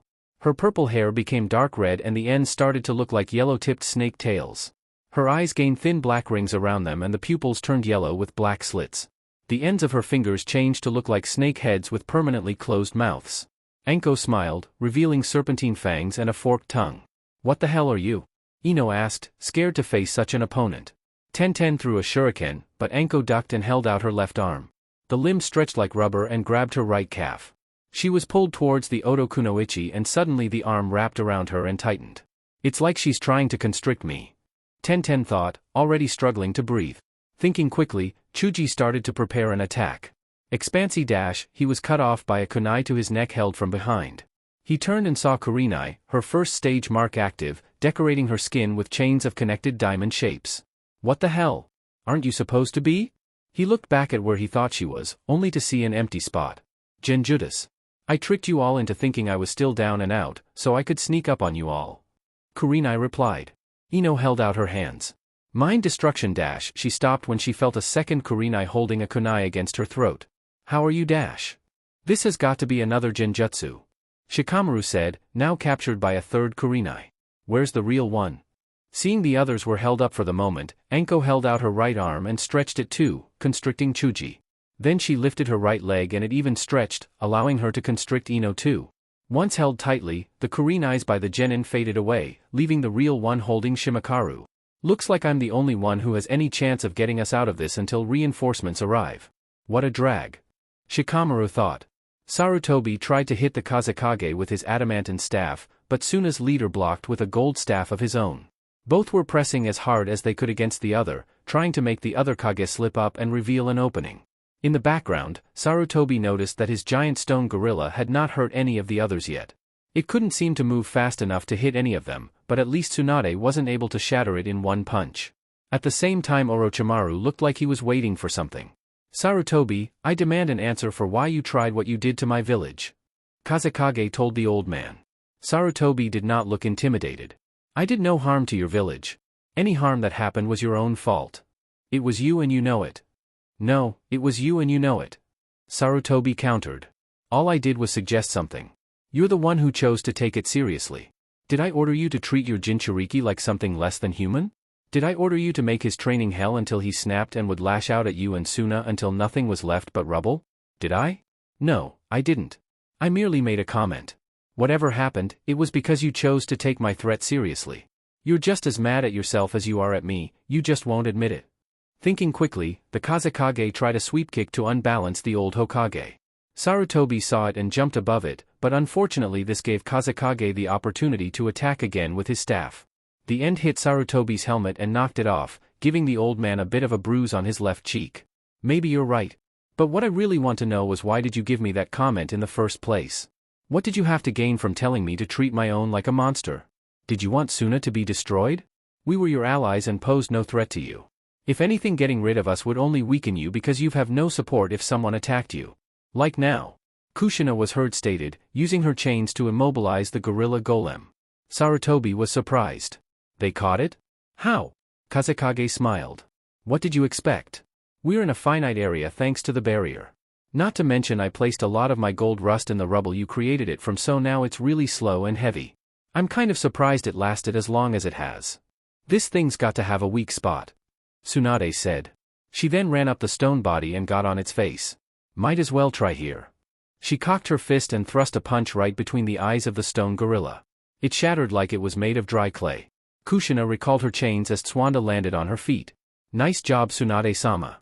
You got it on the first try. Kazekage recalled all his now free gold dust. Now, answer my question, damn it. What were you trying to accomplish when you tried to turn me against my son? Me and the Wind Daimyo had an agreement. He got tired of funding your village but knew if he got involved it would only give him bad propaganda. And I couldn't invade you since my shinobi aren't used to desert terrain and my Jinchuriki at the time was too young to be useful. So I proposed that allowing your village to destroy itself was the best way to handle it. The Wind Daimyo cut off funding and missions little by little while you were supposed to drive your own weapon insane and against you. With Suna gone, Konoha receives more work, more pay, better status, and one less Jinchuriki that could be used against us. Kazekage glared, looking just like Gaara right then. You were hoping to destroy my entire village and every innocent in it, just to put a few more Ryo in your wallet? Ninja kill for pay. That's in the job description. Your daimyo decided he'd rather give my village mission when he needed work than pay to keep your village supplied and happy. As for me, would you turn down money from 2 daimyos? Sarutobi replied. I gotta agree with him there. Enma said, returning to his monkey form. In a business sense, every other village is just competition. Even the allies. And if your own daimyo deserted you, why should Hiruzen have pity for you? Kazekage stood there, changing his gold staff into a long sword. As a businessman and a politician in charge of an entire village, I cannot fault you for that. If it had been the other way around I'd likely have done the same. However, as a father, I will make you pay. Wait just a moment Kazekage-sama. Orochimaru calmly said, making the 2 Kages turn towards him. Next to the snake Sannin was Jiraiya and Naruto, who had used the substitution technique to get in and out of the barrier thanks to specially made seals, both wore for this exact purpose and moment. Ready, you two? Ready, they both said. Oh Naruto, remove your disguise. It will make things go smoother later. Orochimaru added. Gotcha Jizan. Using his chakra, Naruto forced the hair dye and makeup off him, revealing his blonde hair and whisker marks. It may have been 10 years, but Sarutobi immediately knew who he was. The name, the whiskers, the hair, the fact he was with Orochimaru. Naruto's been alive all this time? Now Orochimaru. Jiraiya told his pale teammate. Orochimaru nodded and performed a large number of hand signs while Naruto formed the tiger sign. Edo Tensei totality. The lid on the coffin burst open, causing a large amount of gray smoke to rush out and make everyone cough a bit. Naruto now. Orochimaru told the young blonde. Naruto came up to the coffin, flared his chakra, and made direct contact with whatever was inside it. There was a glow of white chakra that soon turned blue and got brighter. Almost too bright to look at. Then it stopped, and Naruto stepped aside with a smile. Sarutobi saw a silhouette of a person come out. Is this Tobirama-sensei's jutsu he was experimenting on? Did Orochimaru somehow make it work? You can't do this. There's a reason the Nidaime declared it forbidden. I'm not the Nidaime, am I sensei? Orochimaru asked. The smoke cleared, and standing there was probably the last person Sarutobi expected to see. A tall young man with blonde hair that framed his face, wearing an open off-white cloak that had red-orange flames on the bottom, over a jounin vest, black cloth arm covers, blue pants, and black shoes. There was no mistaking this person. Me? Minato? The revived Yondaime Hokage blinked. Huh? Where am I? How did I dash? Minato-kun. Kushina happily said, rushing up to her husband. I'm so glad you're back. She hugged him, but he didn't react. Say something, dear. How did you get so old? He innocently asked. Idiot. She yelled before hitting him on top of his head. I'm not old. And it's not my fault you haven't aged a day while I've aged 13 years. 13 years? Minato asked. Jiraiya came up to his student. Minato, I'm not sure how to tell you this, but you've been dead for 13 years while your wife was in a coma. Wow, you're really gotten old, Ero-sensei. Minato joked, this time making his wife laugh. If you can crack jokes, perhaps you can help us fight. Jiraiya said before pointing to Sarutobi, who was still flabbergasted by all this. Remember your wish for Naruto to be seen as a hero? Well, he's responsible for ensuring that Konoha saw Naruto as quite possibly the furthest thing from hero as you can get. What? Minato asked. What are you talking about? Something tells me we're not getting out of this alive, Hiruzen. Enma told his partner. Chapter 68 Invasion 4. Kushina grabbed her husband's hand tenderly. Minato, I'm afraid we don't have time to explain everything, so to summarize, Konoha disregarded your last wish and it's all thanks to Sarutobi. The Sandaime Hokage was quite nervous now but avoided showing it. Only one thing was keeping him from surrendering. Here I've been fighting 3 Sannin, Akage, and Kushina. All this time they could have attacked together and finished me off at any moment, and yet they haven't. All they've been doing is wearing me out. Were they waiting for this? Why? Why make Minato finish me off instead if they're the ones out for my blood? This can only mean, they brought back Minato for a different reason. I better get rid of him first. If Konoha saw the Yondaime resurrected yet fighting for the enemy, it would demoralize us for years to come. Wait, is that why they brought him back? Minato looked at the older man. Sarutobi, what does that mean? His tone was uncertain, yet close to being threatening. They're lying to you, Minato. They're turned traitor and are just making up gibberish to get you to betray the village you love so much. Kushina shook her head as if disappointed by hearing this. Minato, you trust me, right? Of course, Kushina. Then trust me when I say this man here deserves to die. In our absence he's turned Konoha into a cesspool and made our sacrifice meaningless. Our son isn't even able to live here anymore. If there's anyone I want dead more than Madara Uchiha, it's Sarutobi. Needless to say, Minato was surprised to hear his wife say this. You want me to help you kill Sarutobi? How do I know this isn't some kind of trick and you're some kind of enemy in disguise? I first said I loved you after you rescued me from Kumo and complimented my hair. I first kissed you when you made Chunin and kicked the ass of that Iwa Nin who had been hitting on me. And I first told you about the Kyuubi the day you, accidentally, got to second base. Kushina told him. Mom. I'm right here, you know. Naruto said, bothered to hear that about his parents. Sorry, Naruto. Kushina said with mirth, showing she enjoyed embarrassing her son a little. Naruto? Minato asked, looking at his no longer infant son who had a snake on his shoulders. How old are you now? 13, Dad. But we need to save the catching up for later. Right now we're in a fight and we need your help. Seeing the two transformed girls unsettled the Hyugas, and they were even more unsettled when their Byakugans told them this was no mere illusion. They had truly changed shape. Hitmi almost laughed at the gaping faces of her former clan. Surprised? Say hello to our village's secret weapon. Your village has shapeshifters? Impossible. And yet you see two right before your all-seeing eyes. Hitomi added. Hinata then jumped into the air, her wings flapping keeping her up. And this isn't just for show either. With her lips hardened like a beak, she kept making clicking sounds when she spoke. Hisashi looked worried, but he soon confidently smiled. Nice intimidation ploy, but I see a huge flaw in it. The bird girl cannot attack and keep her distance at the same time, or else she would have done it by now. The fact that I'm still standing here talking proves that. And the fish girl looks like she won't last long outside water. So Hitomi, you're the only real threat here and you're too outnumbered to significantly harm us first. The way I see it, you've lost. And that's exactly what we wanted you to see, Hitomi stated. Before anyone could speak, a bunch of pipes burst in the area, spraying water all over the place. Isaribi used her chakra to hold it all in place and form a gigantic water prison containing them all while Hinata hovered outside the aqua dome. Did they set up some bombs on the pipes timed or triggered for this moment just for this purpose? Hisashi asked himself, holding his breath and struggling in the water. Isaribi and Hitomi looked at each other with light grins. Hitomi nodded, then suddenly disappeared in a puff of smoke, sending a small wave through the water with her removal. Where did she go? 1FO the Hyugas asked before realizing talking underwater wasn't a good idea. Isaribi heard the question clearly but didn't respond. Instead she moved through the water like a fish. Or to be more precise, like a shark, given the fact she had her mouth open ready to bite. The Hyuga got ready to hit her tenketsu, since the Juken could still work underwater albeit much slower. He hit her shoulders but she hit him too, biting his left forearm hard enough to snap the bone and draw blood. Another Hyuga saw this and panicked. I'm outta here. He tried swimming out of the water prison. The water prison technique usually worked two ways: either it was small yet pressured enough that the captive could barely move, or large and unpressured so the captive could move yet something else, usually something dangerous, could be in the water with them. This one used here was the second type, so the Hyugas could swim out if they could reach the edge. Isaribi ignored him, so he reached the barrier and took a breath.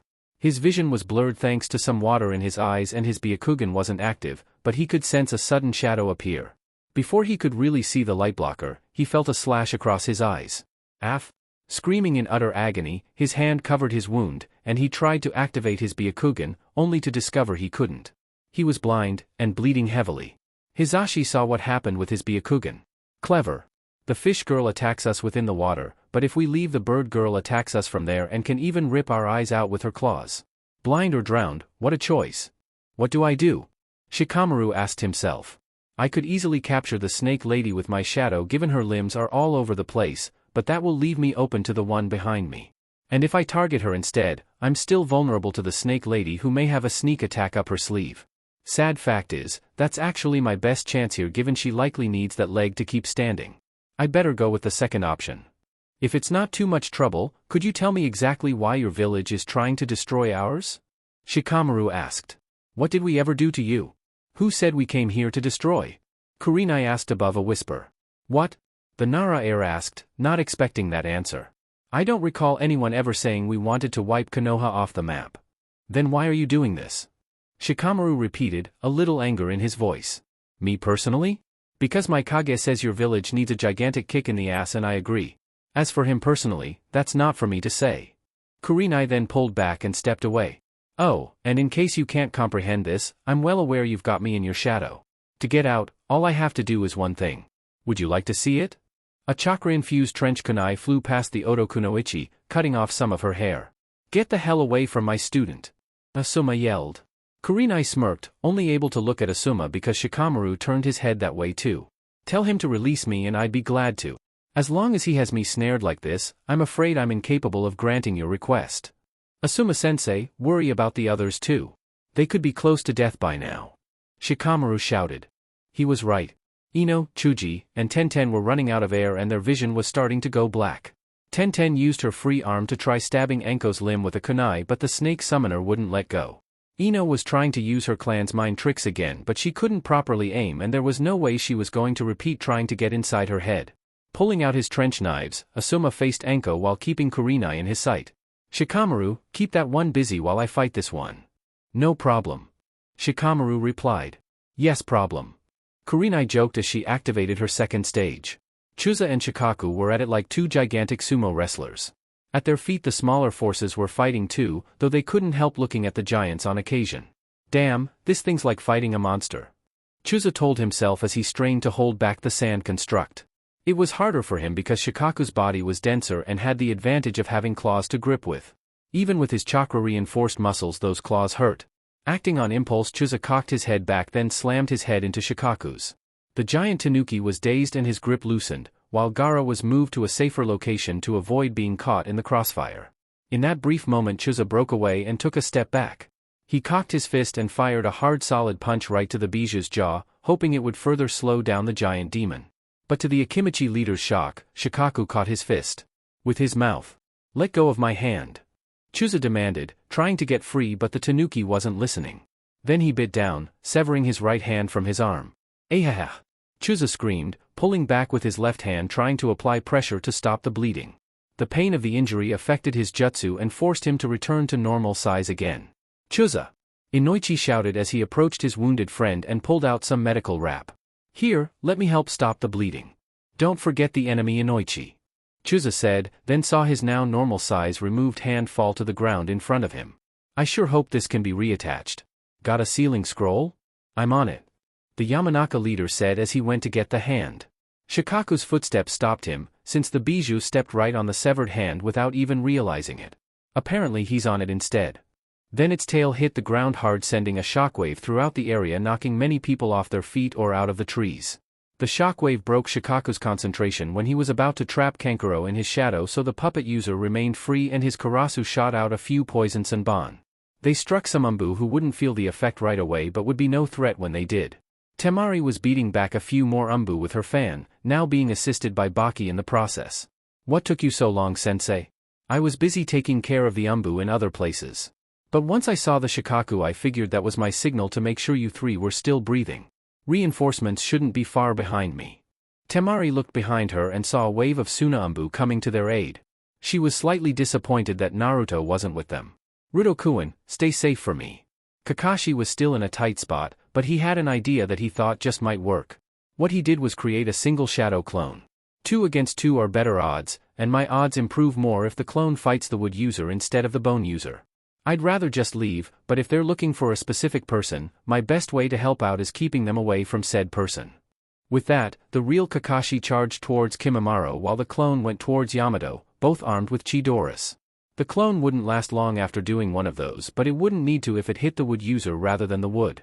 The clone was quickly getting closer to Yamato, lightning blade ready to pierce. Yamato formed a hand sign and something wooden covered his frontside and took on his image. Then it broke free from him, creating a wood clone that got right in front of Kakashi's clone and took the hit for the real Yamato. The impact of the attack destroyed the wood clone and the lack of chakra to continue made Kakashi's clone dispel. Meanwhile, the real Kakashi was close to striking Kimimaro. The white-haired Kagaya just stood there like Kakashi was a mere fly pretending to be a bee. He reached behind himself and winced a small bit. Dance of the Clematis, Vine. With that, he quickly pulled out his spinal column and used it like a whip to hit Kakashi. Without his Sharingan, Kakashi wasn't able to see the attack given using the Chidori now gave him tunnel vision. The bone whip struck his side and made him skid across the ground for a moment but he stopped himself and got back on his feet, holding the cut he now had on his left abdominal area. Did he just rip his spine out of his body? How could he still be able to stand and move with that body part taken out? Medically it's impossible, unless his spinal nerves are still connected and a new set of vertebrae have already grown in the original's place. Dance of the Clematis, Flower. Kimimaro added, bone armor sprouting from his left arm and spiraling together to create a flower-like shield encompassing his entire arm and tipped with a point. Yamato got beside his ally, hands ready to make his next jutsu. Kakashi didn't like his odds here. This is out of my league. I can't face them both on my own for much longer, but maybe I can do one more thing before I retreat. He started a long set of hand signs, and saw Yamato was starting a long but different set too. Earth-style Earth Dragon Jutsu. He said as he finished and pressed his hand on the ground. Wood-style Forest Dragon Jutsu. Yamato said at the same time with his own hand being pressed to the ground. In front of Kakashi the earth rose up and took on the form of a serpentine dragon ready to attack whatever was in front of it.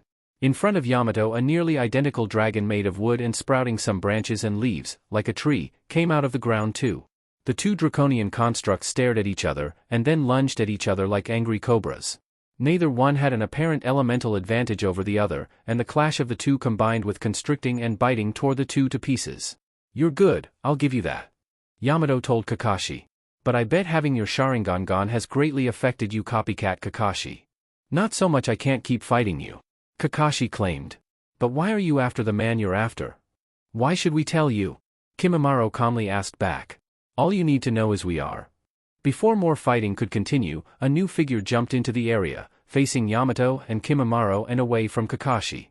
They wore a normal Konoha Umbu outfit, but the mask was blank, pure white, and a hood concealed the person's hair. "Kimimaro-sama, Yamato-sama, the hideout of Danzu-san has been located. Please follow me."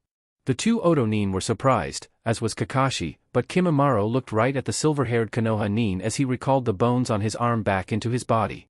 "Be grateful we have no further business with you, Hataki-san. Now we're going after our true target."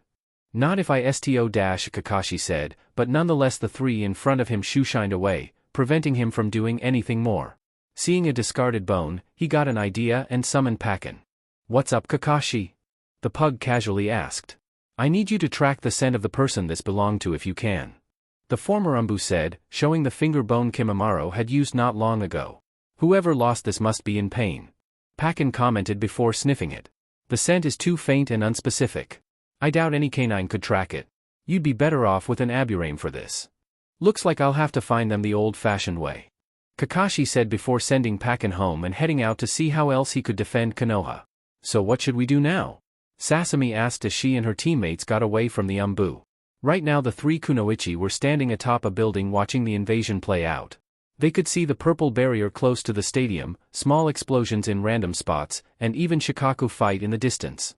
"Part of me wants to go help my fellow Jinchuriki, but my cautious side says two of us fighting in one spot might cause more trouble," Fu mentioned. "We should keep up our objective and keep the village defense occupied and away from our forces," Haku offered. "But where can we do the most damage? Would you like a hand?" an approaching voice asked. "Subsonic-san? What are you doing here?" Sasami asked. "Just finishing up some personal business. Now I'm itching to get some tension out of my system. And I know just where to do it." "Where?" the three genin kunoichi asked. Subsonic smirked under her mask. "We've got forces handling the Hokage and forces handling the Umbu. Some forces are trying to find a dirty rat named Danzu. He's going to be hard to find, but fortunately in my time here I've learned where his hidden base is. Want to help me storm the place?" "How did you find it?" Haku asked. "Technically, I didn't," Subsonic said, confusing the girls. "Oh, you didn't know? My line of work allowed me to get access to a good number of the ninja here, but I didn't work alone. Like Jiraiya-sama, I had agents scattered to help me. Oto has its own spy network here in Konoha, with me as the acting head and messenger." "So there's more than one Subsonic?" Sasami asked. "Oh no, not at all. I'm the only Subsonic. But I do have helpers, and right now they should be making things difficult for Konoha." "Who are they?" "You'll find out later. Now let's go see what they found," Subsonic said before leaving, and the three kunoichi followed. The Hyugas were getting desperate. They couldn't hold their breath much longer, but each time any of them went to get out of the water bubble, Hinata was right there to blind them. And that was if Isaribi herself couldn't get to them first. They had been there less than 2 minutes and already the water was quite bloody. Now that didn't matter. The trapped Hyugas were running out of air and the need to breathe was overpowering all other cognitive functions. All the Hyugas that could still move were swimming in all different directions, hoping that the two transformed girls couldn't target them all this way. Fortunately they were right, since they outnumbered the Oto genin 6-1. Isaribi could only stop one of them while Hizashi and 10 others managed to get some air, and Hinata could only target one of them. So with that, Hizashi and 9 others got out of the water prison jutsu, coughing heavily. From behind them, the water prison exploded like a bomb, sending a strong wave of water at their disoriented backsides and pushing them forward. Right into the walls and railings of the surrounding area. A recovering Niji who had been trying to get back to help his clansmen had been hit by the wave too and sent back over the railing again. When Hizashi and the others recovered, they saw Hinata perched on the railing like a bird and Isaribi recollecting water near herself but not covered in it. "What do you want with us?" he asked, showing a little fear for once. With Hinata's beak mouth it was hard to tell if she was smiling, but her eyes showed a hint of mirth. Nothing, except for you to not interfere in the rest of our army. We knew your group would prioritize claiming me over defending your home, so we put up a struggle and kept you from doing your duty to protect Konoha. Your village is falling and you did nothing to stop it because you're more concerned about that power desire you have. Isaribi added. You don't honestly think this is the entire Hyuga clan, do you? Others are fighting in the battle as we speak. One of the other Hyuga shouted. Oh, we know. But as long as you're here and not out there, you can't guide them during this. Hinata answered, then flexed her talons. Or after. You really plan to kill us? Hisashi asked. No, she doesn't. A Hyuga woman bleeding from her arms and left leg stated. If they really did intend that, we wouldn't be here talking about it. On the contrary. We just wanted to give you the honor of last words. Isaribi countered. Have any? There's no way you're going to kill us. One of the still able-bodied Hyuga declared as he got back on his feet and charged. Hinata got off her perch and next thing anyone knew she was a blur that reappeared behind him and he stopped in his tracks. He twitched slightly and his mouth was open in a silent shout before blood erupted from his midsection and the top half of his body fell off his bottom half. Stunned by this, some other Hyuga found the strength to try and attack Hinata too. She repeated her strange maneuver and even cleaved 4 in a row this way. The others got wise and chose to try and flee, but Isaribi pounced and bit one of them on the throat. He died soon, but 3 others managed to get away unscathed and ran for a safe location, leaving only Hisashi left to face the transformed girls who turned their sights on him. Why us? Why do you hate our clan so much? Hisashi asked, hoping his son wouldn't get involved. Oh, I don't. But this isn't about me. Isaribi said, returning to her human form. Hinata was returning as well, but she looked full of repressed anger waiting to burst forth like a volcano. Why do I hate the Hyuga so much? I have my reasons. Reasons I do not wish to explain. All you need to know is your so-called honorable clan acted criminal to me and those closest to me, and this is karmic retribution. I'm sending a message to your enslaving, child-beating, two-faced self-destructive clan. That message being you can't get away with being cruel forever. But I was never like that. Hisashi defended. I was once part of the branch family. I know full well how abusive the Hyuga clan can be to others. Believe me, I understand exactly what you're mad about. But I've been changing everything in them. If you kill me, it will all be undone and they will revert back to their old habits. Hinata stayed in her spot, but she did not look pacified. You wish me to believe that the only thing that stands between the Hyuga and criminal behavior is you and the laws of Konoha? I wouldn't put it that way. Hisashi said. But your point is that the Hyuga clan will only behave when someone with rank over them is watching, and once they can't then the clan will do as it pleases. The Byakugan-wielding girl told her biological uncle, though she didn't care at all how they were related. Hisashi gained a tired expression. You're convinced my clan has no honor, aren't you? At this point he was tired of defending his case in a futile argument, but he was hoping to delay her long enough to buy time for backup to arrive. What honor is there in beating someone under the age of 4 until they have bruises and calling it training? What honor is there in poisoning a pregnant woman about to give birth? What honor is there in turning your own relatives into slaves and threatening them with death or agony when they ask to be treated like human beings? Hisashi was silent, unable to refute 2 of the claims. There had been times when some Hyuga masked child abuse as training and were put to death when the child itself came close to it, and the caged bird seal was pretty much a poorly disguised tool of torture. But the part about the pregnant woman was news to him. I admit the Hyuga are not perfect. No clan is. But there's no way any of us would poison a preg dash. He was silenced by a kunai thrown into his throat. Oh? And why exactly did Hitomi Hyuga disappear? Hinata asked. Let's go before someone gets here. Isaribi suggested. Hinata nodded and the 2 shooshined away. Unable to attack them now, a recovering Niji immediately moved to his dying father. Ota-san. He could tell from the wound that Hisashi wasn't going to live much longer whether or not the kunai was removed. If anything, it was a miracle he wasn't dead right then. Hisashi lifted his fingers and dabbed them in his blood before writing something on the ground for Niji. 1439. Then he went limp. Shikamaru felt his shadow hold on Kurenai. Ripped apart was the best way to describe it. Something about her new chakra is counteracting my own. I can't maintain my hold on her anymore. He pulled his shadow back and stepped back too to be closer to his sensei in anticipation of what she might do. Kurenai's mark spread over her skin and her body began to transform. At first, her skin just looked like it was hardening, forming a shell of sorts but not an exoskeleton since there were no joints or gaps in the shell. Her hair condensed and solidified into a set of spikes on her head like gigantic quills or Jiraiya's Hari Jizo Jutsu. Her skin and eyes turned dark blue, almost indigo, and reflected light like a gemstone. Overall, she looked like she had turned into a human sapphire dressed in a bandage-style outfit. Kurenai smiled and flexed her fingers, which now ended in points much like her hair. And while not sharp, they didn't look harmless. Testing to see if this was just a genjutsu, Asuma tried a genjutsu release, only to see no change. Still desperate, he threw a chakraless kunai and Kurenai batted it away with her hand. A clanking sound was heard when the metal knife collided with her crystal appendage. In case you're still in denial, this is real. As real as my friend over there. No need to hurry, Naichan. I'm sure these kids won't last much longer anyway. Anko called out. Asuma looked over and saw that Ino, Chuji, and Tenten indeed would not last much longer if they didn't get free of Anko's strangling. But the weird thing was he suspected Anko wasn't really trying to kill them. A real snake, like a python for example, could kill a person in seconds by constricting the neck if it tried, so she should have been able to kill 3 genin several times by now. This felt more like she was keeping them as hostages instead. What do you want from us? Asuma asked Kurenai, hoping his hostage idea was correct and he could bargain or trick the kunoichi into releasing the genin. Even so, he held up a new trench knife that he put his wind chakra into, giving it a sharper edge. What do we want?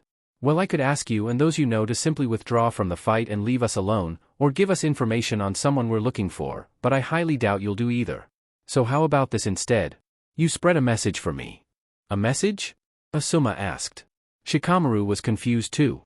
Yes, a message. Something that all of Konoha needs to know when this is over. And what message is that? The former member of the Guardian 12 suspiciously asked. Kurenai smirked. You'll know when the time comes. Bye. She then left by jumping over the ledge to go elsewhere. Anko saw this and released her captives, who fell on their butts gasping for air as she followed her good friend. Asuma immediately checked on his students and Tenten with Shikamaru's help. But Kurenai's words haunted him. I'll know when the time comes? What does that mean? The older Ino Shikacho trio and their support were surrounded by a group of Suna shinobi and their released bijou. Many of the Suna nin looked apprehensive being in the vicinity of Shikaku, but as long as the Tanuki didn't attack them they weren't going to draw attention to themselves. Inoichi and Shikaku looked the freshest and most able to fight, while Chuza and the others looked like they needed to get to the hospital before they fought anymore. Shikaku's mind was working a mile a minute right then. I have 2 options. I can try and trap them all and hope Inoichi can attack them all quickly, or we can surrender and hope they're not here just to kill us all. It's troublesome, but I think I know which one I should try. I don't suppose you'd let us surrender, would you? Shikaku said when he fell onto a knee, looking like he was running low on stamina now. Not really. We're not here for a senseless slaughter, but we're not interested in prisoners either. Baki told the Nara head. This confused Shikaku. You're not trying to kill us or take prisoners. Then why in Kami's name are you attacking our village? For the most part, we're trying to make a point to Konoha's leadership as well as improve our chances of getting more business in the future. A different Suna nin answered. Konoha's been taking a lot of our jobs from us and unless we do something about it your village is going to bleed us dry. Would you do anything different if the situation was reversed? I can understand the business part. That's understandable.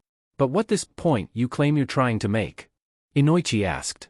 Kazekage-sama is doing that for us, so you don't need us to tell you. By now Shikaku was finished looking over the area and preparing his jutsu. Shadow branching trap jutsu. On the ground his shadow sprouted multiple limbs and quickly sprang out to ensnare all the surrounding Suna nin. Temari and Kankuro got out of the way and into the trees, but the rest didn't and were forced to stand in place. Jutsu success. Get Inoichi.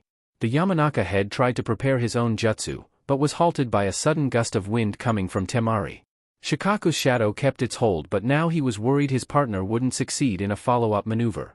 A rumble on the ground told them that Shikaku was coming closer, ready to do some serious damage even if the Suna nin couldn't. Despite his wound, Chuza was in no mood to stand back and do nothing. Full body expansion jutsu. He regrew back to giant size and faced the Ichibi again. Regaining his bearings, Inoichi started his jutsu again before someone could interfere. Mind distortion jutsu. This was one of the few multi-target techniques the Yamanaka had, allowing him to affect everyone within a small radius, just big enough to affect everyone Shikaku had trapped. It wouldn't hurt them, just give them what felt like a sudden hangover at full power. The only downside would be Shikaku would be affected too and thus the shadow jutsu would be undone, and normally that would be when Chuza would demolish them before they recovered, so now Inoichi would have to fight on his own. The jutsu took effect and everyone around Inoichi was stricken with the worst headache they ever had without alcohol being involved. Shikaku released his jutsu involuntarily as expected and he and the others collapsed holding their heads. Before any could try to recover or ignore the effects, Inoichi pulled out two longer than standard kunai and rushed to the closest Tsunade, which happened to be Baki. 2 days to properly defend himself, the half-masked Tsunade was about to be sliced in a lethal area. Has Kankuro's puppet not intercepted and taken the hit for him? Damn, those two genin were outside my jutsu's range. But I can still take them. He used his first long kunai to break Karasu's mouth and damage the Sanban launcher, and his second weapon he kept at bay. A wise choice, as Karasu swung its arm revealing a blade Inoichi had to block with his own. Temari tried to sneak up on the blonde jounin and hit him in the head, but he heard her and ducked. In the process Karasu's arm got free and continued its swing, so the blade ended up cutting Temari above her breasts under her collarbone. Seeing the wound, Kankuro withdrew his puppet and immediately approached his sister. Oh crap, oh crap, oh crap. He kept saying, knowing his weapons were poisoned and if Temari died there'd be 3 people ready to beat him to a pulp for it. Hang in there, Nei-san, he said, reaching into his pockets for the antidote. Inoichi did another hand sign. Mind destruction jutsu. He aimed this one at Temari, causing her to become catatonic for a time before she sprang up to her feet. What are you doing to her? Kankuro asked. I'm fighting a puppet user with a puppet. But mine's harder for you to hurt. Kankuro had the advantage of being the more experienced puppet user in this fight, but Inoichi had the advantage of having a puppet Kankuro didn't want to attack. Not only that, but Shikaku was already on his way to recovering while the Tsunade would need more time. Shikaku had been exposed to this method before and expected it, so naturally he had a quicker recovery time than first-time victims. Kankuro's only backup was Gaara and Shikaku, and both of them were fighting the one-handed Chuza, who was amazingly holding his own against the Sand Tanuki. It wasn't going to last long. Shikaku was a chakra monster and Chuza had lost a fair amount of blood already. Not to mention Shikaku had more to attack with, and now was trying to crush the Akimichi head with his tail by wrapping it around his midsection. The pressure of the tail was making it difficult for Chuza to breathe, but he pushed on like he was trying to shove the bijou out of the village. Strange thing was, he was little by little close to succeeding, although Shikaku had little problem pushing back, creating a standstill. All the while Gaara did nothing, using most of his energy and focus just to help maintain Shikaku's body while being alert so he could get rid of it before the bijou decided he wanted more targets than allowed. If he could, he'd attack Chuza with Shikaku or leave to help his siblings, but this was all he could do. Shikaku meanwhile didn't mind that. He was loose and permitted to kill, and this large Konoha nin had offered himself up to the slaughter. In no real hurry to get his fun over with, the Ichibi enjoyed making the Akimichi struggle first, but now he was getting bored. You bore me, Konoha nin. Time to end this and get me some more blood. The Tanuki said. Over my dead body. Chuza said. I agree completely. Shikaku said before he opened his mouth wide and lunged forward, his mouth locking down over Chuza's head. The gigantic ninja tried to get the bijou to let go, but Shikaku clamped down and next thing he knew, Chuza was headless. There was a lot of blood from the wound before Chuza's body fell down and shrank back to its original size, luckily doing so before it hit the ground. The blood didn't as quickly, so the ninja in the area were covered in it. Inoichi froze and looked up, not seeing his old friend anymore. Shikaku looked up too, only to not see Chuza fighting the sand construct. At that time Inoichi's hold over Temari broke and she collapsed. Taking the opportunity, Kankuro got to her and injected her with the antidote before it did anything worse than it already had. Chuza! The Yamanaka and Nara shouted when they realized what happened. The Tsunade were starting to get back to their feet, but the Konoha nin had something more important to them on their minds. Wanting to get to their comrade ASAP, Inoichi threw a paper bomb kunai to the ground and helped Shikaku leave with him. Kankuro saw the waiting explosive and knew he couldn't get everyone out of there in time. Unable to choose which ones to save, he grabbed Temari and prepared to at least save her. He got back, but then Shikaku's arm thrust down and covered the explosive, taking the hit. Sand was blown everywhere, but no one died. Damn, I missed them. Shikaku said, aiming for Inoichi and Shikaku at the time. Sasami, Haku, and Fu followed Subsonic to a currently unoccupied section of Konoha's protective wall. When they got there, 3 people showed up, looking like they were expecting the quartet of Kunoichi. They were dressed like Umbu, but they all had blank masks, hoods, and long sleeves. So like Subsonic, they displayed no identifying characteristics. Ah, Subsonic-sama, glad to see you made it. The center one greeted. At that moment Yamato and Kimimaro showed up, following a 4th masked ninja. Great timing, Yamato-san and Kimimaro-san. And hello bass, sharp, flat, and tenor. You certain this is the entry point? Subsonic greeted back. All 4 nodded. Indeed. We've seen some ninja go in and out here, including Danzu himself. This is the place. Good. Let's see if the guy's down there. Subsonic-san, there's nothing here. Sasami pointed out. Watch and learn. The former Uchiha matriarch told the orange-haired girl. The masked nin dubbed base by Subsonic went to the wall and pulled out a small block that normally looked like a mere part of the wall. When he pulled it out, it turned out it was connected to some kind of mechanism and he rotated it like a key. When he turned it 180 degrees he put it back in place. Suddenly a previously invisible door opened on the wall revealing a corridor that led into the wall and under it. Wow! The Kunoichi genin said. No time to admire the craftsmanship. There's likely to be an alert system. The masked nin Subsonic called Sharp said as bass, flat, and tenor went into the doorway. Subsonic joined them with her remaining helper and Sasami, Haku, and Fu followed. As if on a timer, the door closed automatically. Chapter 69 Invasion 5. Hiruzen Sarutobi was a veteran of several battles and even a war. He donned the Hokage hat and roll twice, taught the 3 Sannin, and had faced the Kyuubi itself and lived to tell about it. So naturally he was not a man who feared much, even death. But facing Minato in his prime while he was accompanied by his own students, Minato's wife, and the Kazekage all at once, that would make even Hanzo of AIM sweat nervously. He only had one hope to get out of this alive. Minato, don't believe the lies these people are trying to feed you. They've become corrupt and dangerous. They're just trying to use you to do something you know you don't want to do. Stop them before they destroy Konoha, before they destroy everything you ever cared about. Naturally Minato did not know what to do. On the one hand, his predecessor, a man he knew to be honorable, was telling him that his wife, Sensei, and 2 other Sannin along with his now teenage son, had turned traitor and wanted to obliterate Konoha. But on the other hand, Kushina and Jiraiya, 2 more people he knew were trustworthy and honorable, were out for Sarutobi's blood and they weren't the only ones. Neither situation made any sense to him and he knew he was expected to choose one to fight on. The problem was which side had the more honest claim? The more he thought about it, the less certain he was. Minato, we know you're uncertain, but you must believe me, that man is the true corrupt and dangerous one. Kushina told her husband. And we're not asking you to destroy Konoha? You're not? Sarutobi asked, not expecting that. Nope. In fact, now we've got plenty of time to tell him the truth of the matter. Orochimaru stated confidently. Sarutobi did not like the sound of that and began another jutsu. Before he finished, he heard one being called out. Metal-style steel prison jutsu. Dozens of metal poles burst from the ground surrounding the old Hokage and twisted and bent to create what looked like an oversized birdcage with no door. What on earth is this? Sarutobi asked. It's exactly what it looks like. Naruto answered. Jiraiya came up to his revived student. Minato, now we can tell you exactly what has been going on in your absence. You know nothing. You're all biased and self-serving. Sarutobi angrily shouted. Kushina held her sword against his neck. And you aren't? Be silent you fool, or my blade will cut you, and you know what will happen to you if that happens. She then faced Jiraiya. Please continue Jiraiya-sama. Sarutobi really wanted to stop this, but Kushina's sword really frightened him since he knew full well what it could do to a person. And since Enma knew too, he was unlikely to act instead. Jiraiya looked at Minato, looking to the former Hokage just like he did when the sage became his sensei. Minato, what would you say if I told you that Konoha completely disregarded your final wish, and Sarutobi not only encouraged it, but was downright responsible for it? Minato looked surprised yet skeptical. I'd say tell me more. Down under Konoha, Subsonic's group and Kurenai's students were walking down a hidden hallway. There didn't seem to be any alarms or traps going off, and that made Fu uncomfortable. Why would there be something like this here but no defense to it? Is this an escape tunnel or something?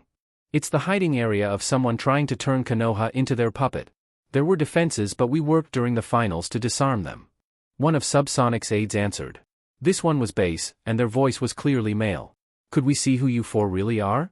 So we could feel safer around you? Fu asked, one of her childhood defense mechanisms flaring up right then. She couldn't trust someone she didn't know the face of. I'm afraid not. Subsonic answered for them. My identity has been compressed. I can't stay in Konoha any longer, so they will have to work in my place. So they need to remain masked, even here. Fu didn't like it, but she knew better than to argue against Subsonic. The woman had been very helpful to her when she was younger and trying to adjust to the differences between Oto and Taki. The last thing Fu ever wanted to do was displease those she was grateful to. What's at the end here? Sasami asked. A large room, and if we're lucky Danzu will be there hiding and instructing his servants in what to do. He could be hiding elsewhere, but that room's the best place for him to correspond with his private army. The masked one called Tenor answered, their voice female. If he's not, we'll be at the heart of his organization and can still cripple the cripple. Sharp added, laughing at their own joke, their voice male. If the guy wasn't a warmongering threat to us, all I'd say that was uncalled for. Flat, another female, told Sharp. Suddenly there was a barrage of Sunban shooting at them from all sides. Above, below, left, and right. It was like something out of an Indiana Jones movie where he stepped on a trigger to a temple track. Fu immediately shrank to avoid being hit and Sasami and Haku jumped backwards to escape the target zone. Subsonic and her helpers however moved like a well-trained unit to deflect the multiple needles from all directions so none would hit them. Impressive. Haku said, seeing them move. It's like they've been preparing for specifically this for a long time. I think they have. Sasami commented. As spies, they must always be ready to defend themselves if caught. The attack stopped quickly and no one looked hurt. Even so, the masked ninja made sure to check for any injuries just in case. Seeing none, they considered themselves in the clear. Fu returned to normal size and they continued down the corridor. Minato, having heard the story from Jiraiya, turned to Sarutobi with a murderous gaze. What the hell were you thinking, Sarutobi? The old man glared back at the revived Hokage. I don't have to justify myself to the dead. Does he look dead? Orochimaru asked. I know this jutsu. Tobirama-sensei created it. You temporarily bring the dead back to life by killing someone else first as a sort of sacrifice and then you control the resurrected person like a puppet but they fight with the skills they had in life. Orochimaru smiled. Very good, Sarutobi-sensei, but you're not entirely accurate. You said temporarily, but we didn't. What are you trying to say? You can't mean you made the jutsu permanent. Sarutobi said in denial with a bit of fear. Everyone except Minato smiled. Oh, but we do, old man. Minato Namikaze is completely resurrected thanks to us. How is that possible? Sarutobi fearfully asked, knowing if Minato chose to fight no one in Konoha could stop him. That's none of your business, old man. Now, before Minato kills you for your crimes against his son, the son he wanted Konoha to see as a hero for keeping the Kyuubi at bay, tell him exactly why you decided it was better to turn Konoha against him. Enma returned to his normal form. I'm sorry, Hiruzen, but there's nothing I can do to help you out of this one. I'll go tell your kin of the true dash. He stopped when a sword pierced his backside, the end sticking out through his breastplate. Oh no, you don't, Fleabag. No support for the bastard who wanted my son to be Konoha's punching bag. Kushina said as she withdrew her sword from the monkey summons. Enma. Sarutobi screamed, already knowing it was too late to help his partner. Kushina's sword was one of the famous Uzumaki blades, forged with seals inscribed in the metal as it was manufactured, allowing the blade upon completion to have abilities unlike any other blade in the elemental nations. Rumor has it that the swords of Kiri's 7 swordsmen originated from Uzushio, given to the village in an effort to arrange peace between the villages. Kushina, being one of the Uzumakis, inherited one of the swords not given to Kiri. Kushina's sword was a pitch-black blade named Kurochi, and boy was it deadly. So deadly she only ever used it as a last resort. Whenever it cut living flesh, it emitted a chakra that attacked the target on a cellular level. What it did was destroy the bonds between cells that kept the body solid, thus turning them into liquid. In short, whatever body part it cut melted. The damage worked fast, but it rarely spread beyond the cut, and when the wound was located where Enma's was, that was not necessary. Right now his skin, muscles, left lung, and the side of his heart were starting to become blood-colored ooze. Enma fell to his knees and clutched his frontal wound, already feeling his liquidy insides leak out. He looked up at his summoner fearfully as the hole in his heart pumped out a lot of blood, and then he collapsed, disappearing in a puff of smoke to at least die in his own home. Sarutobi closed his eyes briefly in mourning. Thank you for your help, old friend. Rest in peace. He then looked back at his assailants. Even if you kill me, you will never escape Konoha's wrath. Oh, we know that. But we're fully prepared for it. And we won't be alone when they try. Orochimaru grinned. Oto has allies after all. Allies Konoha will struggle against. Kazekage pointed out. Face it, sensei, you lost in your little scheme. Tsunade told him. And you still haven't answered my question. Minato reminded. Why did you set out to turn Konoha against my son? On some level of Sarutobi's mind, he had finally accepted that this was going to be his last stand. With nothing to lose, he got angry and fearless. It was because I finally had a chance to accomplish my dream of having a personal Jinchuriki subordinate. I tried my hardest to get Kushina under my control during my reign, but her damn clan kept interfering. I thought assigning Tsunade to be her sensei would give me a good opportunity, but Tsunade foolishly only made it even harder. It was only after I arranged for her boy toy to be killed that she finally left Kushina alone, but knew, you had to be romantically involved with my weapon. Tsunade tightened her fist at hearing him mention how he caused Dan to die just to make her emotionally compromised. She already knew about this from the files Jiraiya stole, so she didn't shout about it now. After that I called it quits for my goal and gave you my mantle in hopes you would use her the way I intended to. But you didn't, and I always thought you were an idiot for that. So when I regained the Hokage role and found out Kyuubi had been placed in a new vessel with no one around to claim jurisdiction over it, I knew my chance had finally come. I just needed to keep Tsunade and Jiraiya away from him and keep Konoha from knowing you sired him.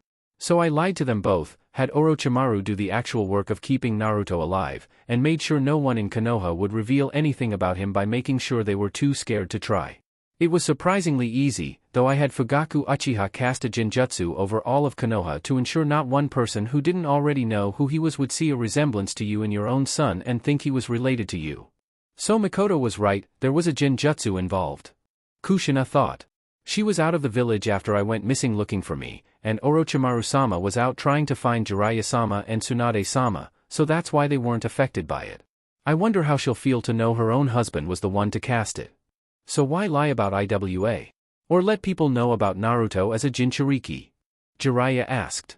If you really wanted him to be a puppet ninja for you, wouldn't it have been easier to just hide him from everyone yourself and fill his head with whatever you wanted? I already raised and trained 2 kids while being Hokage at the same time, I really wasn't in the mood to do it again. Something had to give, and if I gave up the Hokage role I would lose my chance at molding Minato's son into my image. But if he was accepted and loved by the village, he would get too powerful to be controlled by one person. That one person being you? Minato asked. Yes, my plan required me to be the highest authority figure in his life, but if he was like then all clan heads and many civilians would have influence over him and his loyalty would be compromisable. The solution therefore was to ensure they had no interest in him, and telling everyone he was a Jinchuriki and had no important parents did just that. The IWA thing was just to silence those that wanted to say otherwise on keeping Naruto's heritage hidden. The Ki aimed at the old man was literally suffocating, but it was clear the ones generating the majority of it were Kushina and Minato. The old man they had once trusted not only their lives, but their son's life as well too, had betrayed their trust, all for the sake of having a Jinchuriki at his beck and his call alone. He was like Danzu but with a dream of one root rather than a platoon's worth. Here Minato, you might need this. Jiraiya said as he handed his student a trikunai. Sarutobi was the only one surprised. What? You thought all of them were lost with Minato? I've had one on me this whole time as a memento. The sage told his old mentor. Sarutobi sighed in resignation. You want to kill me? Fine, go ahead, but Konoha's will of fire will not die with me. The people of this village will rise up and withstand your bloodshed, and they will retaliate against your new village eventually. You will not escape justice forever. We are justice. The Sannin said in unison. No, you are vengeance. Their old sensei reprimanded. Potato, potato. Orochimaru replied. So who's going to kill him? Minato asked. We decided to let you and Kushina do that. Naruto can participate too if he wants. Tsunade answered. Nah, I'm sure Okasan wants this too much for me to take it from her. The young Jinchuriki stated. Ready Minato? Kushina asked. The Yondaime looked right at the Sandaime, hand gripping his signature weapon tightly. Yes, let's do this. Naruto smiled and used his Tetsuten to remove the metal bars holding Sarutobi prisoner. It wouldn't be any fun for them if you couldn't fight back. If I'm going down I'm taking you all with me. Sarutobi said, readying himself for one last jutsu. Minato recognized the complicated pattern of hand signs quickly. It was for summoning the Shinigami, which was only ever done for sealing souls away. Not having any time to ask himself anything, Minato quickly threw his trikunai at his predecessor. Chance seemed to be on Minato's side as the weapon hit Sarutobi's hands, piercing both and pinning them together, stopping his jutsu and preventing him from doing anything more. The old man winced from the pain and struggled very briefly to separate his hands. The seals for the Hiraishin kicked in and Minato was in his face. The Yondaime punched the Sandaime square in the jaw and followed with a sweep kick to throw him completely off balance. Sarutobi fell backwards and landed on his back, and Kushina appeared right over him before she drove her sword into his eyes, causing cuts on his brain and near instantaneous death for him. There, that got him. The redhead said, pleased with her work. Naruto stood back looking a bit perplexed. That was a bit anticlimactic. I kind of expecting this fight to be, well, longer and more exciting. He was an old man worn out from fighting 3 Sannin in their primes, a Kage, and a vengeful mother before this. Frankly, there wasn't a lot more he could have done at this point that wouldn't have killed himself. Orochimaru told the young man. He probably could have done a lot more resisting had we used a different approach here, but with all of us and your parents here and united, he didn't stand a chance. You are aware this will create more problems and a power vacuum, right? Minato asked. Oh, we know. We've resolved one set of problems but created another in their place. Trust us, Minato, we wouldn't have done this if we weren't prepared to handle them. Jiraiya told his student. And Suna will be there to assist Oto when the time comes. Kazekage added. That's good, but how much longer do I have? Minato asked. Probably a good 10 years, maybe more, but I wouldn't guarantee it. Orochimaru answered. What? What was done to me? Minato inquired, confused. Sorry Minato, but we've got work to do here and we could really use your help. You don't have to kill anyone, just demoralize them. Just remember, as far as Konoha is concerned, you never had a son and Naruto was never human. Jiraiya told his resurrected student. Orochimaru went to the sound for. The job is done. Remove the barrier. Jirobo, Kidamaru, Sakan and Yukon, and Tayuya nodded and dispelled the barrier that had been keeping several Umbu outside. Fortunately they had seen and heard everything, so they were conflicted on what to do. Yandame-sama? One of the Umbu asked. Are they on your side? Minato asked Jiraiya, who shook his head. In that case, if you wish to live you will do nothing to stop us. But are you really going to turn against Konoha? I'm giving this village a harsh wake-up call. What happens from there is not my concern. The Hokage told them without empathy before he and the rest disappeared from sight. Should we do something? One of the Umbu nervously asked. After seeing all that, you think there's anything we can do? Danzu-sama, intruders are in the base. The old warhawk looked marginally surprised. Well, what are you waiting for? An invitation? Eliminate the enemy at once. As you wish. The Rootnin said with a bit too much mirth for Danzu's liking. Using every reflex he managed to dodge a direct sword strike that would have crippled him even further. Traitor. That would only be true if I was one of your cronies to begin with. The disguised ninja said before several others arrived as backup. Whoever you are fools to try and target me. Danzu confidently claimed despite his slight fear here. You may be a powerful old man, but you're still an old man. And you can fall. Subsonic said. And you will. Tenor, the one who first tricked him, added, standing in a kenjutsu stance. Sasami, Haku, and Fu stood back hidden as backup and to keep alert for any potential support for Danzu. Haku made it easier by freezing all known ways in and out. Danzu revealed he had 2 arms after all, his right arm covered with strange metal guards, and tried doing some hand signs. Before he could finish, a kunai was thrown at his hands and only his left hand was injured by it. He winced but did not cry out in pain. Knowing he couldn't afford to underestimate these ninja, he used his free hand to reveal his hidden Sharingan. You're going to need more than an eye to survive us. Flat declared. I didn't get where I am in life by being feeble. No one can oppose me. No one. Danzu declared. Who are you trying to convince, criminal, us or you? Subsonic said, activating her Sharingan to prevent any influence over herself. With her eyes natural and not implanted, that was going to give her an advantage over him. Doesn't matter, I've already won. Danzu said, quickly revealing his reattached arm and the Sharingans implanted. Oh crap. Against that many Sharingans I'm not sure I'm going to be enough to keep everyone out of trouble. Even Sharp's Genjutsus may have difficulty here. Subsonic thought, briefly uncertain what to do. All of her helpers made sure to look away, but that would give Danzu a slight advantage. Fu suddenly got a good idea. Cover. She took her teammates, who immediately shielded their eyes. Ninja arts include jutsu. She suddenly exhaled a thick mist made of powder that reflected all the light in the room but also provided a small amount of its own thanks to burning some of the oxygen in the room. Overall, it was a cloud that glowed as bright as the sun and burned anyone close to it. And it hung right over Danzu and all his revealed eyes. Ow ow. The thieving warhawk screamed as the blinding light burned the retinas of all his eyes. With all but one being active Jujitsu, it hurt even more than normal. The greatest weakness of every Jujitsu is that in order to do its job it has to become more perceptive to light and thus more vulnerable to it. Fu told herself and she shrunk to insect size and rushed forward. He has no choice but to close those eyes and wait for them to handle light again in small doses, and if I'm lucky the pain in his arm from so many hurt eyes will hinder his ability to use the arm period. The one downside to Fu's jutsu was that Subsonic and the others were affected too, temporarily blinded with Subsonic receiving the worst of it. I can't see anything. Danzu said when he tried opening his normal eye, only to see he had gone completely blind. And my arm won't move. Yep, as expected the muscles in his right arm would not cooperate thanks to the fried optic nerves.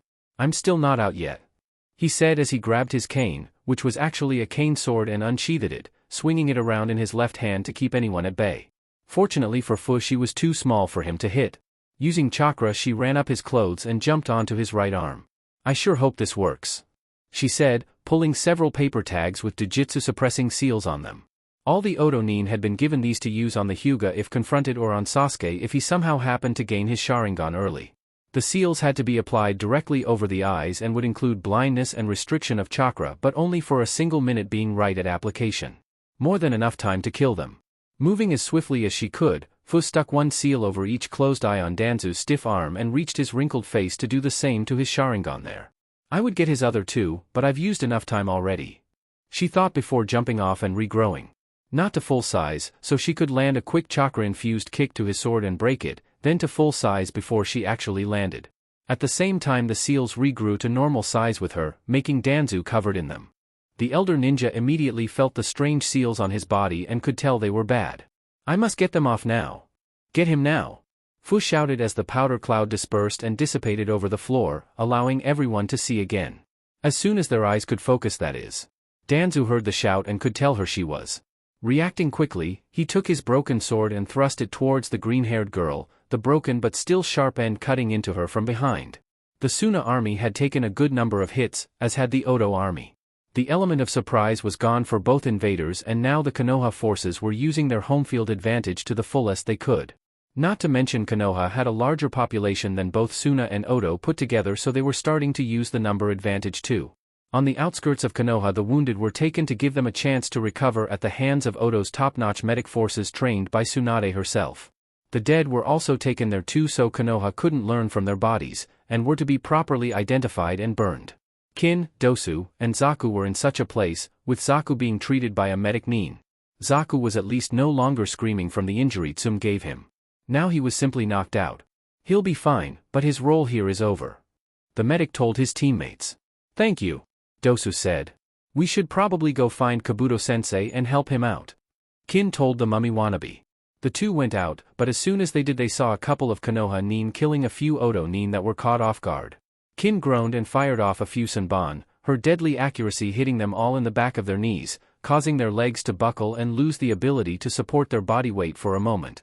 Dosu ran in front of them all. Melody Gauntlet internal concussion, he said before activating his weapon at point-blank range, generating sound waves that hit the inner ear so fiercely it felt like the brain itself was rattling inside the ninjas' skulls. Whatever balance those Konoha nin had left evaporated and was replaced by a migraine at full force. Kin was going to come up and finish them off, but a giant shuriken came too close to cleaving her for her liking. Turning around she saw reinforcements from Konoha, most of them Umbu, but two of them were the guards Izumo and Kotetsu. And right now Konoha's troops looked like they forgot the definition of mercy. Let's get out of here, Kin told Dosu, starting to panic. Dosu nodded and ran with her back to the medic tent. A few Oto and Suna nin tried to fight back but were being slaughtered. Retreat, a Suna Umbu shouted before his head was cut off. Konoha's found us. Take the injured and run, Kin told anyone who could hear her. Right away the medics grabbed their supplies and patients and ran off, knowing their job was to heal not fight. Dosu grabbed Zaku and placed him on his back. Not having the upper body strength to do the same, Kin resorted to being part of the guard of the group so that they had some protection from Konoha. Kin immediately resorted to one of her best defenses. Hitting a button on her belt, a hidden device emitted a high-pitched sound that briefly disorientated the enemy, but its real purpose was to cast a genjutsu on them when she added her chakra to it, which she did. As a result, like her hypnotic bells, she made the enemy see multiple copies of the Oto-Suna group, and thanks to the earlier disorientation they couldn't immediately tell which group was the real one. By the time the Konoha nin recovered, the fleeing medics had already gotten away. Gaara and Shikaku were still crushing the Konoha ninja in their area, the Bijou enjoying the thrill of the kill and Gaara getting a small amount of satisfaction too. With the original Ino Shikacho force pulled back, there was nothing to stop the Bijou from getting to Konoha itself. The border patrol was trying its damnedest to keep the giant Tanuki away, but they weren't anywhere fit to subdue a Bijou. Not even Minato's old bodyguards Gunma Shiranui, Rado Namishi, and their teammate, could handle this the same way Minato could have. We may be screwed, Gunma commented. Try to be positive. This thing was defeated before, it can be defeated again. Rado told him. But how? Shikaku inhaled a great amount of air, making its stomach swell. Drilling air bullet. He then hit his stomach, sending the air missile out, forcing the border patrol to dodge.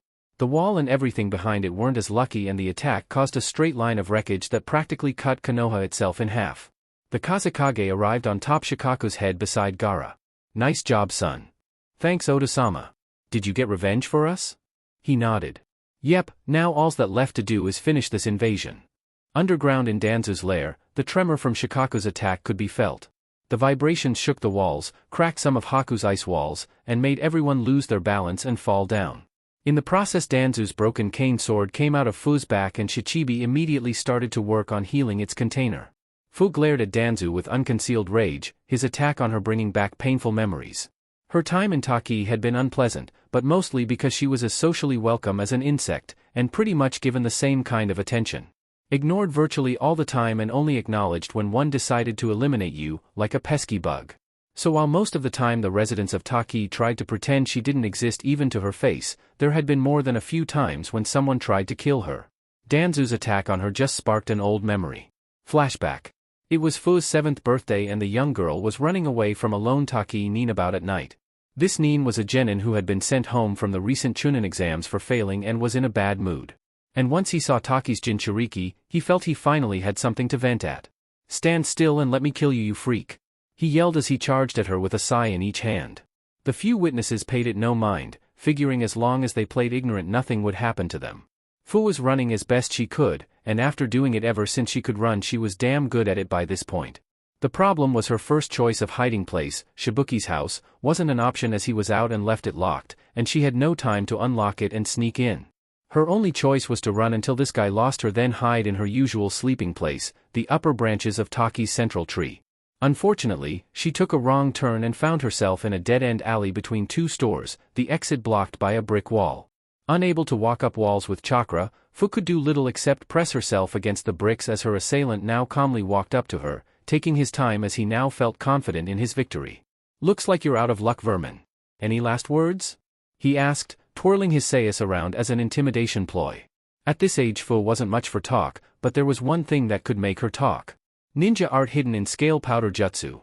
She exhaled a small cloud of reflective powder and caught the moonlight, and the glare immediately blinded her would-be murderer. In his blindness, Fu tried to run past him, but he must have heard her, for he thrust out one of his sayas. By luck or maybe skill, he managed to stab her right in the back and into her left kidney. Fu screamed in pain and fell on her face, reaching back to pull the weapon out.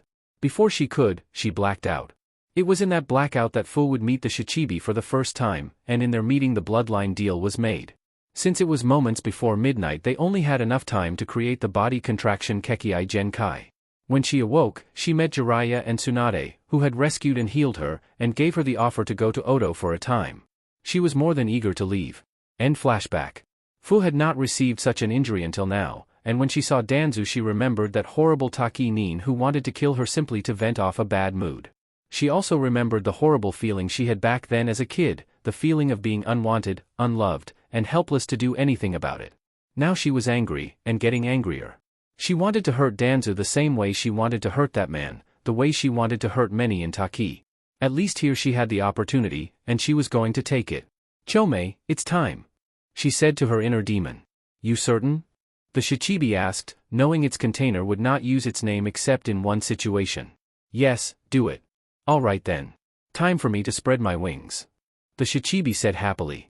Fu was then covered in red chakra, which slowly began to take on the form of a beetle.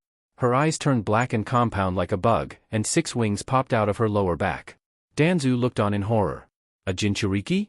I must subdue her, and quick. He rushed to rip off the seals on his Sharingans, but countless Sanban struck each one dead center, impaling the pupils and making him scream in agony.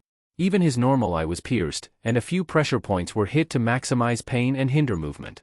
Haku smirked at her work. Good thing he never noticed we were here. Sasami nodded as she used the headhunter jutsu to make him be trapped up to his neck in the stone floor. Should we calm Fuchan down now? Haku turned to see Fu now was covered completely in blood-red chakra with a horn on her head, 6 wings, and a ribbon tail, and she was getting bigger and more like the real Shichibi, and, before anyone says anything, I just want to say I prefer Shichibi over Nanabai. She also saw Subsonic and her helpers back on their feet and fighting off some root Nin that had managed to get in the room. Let's kill the guy first. Then handle her. Sasami nodded, and used an earth jutsu to make the ground encasing him compress his body and make it impossible for Danzu to breathe in. He groaned, ruing the fact that he couldn't escape or substitute with something. Haku had made sure to screw up his nervous system too much, and with it uncooperative, he couldn't control his chakra any more than he could his muscles. With that secure, Sasami pulled out a ninjato she had at her hip and cut Danzu's throat with it. At the same time Fu's transformation into the Shichibi was complete and the room wasn't big enough to hold the giant insect, so she ripped the ceiling apart until the sky was exposed. Some of the root Nin attacked her but her beating wings swept them away with a strong gust of wind. The transformed Jinchuriki emerged from the ground and hovered over Konoha, who were mortified to see two Bijou attacking Konoha now. The Shichibi looked over at the Ichibi and both grinned, already tasting victory. Naruto from a distance smiled. Looks like Fuchan is ready to end this. Should I do my part? Orochimaru smiled. Yes, and we will do ours. Naruto smiled. Showtime Kurama. Like Fu, he knew only to refer to his Bijou by name when it was time for their special strategy. Naruto became covered in red chakra and his eyes turned red with black slits. The chakra got darker and more tails formed before a skeleton, then muscles and finally skin and fur did as he grew larger. Now the 9 tails, 7 tails, and 1 tail were emerged and visible to all of Konoha. Orochimaru, Jiraiya, and Tsunade moved to different points around Konoha and summoned the bosses, Gamabunta, Katsuyu, and Manda, who with Shikaku and Kurama formed a pentagon around Konoha and Chome flying over the center of the village. Orochimaru, Tsunade, and Jiraiya stood atop their summons, who all were already told of the invasion and saw no reason to not allow it. Heck, Gamabunta was even in favor of it after Konoha mistreated Minato's son. Kakashi and Guy, like many others, had mixed feeling once they saw the arrangement of giant animals. Kakashi, are you thinking what I'm thinking? Guy asked. All 3 Sannin summons, but they're not attacking our enemies. They're staring us down, as if waiting for us to strike back. Kakashi thought out loud. This doesn't make sense. Have all the Sannin turned against Konoha? It's not impossible. Guy said. How can you say that? Kakashi asked, shocked. If one Sannin turned against Konoha, who's to say the others couldn't? It's an unpleasant truth, but loyalty isn't set in stone and fighters can switch sides. And from the looks of it, I'd say they have. Kakashi didn't like the sound of that, but he couldn't deny what he saw. Sensei, if only you were here, you'd put an end to all this. Once Konoha saw that the Sannin boss summons were backing up the Bijou and invading army rather than opposing them, all of Konoha's battle spirit had evaporated. After a minute, white smoke bellowed out of the Hokage Tower smoke peep. Konoha had surrendered. The invasion was over. Chapter 70 Aftermath. The invasion over, all of Konoha's forces had no choice but to drop all their weapons and hold their hands over their heads to avoid further violence. Some wouldn't, and would go down dead if not winners and thus tried continuing the battle, but Konoha as a majority had stopped fighting. At least the civilians are safe in hiding. With luck these guys will ignore them, was a common thought amongst the Konoha Nin. Unfortunately for them, Oto and Suna were starting to round up every inhabitant of Konoha, shinobi or civilian. Subsonic had already informed Oto of how to get into the civilian hideouts, but only after Orochimaru promised they weren't simply going to slaughter everyone. I'm not going to slaughter Konoha's citizens. No, I've got something even better planned for them all. The Snake Sannin told his best spy, and repeated it to himself now as he saw the captives being led to the most open part of the village. The 3 Bijou and boss summons made sure no one got away, no one.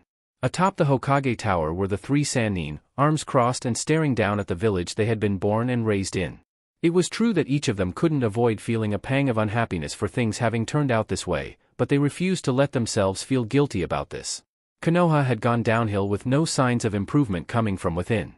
Konoha's population had gotten lax and assumed their Hokage and councils would always know what was best for them all, so they never once questioned if that really was the case. The only solution was change from an outside force, and better them than someone else with a more selfish agenda guiding them. Shichibi had to perch on a building so the sound of their wings wouldn't drown out what was to come next, and the Oto and Suna Nin formed a perimeter around the gathered citizens of the Leaf. Subsonic approached the Sannin. Otokage-sama, by all accounts, every shinobi and civilian still alive is accounted for and right here before you, ready to hear what you are about to tell them. Excellent. And what of our own? Orochimaru asked. Some are being treated and regrouping after retreating, but overall close enough to act on your orders. Perfect. Now, send word to Oto. Tell them of our victory and soon return. Subsonic nodded. Yes, Otokage-sama. She then shunshined away, ready to use her Kawarimi trick to get to Oto in a fraction of the time. Her subordinates would stay behind in case they were still needed. Speaking of which, her aides were holding the two elders Hamura and Koharu in chains under the Sannin from the side of the building, ensuring they couldn't do anything about this. The two elders were gagged to ensure they couldn't say anything either, and Kogayaku and Sango were wrapped around them, big as pythons as an added security measure. Orochimaru looked over the amassed crowd, grinning proudly. Oh, how I've waited for this, the time to finally take Konoha off its high horse. I know full well that part of it is because of the leaders letting their egos get big, but this never would have happened if the populace hadn't been so willing to blindly follow them like drones. After all, even if they were under a genjutsu that made it impossible for them to see Naruto as Minato's son, they did see a child and still victimized him with no regards or regrets, and would have shamelessly continued to do so had I not taken him out of Konoha 10 years ago. That is unforgivable. Hello people of Konoha. For those of you that don't know me, I am Orochimaru of the legendary Sannin. With me are my teammates, Tsunade and Jiraiya. As you can tell, we did not come here to save you from this attack. No, rather, we were the brains behind it. He paused for a second to let that sink in. Yes, this invasion was our idea. Konoha's own legendary Sannin have turned against Konoha, but before any of you ask why we would do such a thing, ask yourself this first: what would motivate all three of us to hate Konoha to this degree? Ultimately, that wasn't really a different question, but the phrasing of it did have the intended result. Most of the smarter, more perceptive ninja and civilians knew this meant that the Sannin weren't doing this just for the heck of it, nor were they likely doing it under orders for someone else and being the front for it. After all, Sannin services weren't cheap and they specifically said, hate Konoha, not attack Konoha. That indicated this was personal in some way, meaning someone in Konoha had done something to piss all three of them off enough to get 2 villages worth of ninja to attack. And that implied more, which in turn implied more questions, and overall no one, not even their smartest Nara, could figure out just what Orochimaru was getting at. The civilians were too frightened and confused to even shout out an arrogant reply here, lest they die that much sooner. Jiraiya spoke next. I can see that none of you have any idea, but some of you are starting to realize that we're not doing this because we were bored or anything like that. The truth is we were very strongly motivated to do this, and now, you're all about to find out what exactly that motivation is. But we doubt you'll truly listen to what we say. That's why we brought along a special guest, one we know you'll listen to. Tsunade added. The 3 Sannin stepped aside, and in their place walked up Minato Namikaze. Every single citizen of Konoha gasped at seeing their fallen leader back to life. Sensei? You're alive? How? And, why aren't you fighting them? Are you on their side? Kakashi thought, his legs suddenly weak and barely able to support his weight. An imposter, that's what he is, an imposter. There's no way my sensei would turn against Konoha even if he was brought back to life by someone. Hello Konoha.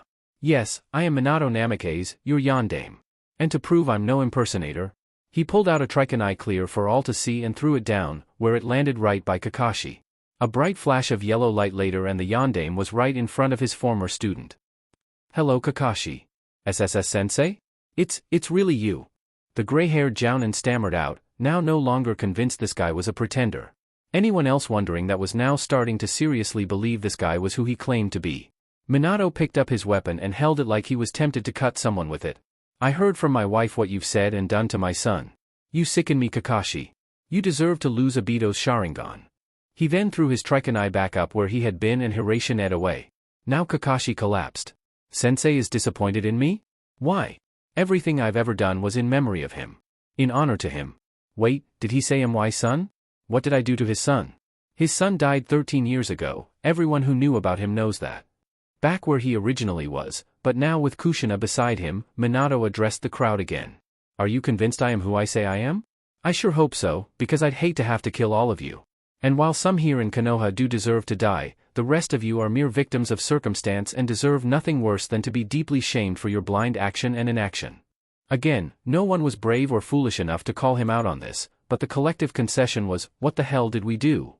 Allow me to elaborate what exactly Konoha did that brought this day about. Minato told everyone. 13 years ago, Kyuubi attacked and my wife and I fought along Konoha's ninja to get rid of it. We succeeded, but I died and my wife ended up in a coma, with no one able to look after our poor infant son. A son born on October 10, 13 years ago, with blonde hair and blue eyes. All we asked was he was taken care of and seen as a hero. While the majority of the population was clueless as they hadn't thought of Naruto in 10 years, some of the ninja were started to realize what their resurrected leader was getting at. Apparently some powerful people chose to conspire against us at the time and ensure our wishes were anything but followed. My wife's comatose body was moved to another country to keep her away from everyone until she could be made useful by someone, and my son was set up to be made into a pawn by the Sandaime you all have been following. That's right, the Sandaime tried to ruin my son's life, and you all helped him do it. There was a collective gasp as people comprehended this. How? One civilian asked, wanting to hear the story. I'm glad you asked. But before I answer, I have a question for you all. Why on earth did none of you trust me to protect you? He paused to let that sink in and cause confusion, but spoke up before anyone could request confirmation. For those of you that either don't know the story or haven't thought about it in years, allow me to tell you where Konoha went wrong. I may be strong, but even I can't make something like the Kyuubi disappear into thin air. It had to go somewhere when it was defeated, and I took care of that by sealing it away. But the only place I could seal it away was in a seal placed on my day-old son. Yes, on my son.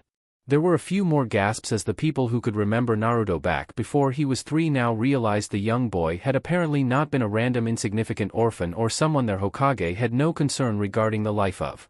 The kids close to Naruto's age or younger were surprised that they had never heard this part of the story before and wondered why no one ever told them the Yondaime had a son. My son held up and reinforced the seal I designed, ensuring you were safe from the Kyuubi, and all I asked was that you see him as a hero for keeping you safe every day. Apparently the Sandaime had other ideas and with help from several others set up to ensure that none of you would do anything I requested. He did this by making you all afraid of my son. His advisors, who are right here underneath us, spread propaganda against my son within hours of my death, and the late head of the Uchiha clan Fugaku Uchiha used his Sharingan to cast a genjutsu on you all to ensure that none of you saw any resemblance between my son and myself. Even though you saw the same blonde hair and blue eyes I have on him, the idea he could be my son was ludicrous to all of you. Kakashi's eyes widened when he recalled the boy Kushina referred to as her son back in Wave. Wait, is it somehow possible that child she had with her was Sensei's? It couldn't be, and yet, if what he says is true, no, it can't be true. It just can't. He then realized something. Wait, that denial actually gives his claim even more credibility. Sasuke, in the crowd along with his teammates, was also surprised to hear that his father did such a thing. Part of him was proud his father was capable of manipulating people on such a scale, but at the same time he suspected this would not work out well for him. You all were under a genjutsu and couldn't see my son as mine, that I can overlook. Minato continued. But even if the boy wasn't mine, why did you all turn against him so easily and hatefully? Why did you treat him like he was the Kyuubi itself? That I can't overlook. Why do you praise my skills as near godlike if none of you have any faith in what I did at my last stand? Why do you believe I was strong enough to turn the fox into a helpless child but not strong enough to kill it? And why would any of you believe I would actually want a child to die? None of that was a genjutsu's fault, that was all you. And I demand an explanation for your myopic hatred. It's a good thing we told him everything, and now we're all about to find out what Sensei's files didn't answer. Orochimaru thought. There must be a mistake. My father would never do such a thing. Asuma shouted out. Tsunade held up a button. We thought someone might say something like that. So that's why we made sure to have recording devices while we faced him. Here, listen to this. She then pressed a button, and megaphones put in place by Otonin started to play the part she left the tape at. Tsunade's voice, calm, face it sensei, you lost in your little scheme. Minato's voice, pressing, and you still haven't answered my question. Why did you set out to turn Konoha against my son? Sarutobi's voice, angered, it was because I finally had a chance to accomplish my dream of having a personal Jinchuriki subordinate. I tried my hardest to get Kushina under my control during my reign, but her damn clan kept interfering. I thought assigning Tsunade to be her sensei would give me a good opportunity, but Tsunade foolishly only made it even harder. It was only after I arranged for her boy toy to be killed that she finally left Kushina alone, but knew, you had to be romantically involved with my weapon. After that I called it quits for my goal and gave you my mantle in hopes you would use her the way I intended to. But you didn't, and I always thought you were an idiot for that. So when I regained the Hokage role and found out Kyuubi had been placed in a new vessel with no one around to claim jurisdiction over it, I knew my chance had finally come. I just needed to keep Tsunade and Jiraiya away from him and keep Konoha from knowing you sired him. So I lied to them both, had Orochimaru do the actual work of keeping Naruto alive, and made sure no one in Konoha would reveal anything about him by making sure they were too scared to try. It was surprisingly easy, though I had Fugaku Uchiha cast a genjutsu over all of Konoha to ensure not one person who didn't already know who he was would see a resemblance to you in your own son and think he was related to you. Jiraiya's voice, curious, so why lie about IWA? Or let people know about Naruto as a Jinchuriki? If you really wanted him to be a puppet ninja for you, wouldn't it have been easier to just hide him from everyone yourself and fill his head with whatever you wanted? Sarutobi's voice, certain, I already raised and trained 2 kids while being Hokage at the same time, I really wasn't in the mood to do it again. Something had to give, and if I gave up the Hokage role I would lose my chance at molding Minato's son into my image. But if he was accepted and loved by the village, he would get too powerful to be controlled by one person. Minato's voice, offended, that one person being you? Sarutobi's voice, unrepentant, yes, my plan required me to be the highest authority figure in his life, but if he was like then all clan heads and many civilians would have influence over him and his loyalty would be compromisable. The solution therefore was to ensure they had no interest in him, and telling everyone he was a Jinchuriki and had no important parents did just that. The IWA thing was just to silence those that wanted to say otherwise on keeping Naruto's heritage hidden. At hearing this confession, many people started to realize small yet revealing things that they never stopped to think about before. There had been a pregnant woman named Uzumaki who disappeared before the Kyuubi attacked, and she was close to the yondaime. The boy they took their grief out on did have blonde hair and blue eyes like the yondaime. It did seem awfully convenient that IWA, their supposed eternal haters, never thought to attack Konoha right after the Kyuubi attack when they were at their weakest. But it didn't make complete sense, mostly because they weren't yet ready to consider the likelihood of their trusted Hokage having a personal agenda. Ideally, Hokages were not supposed to be greedy or selfish with their power. They were supposed to be selfless and sacrificing, putting the village above all needs including their own. The problem with that is it's only an ideal portrayal of a leader. It is anything but a reality. Now are you all so certain your sandaime was a man worth avenging or dying for? Orochimaru told the crowd. He caused this whole mess, with the support of his 3 advisors, by turning the shinobi and civilians against the yondaime's son by convincing you all he was unimportant and something to be afraid of. One of his advisors responsible for this setup is already dead, and these 2 here are going to follow him now. Suddenly Kogayaku and Sango bit both Hamura and Koharu on their necks, poisoning them both. Their deaths would be agonizing, but quick, as they struggled in fear to get free. Ignoring this, the snake Sannin said more. I offer you this one-time offer Konoha, do not oppose us, and we will let Konoha have the chance to redeem itself. If you oppose us, the invasion will not end here. Not until Konoha no longer qualifies as anything except a ghost town. Choose now. All you have to do is either kneel, or take up arms again within the next 60 seconds. What came next was the longest 60 seconds Konoha ever knew. Konoha did not want to fight anymore, especially since their strongest assets were now on the opposing side. And with 3 Bijou and 3 boss summons giving support to the enemy armies, surrender felt like the only reasonable option. The problem was Konoha was a proud village. They were the oldest hidden village. They had been on the winning side of each shinobi war. They had bloodlines and clans that were the envy of the world. They were not the type of people who just surrendered like this.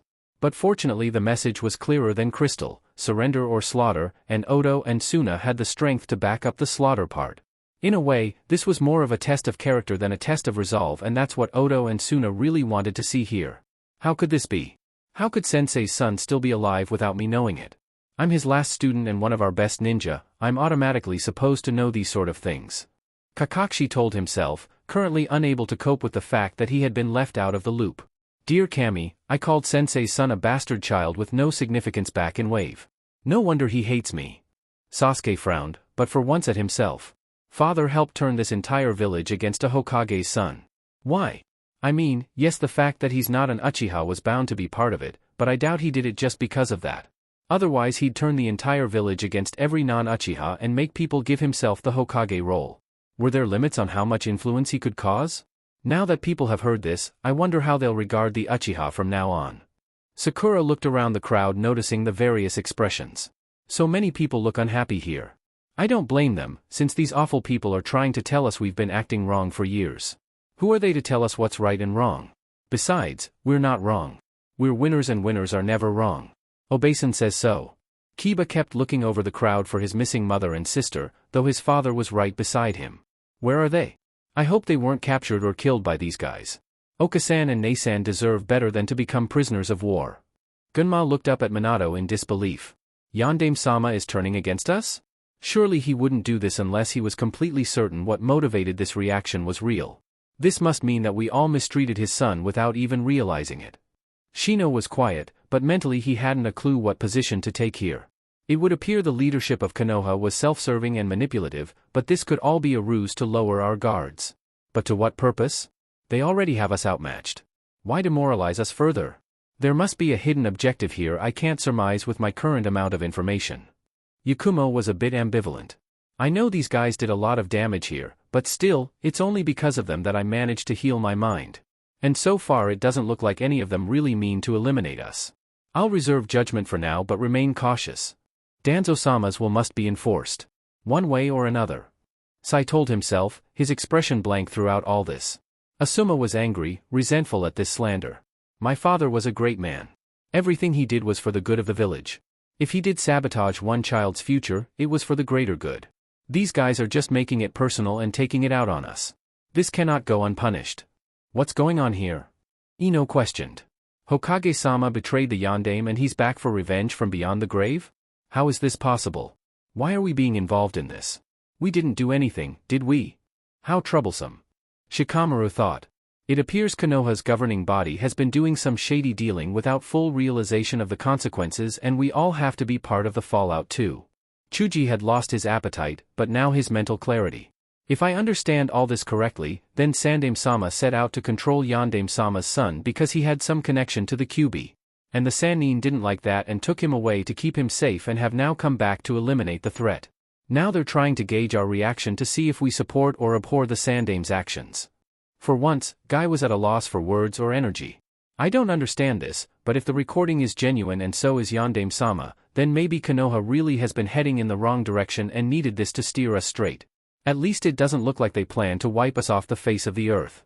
As always, Lee was acting almost exactly like his sensei, even in somber moods. What that recording for real? Is that the actual Yandame-sama in the flesh? Did Konoha's leadership really attempt to circumvent his son's life just to take advantage of it? If so, then who's to say they didn't do more to others? Maybe Konoha needed its leaders taken out of power. Niji ignored all this, still focused more on his father's death than any trouble his village might be in. These bastards come here, attack my village, kill my clansmen, and try to make it sound like it's our own fault? I swear on Oda-san's grave I will not rest until these asses are completely destroyed. I will ensure this sound village will be fated to become completely annihilated. Tenten was quite conflicted, but kept her hands near her weapons just in case. Is this for real? Did Konoha's leaders become corrupt and manipulative? It's too crazy to think about, but not impossible. Power can corrupt anyone after all. Even so, what is the enemy's plan for us? It can't just be a lecture and choice. If you need extra incentive, maybe this will help the older generation make up their minds. Jiraiya added, then stepped aside to reveal one of Naruto's clones who stood right beside Minato. As far as Konoha was concerned, this clone was the original, and with Naruto right next to his father, undisguised with his blonde hair and whiskers prominent, the similarities were staggering. Allow me to introduce Minato's son, the one you all mistreated 10 years ago like he was anything but human. Fugaku's old genjutsu finally broke, and everyone who up until then could never believe Naruto was in any way related to the Yandame now could see the glaringly obvious connection. And with that, several facts started to make themselves apparent bit by bit to the more perceptive citizens of Konoha, ninja, and civilian alike. Minato's son had survived the Kyuubi attack. Sarutobi had known that and lied to them about that fact. The young boy that Orochimaru had been watching over 10 years, the one they either ignored or attacked, had been Minato's son all this time. The young boy did not die in a fire the day Orochimaru left Konoha. He was still alive and standing right in front of them. The fact that the Kyuubi Jinchuriki, as far as they knew, was right there while Kyuubi was on the edge of the village meant the boy really wasn't Kyuubi in human form after all. The Sannin knew all this but also knew that Konoha would never ever believe them over their leaders, unless they did something to get the leaders out of power. Ultimately, this invasion was in actuality a wake-up call for Konoha. Time's up, Konoha. What's your decision? Surrender, or more fighting? Tsunade told everyone when 60 seconds had passed. Some immediately decided to kneel and look at the ground, knowing they couldn't continue the fight. Most were hesitant, but one by one more started too, preferring to live today so they could fight tomorrow. Some were more stubborn, but as their numbers decreased even their resolve decreased. And by the time it was down to just the most adamant, no less than 95% of Konoha were in a position of surrender. Konoha would no longer fight as a whole against Oto and Tsuna on this. Their only consultation? It didn't look like Oto and Tsuna were intending to wipe them out or enslave them, just shame them. Orochimaru smiled, taking the surrender as a whole for the village. Good. I'm glad to see Konoha hasn't become completely brain-dead in the past 13 years. But of course, we're not going to just take your word for it either. Konoha will now be under probation, under the eyes of Oto and Tsuna, and we'll be watching for any signs we don't like. He decided to leave out the fact that IWA was part of their alliance, mostly to allow their side to keep some secrets. And what gives you the right to have jurisdiction over us? One of the civilian council members shouted out. Might makes right, doesn't it? Isn't that the way you've been acting for the better part of the past 2 decades? Well, now someone else is going to be enforcing their own strength for once. Tsunade answered. Doesn't feel nice to be on the receiving end of such callousness for once, does it? What do you have to be afraid of? Jiraiya asked. As long as you don't try anything to piss us off, you'll be perfectly fine. Only those of you that think you can pretend none of this ever happened should be afraid. You just killed our Hokage and several of our elders, you turned traitor to your own village, and now you've stolen our yondaime from us. I'd say you've given us plenty of reason to be pissed off. Natsumi Haruno shouted out, hoping they wouldn't bother wasting their energy on killing her. And Konoha has given us every reason to be pissed off at you. Orochimaru retaliated. We have given you a warning. Do not anger us any further, or we will deliver retribution. You have seen our might and the ones who direct it, the question is, will you heed our warning or will you ignore it? Wait, is that what this entire invasion was really about? A warning? Shikaku asked himself. It's your move now, Konoha. I suggest you choose wisely. Tsunade told them all. Before anything more could be said, the Sannin and those accompanying them on the rooftop vanished without a trace. Soon the rest of the Oto and Tsuna forces disappeared too. Then the boss summons and Bijou were gone. The invasion was over and the invaders were apparently gone. Konoha's citizens were now standing around confused and asking themselves one question. What to do now? Chapter 71 Homecoming. Here we are, Minato, Oto Geikure. Our new home. Kushina told her revived husband as the walls of the youngest shinobi village came into view. Heh, not too long ago we were saying that to you, Oka-san. Naruto told her. As the group got closer, they were greeted by a trio of masked ninja. Minato got cautious, but Kushina patted his shoulder. Relax, they're the Umbu of the village, but here they're called Altos instead. Otokage-sama, you've returned. Subsonic was here yesterday and informed us of your victory over Konoha. The center Alto stated. Yes. How have things been in Oto in our absence? Orochimaru inquired. Overall things have been peaceful. Should we go relieve your stand-in of her duty? Orochimaru shook his head. No, I'll do that myself. Return to your duties. Yes, sir. The 3 Altos then vanished. Orochimaru turned to his group. All of you can take the remainder of the day off to relax and enjoy being home. Just be ready to return to active duty tomorrow except for those still in need of treatment. There were many sighs of relief from the Oto Nin. And from one Suna Kunoichi who was next to Naruto. Good. I get a day of fun with Rudokuin. Haven't had that in a while. Naruto smiled. Just remember, Mari-chan, we've got plenty of time to do all you want. Flashback. The trip back from Konoha did not take long for the Oto and Tsuna armies, though the trip was shorter for Oto. Since the 2 armies had to go in different directions, they could not travel together for long, but Kazekage and Orochimaru made sure to keep the 2 together for a short time to defer any possible immediate retaliation from Konoha. When they finally reached the point where the 2 had no choice but to fork, Kazekage and his children got together with the Sannin and Naruto. Minato was busy getting reacquainted with Kushina for the moment in a non-sexual way. Yes, Kazekage-sama? Orochimaru asked. Otokage-sama, I wish to thank you for giving me this chance to attack the man who conspired against my family and village, and I hate to do this, but I have 2 requests to make. Orochimaru tilted his head slightly. I'm listening. My first request is as Kazekage. Since the Wind Daimyo conspired with Sarutobi against me, I won't feel justice is completely served until I do something to him as well. When I face him, I'd like support from your village if possible. If for nothing else then to surprise him and provide my shinobi aid if he turns on us. The Sannin looked at each other. I understand your concern, Kazekage-sama, but personally I think this is more about your village than ours and not something we should make our business. Tsunade told the Gold Dust user. But on the other hand, we can't just ignore a request from our ally, especially right after they just helped us out in something that was more personal for us than for them. Jiraiya added. Tsunade didn't look convinced. I agree on that, but personally what exactly do you plan to do, Kazekage-sama? Kill the daimyo and hope his replacement knows better? How far have you thought ahead? I'm still in the developing stages of the plan. Rest assured I won't act until I've thought of everything. I just wanted to know that if I needed I could rely on your help in this in the future. Kazekage told them. Orochimaru cleared his throat. In that case the wisest thing for us to do is not promise anything until we hear an actual plan. But rest assured Kazekage-sama, we will at least hear your future plan out before deciding when the time comes. That will suffice. Suna's fourth leader told the Sannin. My second request is as a father. I feel that Temari might benefit from spending some actual time with Naruto for a bit. Naruto blushed lightly as did Temari, but neither looked opposed to this. How long? Jiraiya asked. I think a year is not a bad estimate, maybe longer if something were to come up. Kazekage replied. Temari turned to her father, Otosama. I'm not planning on getting pregnant that soon. Who said anything about you getting pregnant? Kazekage asked her, suddenly embarrassing Temari. He then returned his attention to the Sannin. All I ask is that you don't forbid her from returning to Suna from time to time and recognize her as a chunin. Now Temari no longer looked embarrassed. Are really Otosama? He nodded. I felt you earned it, though personally I wish you had kept your clothes on during your match. What in Kami-sama's name were you thinking? Temari shrugged. I deceived enemies ahead of time into thinking I was an easy target so during the invasion I could kick their asses easier. It's hard to take someone seriously as a fighter if you can't stop undressing them with your eyes. I just sort of forced that onto them. Tsunade folded her arms. And here I thought you just didn't want to lose a contest of sex appeal with your opponent. Temari looked away. That might have been part of it, but that wasn't the main reason. Yeah, right?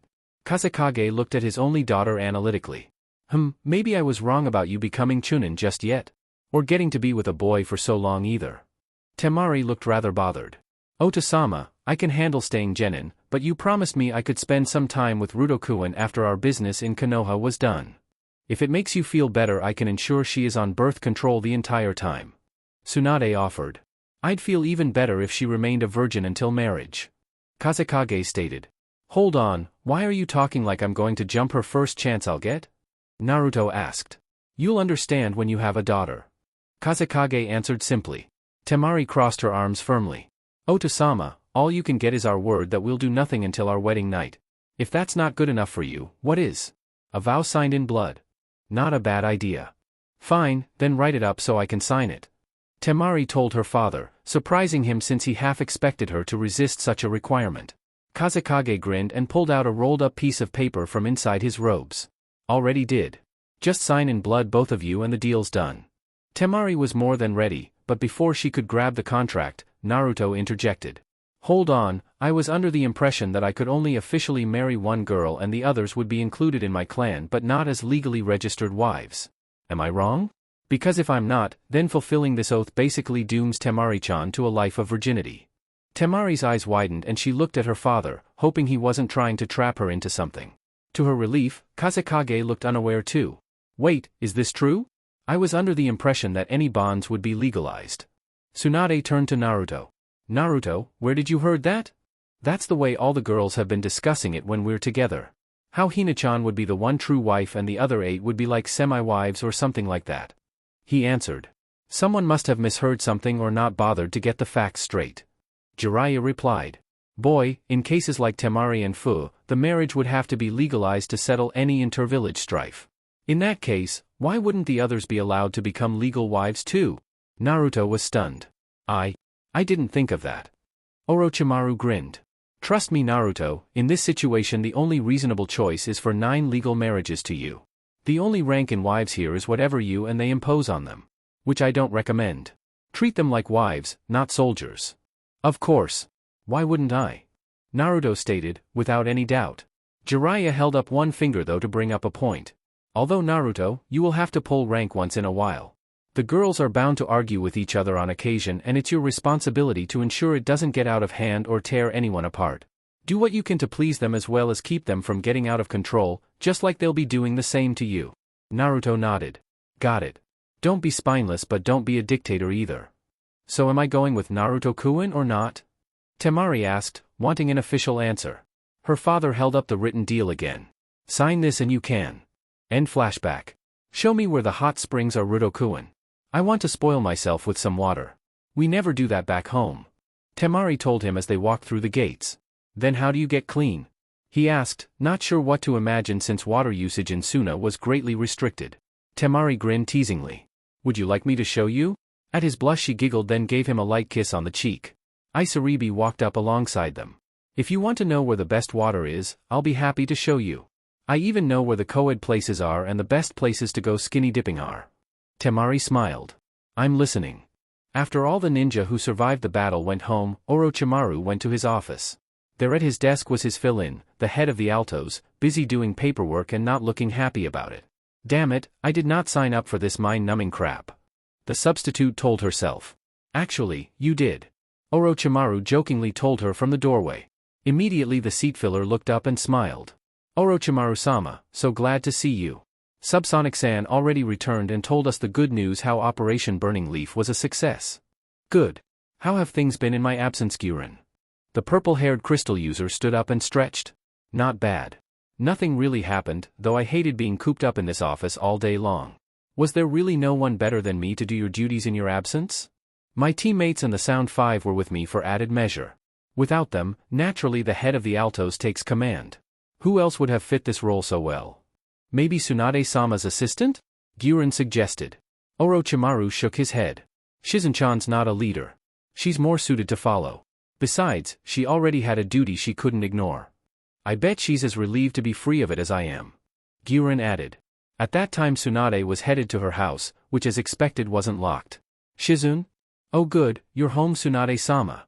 Shizun said, stepping into view from the kitchen wearing an apron. Where's Jiraiya-sama? He's busy at the moment with Naruto's parents. Where's Isato-chan? Mommy! A 3-year-old with spiky light blonde hair and brown eyes shouted as he scurried out of the kitchen, arms out ready to grab Tsunade. The slug Sannin smiled and knelt down, scooping up the little boy. How's my little man? Were you good for Auntie Shizun? The boy nodded but didn't stop hugging her. Thanks to Naruto's age control, both Jiraiya and Tsunade ended up having a child a few years ago. They named him Isato Senju, and he looked exactly like a young Jiraiya with very light blonde hair. Tsunade prayed her son would not inherit his father's personality when older.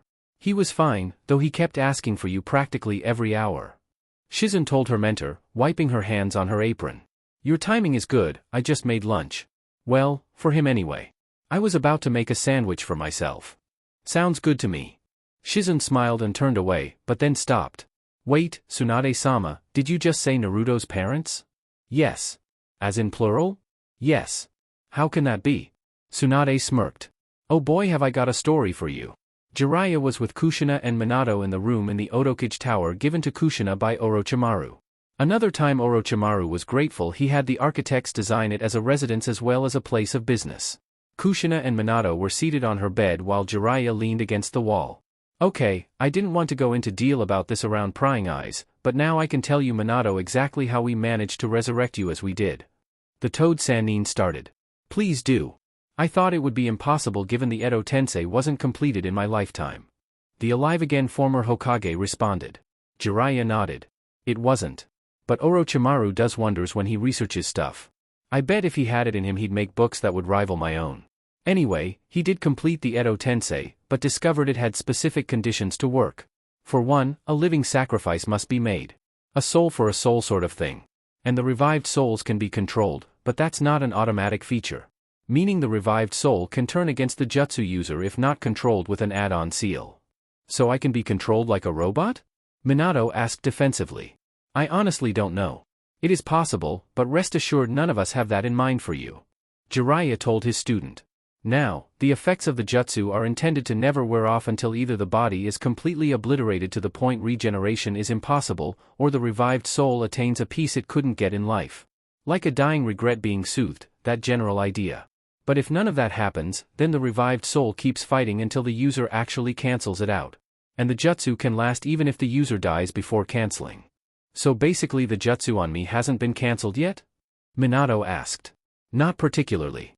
What I described is the main setup for the jutsu. But we didn't use that, we used a more effective means. You see, we found that the revived soul is basically a kyushi, a zombie if you will, though not flesh-eating and decomposing. But not a true person brought back to life. After years of study we theorized there was only one possible way to accomplish such a feat, bringing you back any other way would be cruel. Are you saying? Minato asked, but couldn't finish. Jiraiya nodded. After Tsunade-chan examined you on our way back, she found nothing unusual about your physiology, so we have no reason to believe it didn't work. It looks like you've truly been brought back to life. Congratulations, you've beaten even death itself, Yellow Flash. But how did you do that? Minato pressed. It wasn't easy. We needed 2 extra things.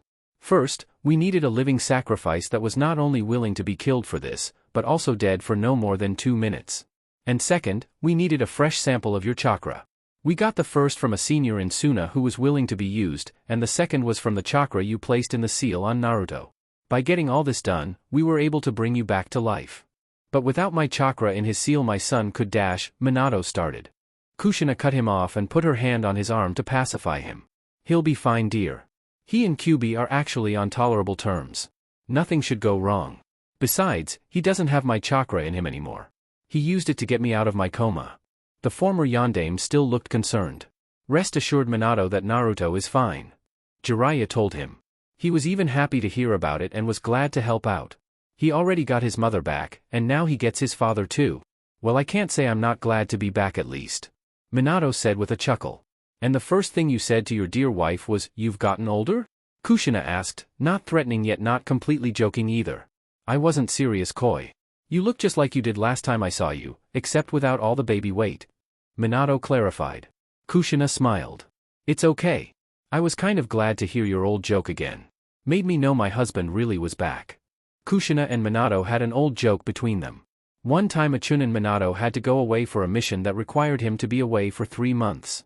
Kushina, already dating him, told him she'd wait for him. When he got back, he smiled at her and said, "Wow, you've gotten old," a jibe at the Uzumaki longevity. Needless to say, Kushina didn't find it too funny. At least not the first time. He said it each time he came back to her after a mission that lasted more than a day, and she learned to laugh at it with him. Anyway, as I was saying, Minato, you should be exactly the same as you were the last time you were alive. Down to the last detail. Jiraiya told him. But, Minato added, sensing there was more. There is of course a catch, besides the strict narrow requirements for a revival on such a scale. The catch is you only have so long to stay alive. Your lifespan is based on the sacrifice used.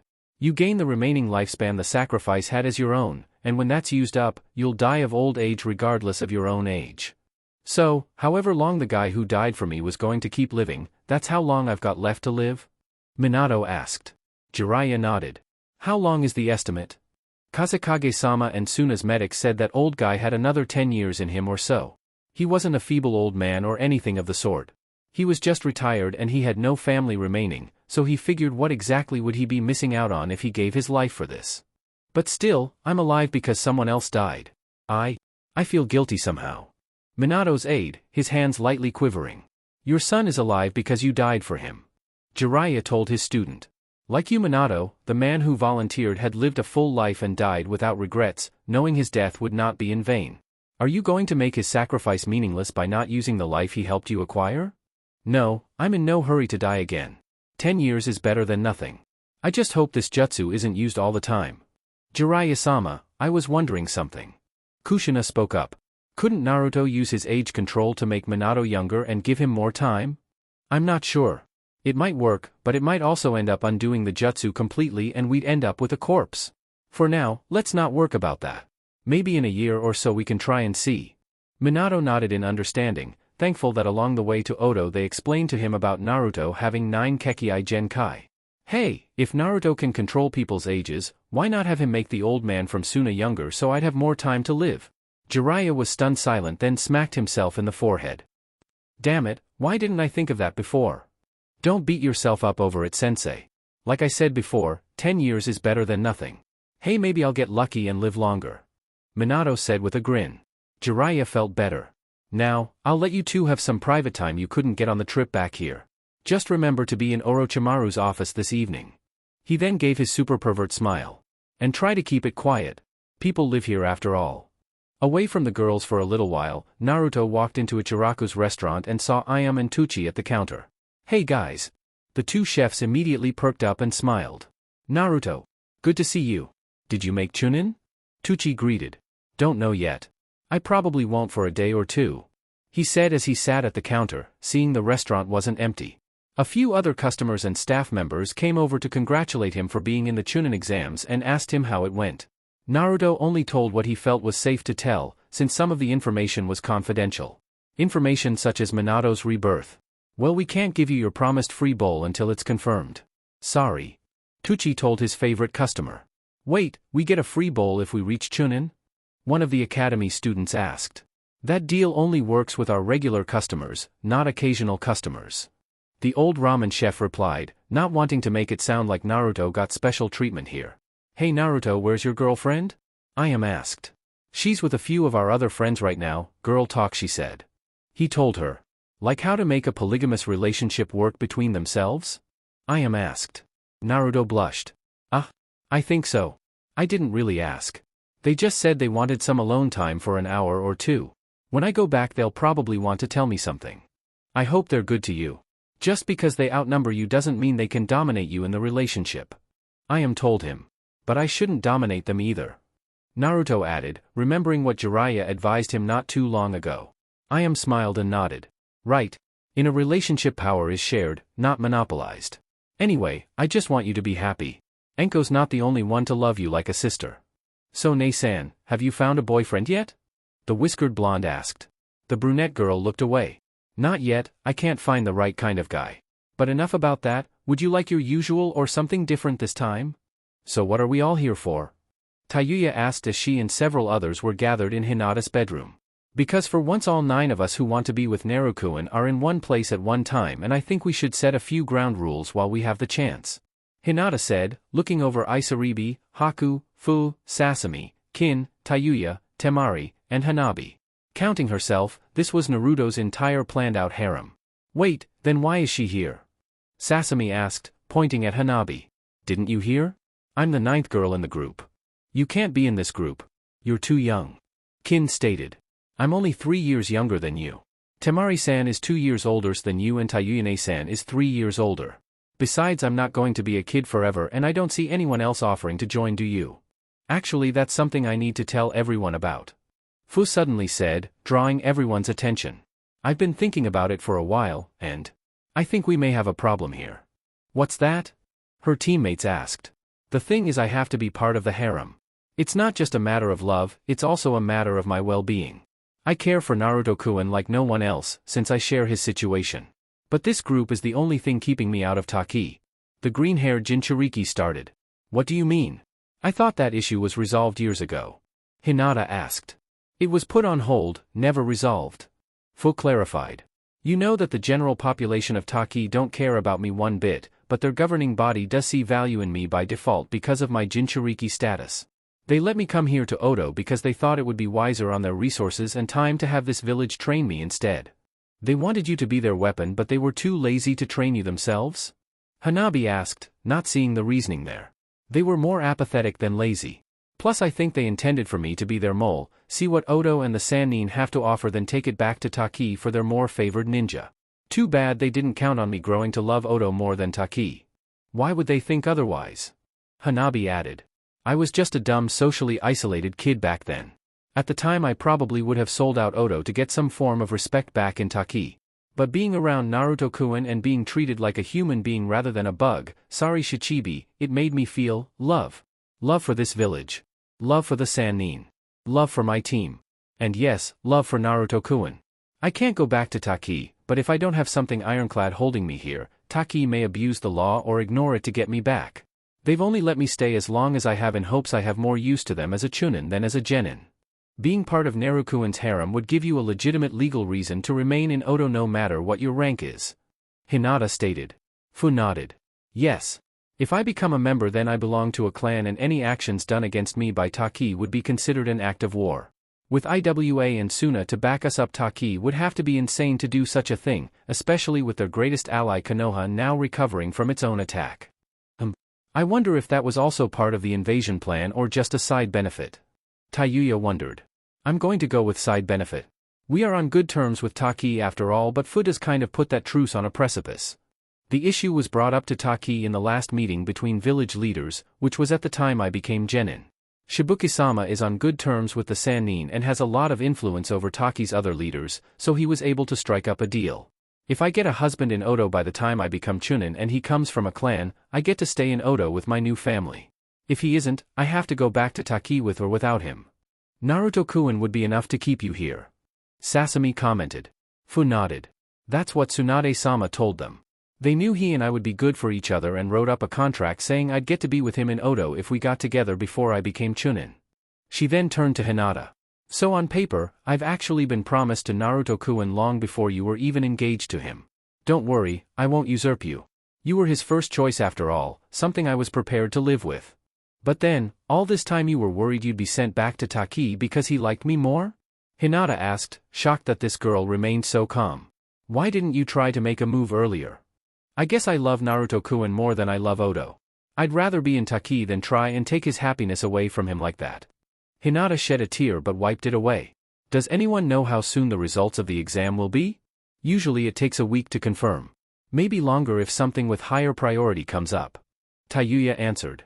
Fu looked at Hinata with wide eyes. Wait, you don't mean? Hinata nodded. You are a deep friend of Naruto-kun's and I don't want to be selfish about him anymore. And I don't think any girl here would deny you this chance. The other girls all shook their heads no, though Tayuya added a fuck no to it. Fu smiled and had happy tears in the corners of both eyes. Thanks Hinata, but I'm afraid it's a bit more complicated than that. First, I need to be legally declared Naruto-kun's wife. Not just a mistress, a real wife. And I can't take that from you. You won't have to. Hinata said, surprising her. Naruto-kun told me on our way back here that Jiraiya-sama told him it's possible to make you all legally wives to Naruto-kun and co-wives to each other. My marriage to Naruto-kun will only have more standing if we decide it does, and that only matters in our private lives. Yeah, I was there when the old man said that. Temari noted. So, I can truly be Naruto-kun's wife? Fu asked and Hinata nodded. And you'll let me marry him and consummate the union this week if we have to? Hinata nodded again. Fu smiled and hugged Hinata. Thank you so much Hinata. I can only hope Naruto-kun is as willing as you are. If anything he'll be more willing to do this. Hinata replied. But only if you marry him first. I do need to do this soon, since it's very likely I'll become Chunin, but I think you deserve to be his first. The green-haired Jinchuriki stated. If I must I must. The Byakugan wielder said but with no complaint whatsoever in her tone. What about the rest of us? Kin asked. None of us are in as desperate a need as Fu is. Temari told her. She's at risk of deportation and never being able to see her loved one again, so we have to give her some leeway here. The rest of us will get our turns in due time. And everyone, there's one more thing about my situation. Fu added, making everyone more curious. I still have to pass down my own bloodline too, but as we all know the odds of a child having two bloodlines is slim to none. Elsewhere in the world, a red-headed woman with lava and boil releases sneezed. Can't you just have some kids with one of Naruto-kun's bloodline and some kids with your own? Haku asked. I could, that was my original plan. But that means I have to be pregnant twice as much as any of you all. And remember what Kushina-sama told us? A female Jinchuriki seal is weakest while giving birth. So each time I have a child, we risk Shichibi getting released and me dying in the process. That surprised the girls. Shichibi might not be a very hostile demon, but a released Bijou was always disorientated and vulnerable to outside influences like Genjutsu, meaning a repeat of Kushina's birthing was not impossible for Fu to experience. Odo would be at serious risk and a new Jinchuriki would have to be created at the sacrifice of even more life. Not to mention the loss of Fu would devastate Naruto, who would lose a wife, a friend, and the mother of one of his children all at once. So what do we do? Sasami asked. Fu took a deep breath. The way I see it, we only have two choices. Either I risk it, or, and this is not easy for me to suggest, we bring a 10th girl into the harem. What? The other 8 girls asked. I know how it sounds, but hear me out. I have to pass down my own bloodline too, but I can't have too many kids without risking my life and the entire village. If we include a 10th girl here, she could pass down the bloodline Naruto would have given my children, so he passes down all 9 of his and my own still gets passed down with him being the father. Everyone thought it over, and Hanabi was the first to speak up. I admit it at least has merit, but even if we went with it, who would the 10th girl be? That I don't know. But we have time to figure that out. Fu answered. A 10th girl would be the wise choice here. Kin thought out loud. But we set the limit at 9. If we go to 10, then what's to stop us from including an 11th or a 12th? Where will the line be drawn if not 9? Haku asked. A 10th girl would have to be the absolute most. The question is, do we really need one? Temari asked. We should have Naruto-kun be part of the decision. This affects him too. Sasami told them all. Hinata nodded. True. Let's ask him when he comes home. Until then, why don't we go over what we want all our own weddings to be like? That certainly got all the girls in a better mood. Ch72 Memories. Orochimaru was in his office going over things with Guren when Jiraiya, Minato, and Kushina walked in. Guren was quite surprised to see the yellow flash alive again. Wow, I can't believe that theory worked. We got lucky on that one, but luck rarely repeats itself. Orochimaru commented. What can I do for you all? Should we announce my presence? Afrokimaru? Minato asked, then ended with a playful teasing smirk. Orochimaru saw red and came right up to Jiraiya. I ordered you never to bring that up again. I didn't. He did. Jiraiya confidently replied, trying so hard not to laugh at his teammate's anger. What's going on, Orochimaru-sama? Guren asked, not seeing the problem here. Oh, you didn't know? Jiraiya asked. Well, one day a few years ago dash. Shut up, Dobe, or I swear you're going to regret it. The snake Sannin threatened. Now Jiraiya was full-blown laughing. Minato crossed his arms but looked pleased. Sensei told us what our son did during his reckless phase. How he tampered with your shampoo and mousse and it resulted in your hair getting all curly and poofy, like an afro. And you couldn't get rid of it for days. He was trying not to chuckle at the mental image, as was Kushina. Guren was surprised to hear this. Naruto did that? Wow. Orochimaru groaned and palmed his face. I was so embarrassed I refused to show my face until it wore off. Then Jiraiya just had to see me like that. He gave me that stupid nickname on the spot. The Toad Sannin still laughed. You should have seen your face, Afrokimaru. Should I bring up what Naruto did to you that week, Dobe? The leader of Oto retaliated, silencing his teammate. Naruto left him a message saying Subsonic had something to tell him, but the message led him right into a prostate exam that Naruto already had scheduled for him. Kushina and Guren laughed loudly at that, but Minato shivered and gave his sensei a shocked look. How could you, or any man, walk into a prostate exam without realizing it? Jiraiya's face was bright red and his rear was clenching from the memory. I had no idea there had been an appointment made. The note asked me to meet Subsonic in a hospital room, and given her civilian career I didn't think anything of it. It wasn't until I entered the room and saw a male doctor putting on a rubber glove saying I arrived just in time that I started to worry. And you didn't escape? Of course I tried, but the door was locked, apparently by Naruto waiting outside. Then I was told until I had the test I'd have to be put on hold for shinobi duty on medical leave. I was trapped and had no way out. So to save face he lost his ass. Orochimaru added, a bit of mirth in his own voice and expression now that the tables have turned. After the laughing died down, Kushina spoke up. So what was Naruto's punishments for all this? We didn't really punish him. I mean, he wasn't even a genin and he showed great capability in outwitting all 3 Sannin in 1 week. Such talent kind of made punishing him feel a bit contradictory to his education. Though we made sure he learned who not to target anymore. Orochimaru told her. Wait, all 3? What did he do to Tsunade-sensei? Kushina asked. You don't want to know. Both male Sannin told her. Minato cleared his throat. Anyway, as I was saying before all this amusing reminiscing, should we announce my being here, Orochimaru? I think it wouldn't be wise, but at the same time I don't see how to avoid it. The snake Sannin told him. If we just come out with it, places like Konoha and Kumo are likely to hear of it soon and maybe even learn where we are. As Otokage I prefer to keep our location hidden a bit longer. But on the other hand we can't just hide you and keep you from having a public life because what would be the point of you being alive then? So I guess at the end of it all, the wise thing to do is let you handle it as you see it. Announce it to the entire village or go out and let the people see you themselves. Thanks Otokage-sama. Minato said.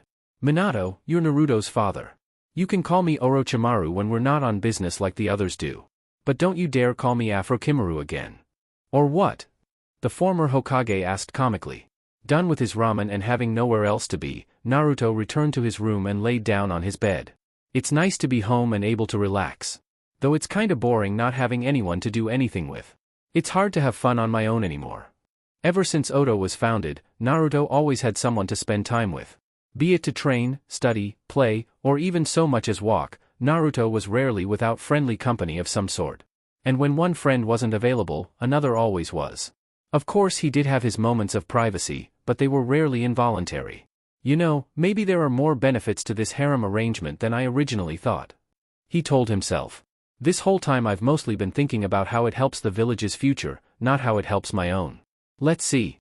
I'll always have company, I'll always have someone to care for who will care for me too, and, well, I guess it won't be too different from my life now except there will always be someone there next to me when I go to sleep or wake up. I'm just glad Hina-chan will be one of them.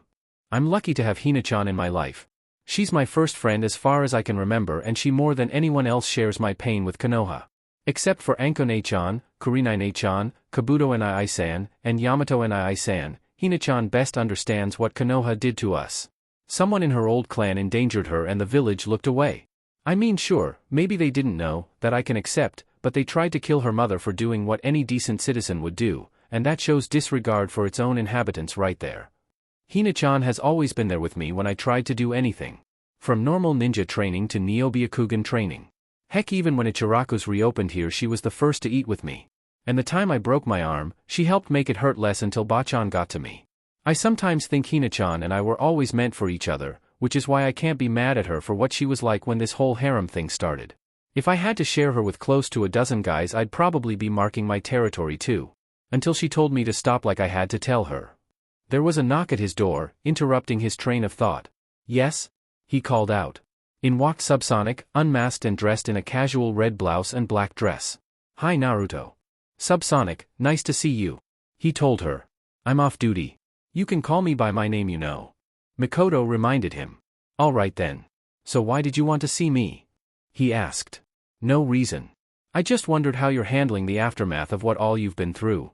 The former Uchiha matriarch told the blonde, who was like the son she never had, or for all basic purposes, the closest thing to a son she did have. She hadn't even heard anything about Itachi in over 6 years and Sasuke clearly was independent from her and somewhat indifferent to her.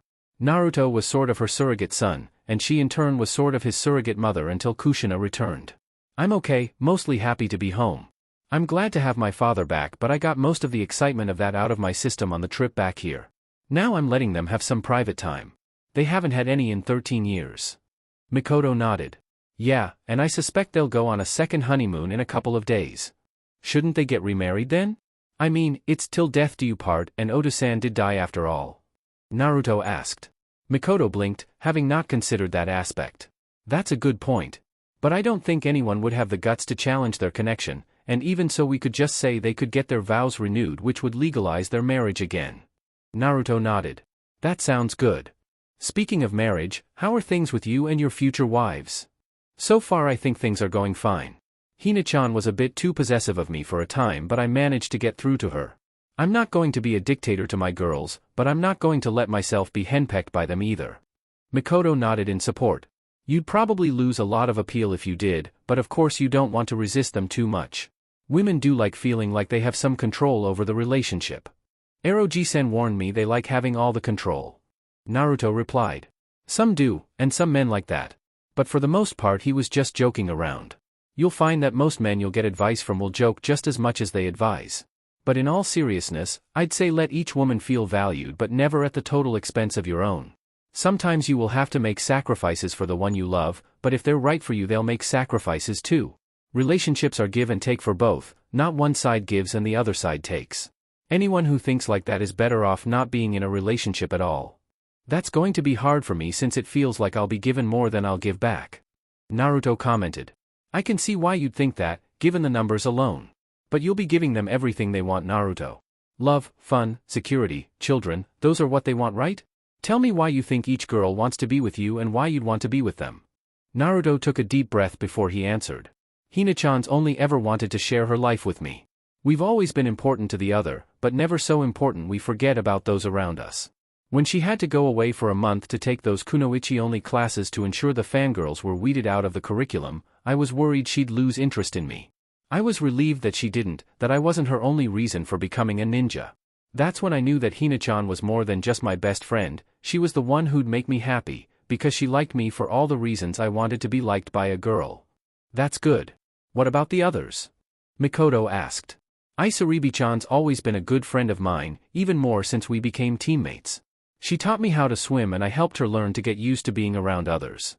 Naruto answered, remembering how shy Isaribi was when she first joined Orochimaru's group. She was nervous and withdrawn, afraid of what others would do because of Amachi traumatizing her. Naruto was the one who got her out of her shell by being warm and cheerful around her, and it rubbed off on her, allowing her to feel like a person again rather than a lab rat. I think it was because of Isaribi-chan I learned how to be a friend, not just company or a sparring partner. In a way, she's as dear a friend to me as Hina-chan. I just couldn't share my training time with Isaribi-chan before the teams were made given our different styles, so Hina-chan sort of had a head start for my heart compared to her or the other girls. I want her to be happy, like all the others, no matter who she wants that from. Mikoto smiled warmly. Go on. Kin-chan was a good friend to me too. She helped remind me to train outside my bloodlines.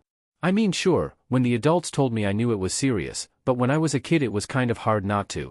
Most of my sparring partners were to help me learn how to fight in my 9-minute windows of opportunity, but she helped me train for other times, and all by training with me. That was so simple an approach yet effective since she was at the same level I was at the time. I honestly think I wouldn't be as good as I am now without her help. And out of all my friends, I think none of them understand me better than Fu-chan. Gaara too, but we're not talking about my male friends here. Naruto added. I would hope not. Mikoto joked.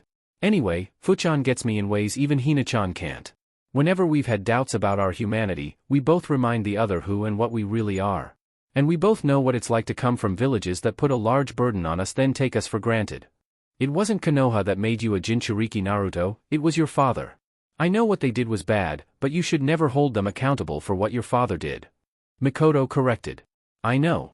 He wanted the best for me, but those that took his place had different ideas and turned the village against me. We don't know the full details of Fu-chan's sacrifice, but it's safe to say the same basic thing happened to her. Or something worse. The whiskered blonde replied. Fu-chan deserves to be happy probably more than I do, and she told me the only one she wants happiness from is me. She even gave me my first kiss. She did? Mikoto asked, surprised. I thought it was Hinata who did. She wanted to, but Fu-chan beat her. Just after she became a genin and I congratulated her, she kissed me by surprise and told me to get strong because she wanted a husband stronger than herself. She hasn't said that since then. I think she was afraid to get between Hina-chan and me. Sounds like you really have her heart. The former Uchiha stated. I was really surprised, and when I told Hina-chan about it she asked me to kiss her. I was confused, but to be honest it was something I always wanted to do so I did. She told me she loved me and wanted to be my girlfriend. I told her I needed to think about it first because Fu-chan was still on my mind, but since Fu-chan was away a lot after that with team stuff it was easy for me to decide to give my time to Hina-chan more. Though I did still have fun with Fu-chan when I could. I bet telling her you had a girlfriend was difficult. He nodded. It was, but she wasn't upset. I wonder if she had something arranged regarding me before I even knew what the council had planned for me. Mikoto nodded. It's possible. For legal reasons she does need a husband here in Oto to ensure Taki can never recall her. I wouldn't be surprised if maybe Otokage-sama arranged for her to be betrothed to you before any of the other girls. Then why would she have been told before me? Naruto asked. She's older. She could handle it. Besides, once she was a legal ninja she would need to be informed in case Taki did anything. In any case, aren't you happy she wants to be with you like that? I'm happy all the girls want to be with me like that. And I'm happy they have faith I can treat them all right. Mikoto smiled, liking that answer. Doesn't make him sound conceited or like he's playing favorites. And what about the others? Haku-chan's always been great to me.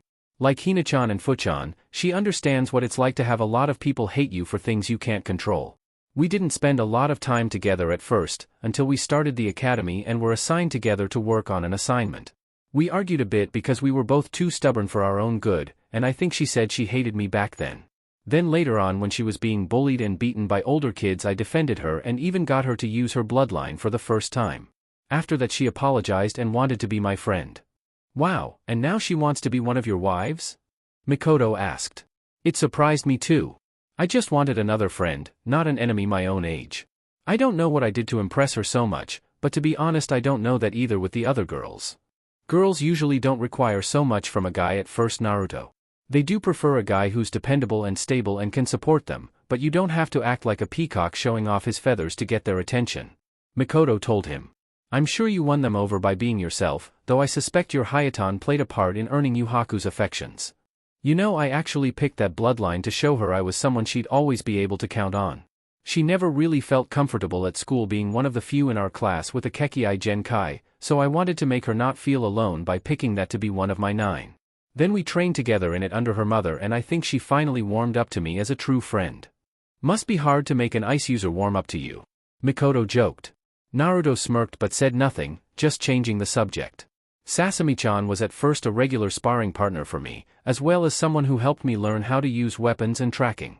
I was already being taught that by others, but I kept quiet on it to make her feel good about what she was doing, and I even offered her pointers when she needed them. Me and her were always platonic as far as I saw, but I did value her friendship and help.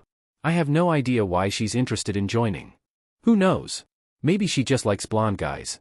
Or maybe like the others you did something for her out of the goodness of your heart and it greatly touched her own. That seems to be why these girls are so interested in being with you even on a shared basis, Naruto. You think? Mikoto nodded. Absolutely. You should be sure to ask Sasami and the others if you're uncertain, but go on, tell me about the others and what you think about them. Naruto nodded. Tayuya-chan was probably the least expected of them all if you ask me. Well, except for one other. Anyway, like Haku, she wasn't really interested in being my friend at first, but unlike Haku she was quick to fight me when we argued.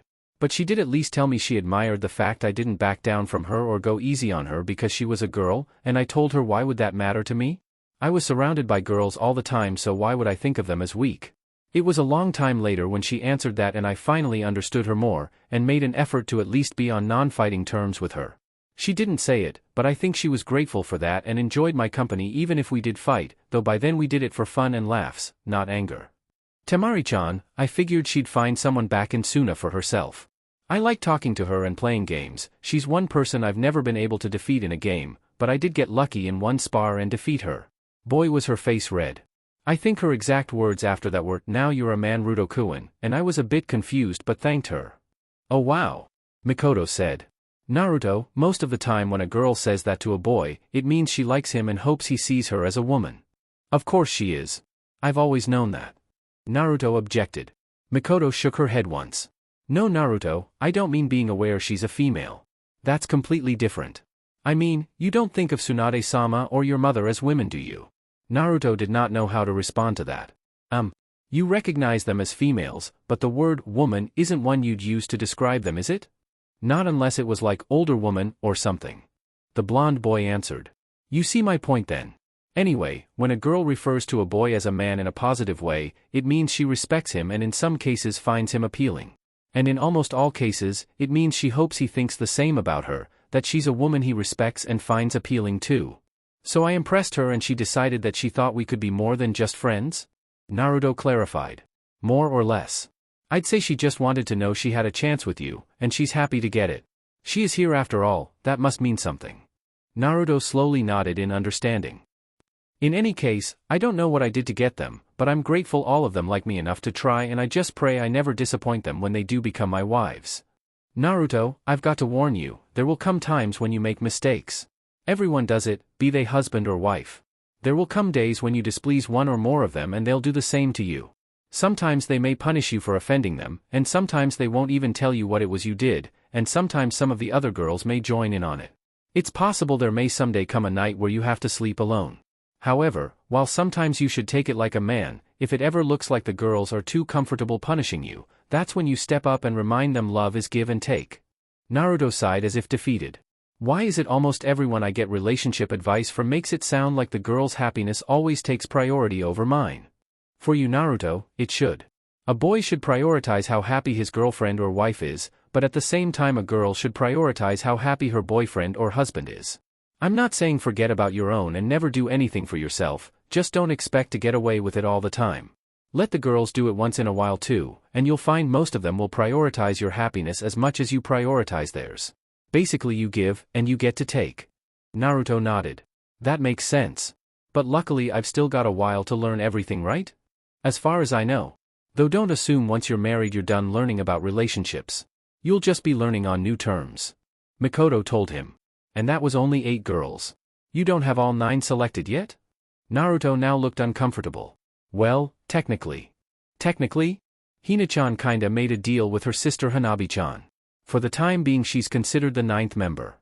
Mikoto tried to remember the girl, not easy since when she was in Odo over the past few years it usually was for business and not pleasantries. Hinata's little sister, what is she, 10? Naruto nodded. She's either quite mature for her age, or likes to think she is. She may outgrow it in a few years, so why make a deal with her in the first place? Hina-chan didn't want to be a bad sister, and with Tayuya-chan actually vouching for her to join I didn't want to sound cruel. I've got nothing against Hanabi-chan, it's just I never pictured someone younger than me wanting to join in. So you got a thing for older women? Mikoto joked. I don't want to be seen as a pedophile, was his simple response. So wait for her to grow up, or use your age control to make it happen sooner. Mikoto joked again. That's exactly what Tayuya-chan said. Naruto told her. Really? Mikoto asked, surprised, then she thought it over from a serious angle. I guess that could work. You think you might try it? I can't say I haven't, but there's a lot to consider, Mikoto-san. He told her. First, she'd grow up and take on adult responsibilities faster than she would have alone. Second, she'd likely not be able to keep her friends her own age thanks to this. And lastly, there's the limits to consider. Limits? Naruto nodded. Only a few people know this because I didn't want enemy Nin finding out, but age control was never meant to be a permanent death cheater. Kyuubi liked the idea of the bloodline, but he said there had to be limits placed on it to ensure I myself and my descendants didn't start thinking of ourselves as unkillable with it. Especially when you remember that old age is the least likely way for a ninja to die. Mikoto nodded. Anyway, there are 3 limits on age control. 1. A person can only be affected by it 9 times total. Not per user, total. After that the Kekkai Genkai doesn't work on them anymore. 2. You can't make someone so old or so young that they cannot still be alive. I couldn't make someone like 200 years old or fetal, but 100 years old or even a day old is possible. And 3, it's a recessive bloodline to ensure we never have too many ninja here making people stay young as long as possible. Only the firstborn can inherit the Kekkai Genkai, but children that don't can still pass it down to their firstborn. When you consider the risk of overpopulation I can see why such limits are needed. In a decade or two the population would get too much if the only reason anyone died was because of battle. Civilians would want to be young again too, not just old shinobi anxious to live again. Exactly. But in all honesty, you'd just be using it on Hanabi once and you and her would be sure to teach your child not to use it recklessly, so what's the risk you're afraid of? Naruto sighed. It just seems like too much of a sacrifice for her. It's still her sacrifice to make Naruto. And thus it's her choice to make. I'm not saying she should, but if she is willing then why not give her the same chance you'd give the others? You said you have nothing against her. I'm in an awkward situation here. If I keep her on and she decides to see another boy, I have to find a new 9th girl and I don't think I can without it being a purely political marriage if that happens later. And if I look for a 9th girl ahead of time Hanabi-chan will take that as a sign she's not wanted and be crushed. Is she not wanted? Mikoto asked. I just don't want to hurt her, Mikoto-san. The older woman sighed and placed her hand on his shoulder. Naruto, sometimes pain is inevitable. No one goes through life without being the cause of some pain, and like it or not sometimes no matter what you do or intend someone will still get hurt. Damned if you do and damned if you don't. You'll drive yourself crazy trying to find options where no one gets upset, and frankly, if you want to become Otokage someday you're going to have to learn how to do what's best even if it's not painless. Sometimes I think being Otokage will be easier than having 9 wives. It very well could be. Mikoto replied with a grin.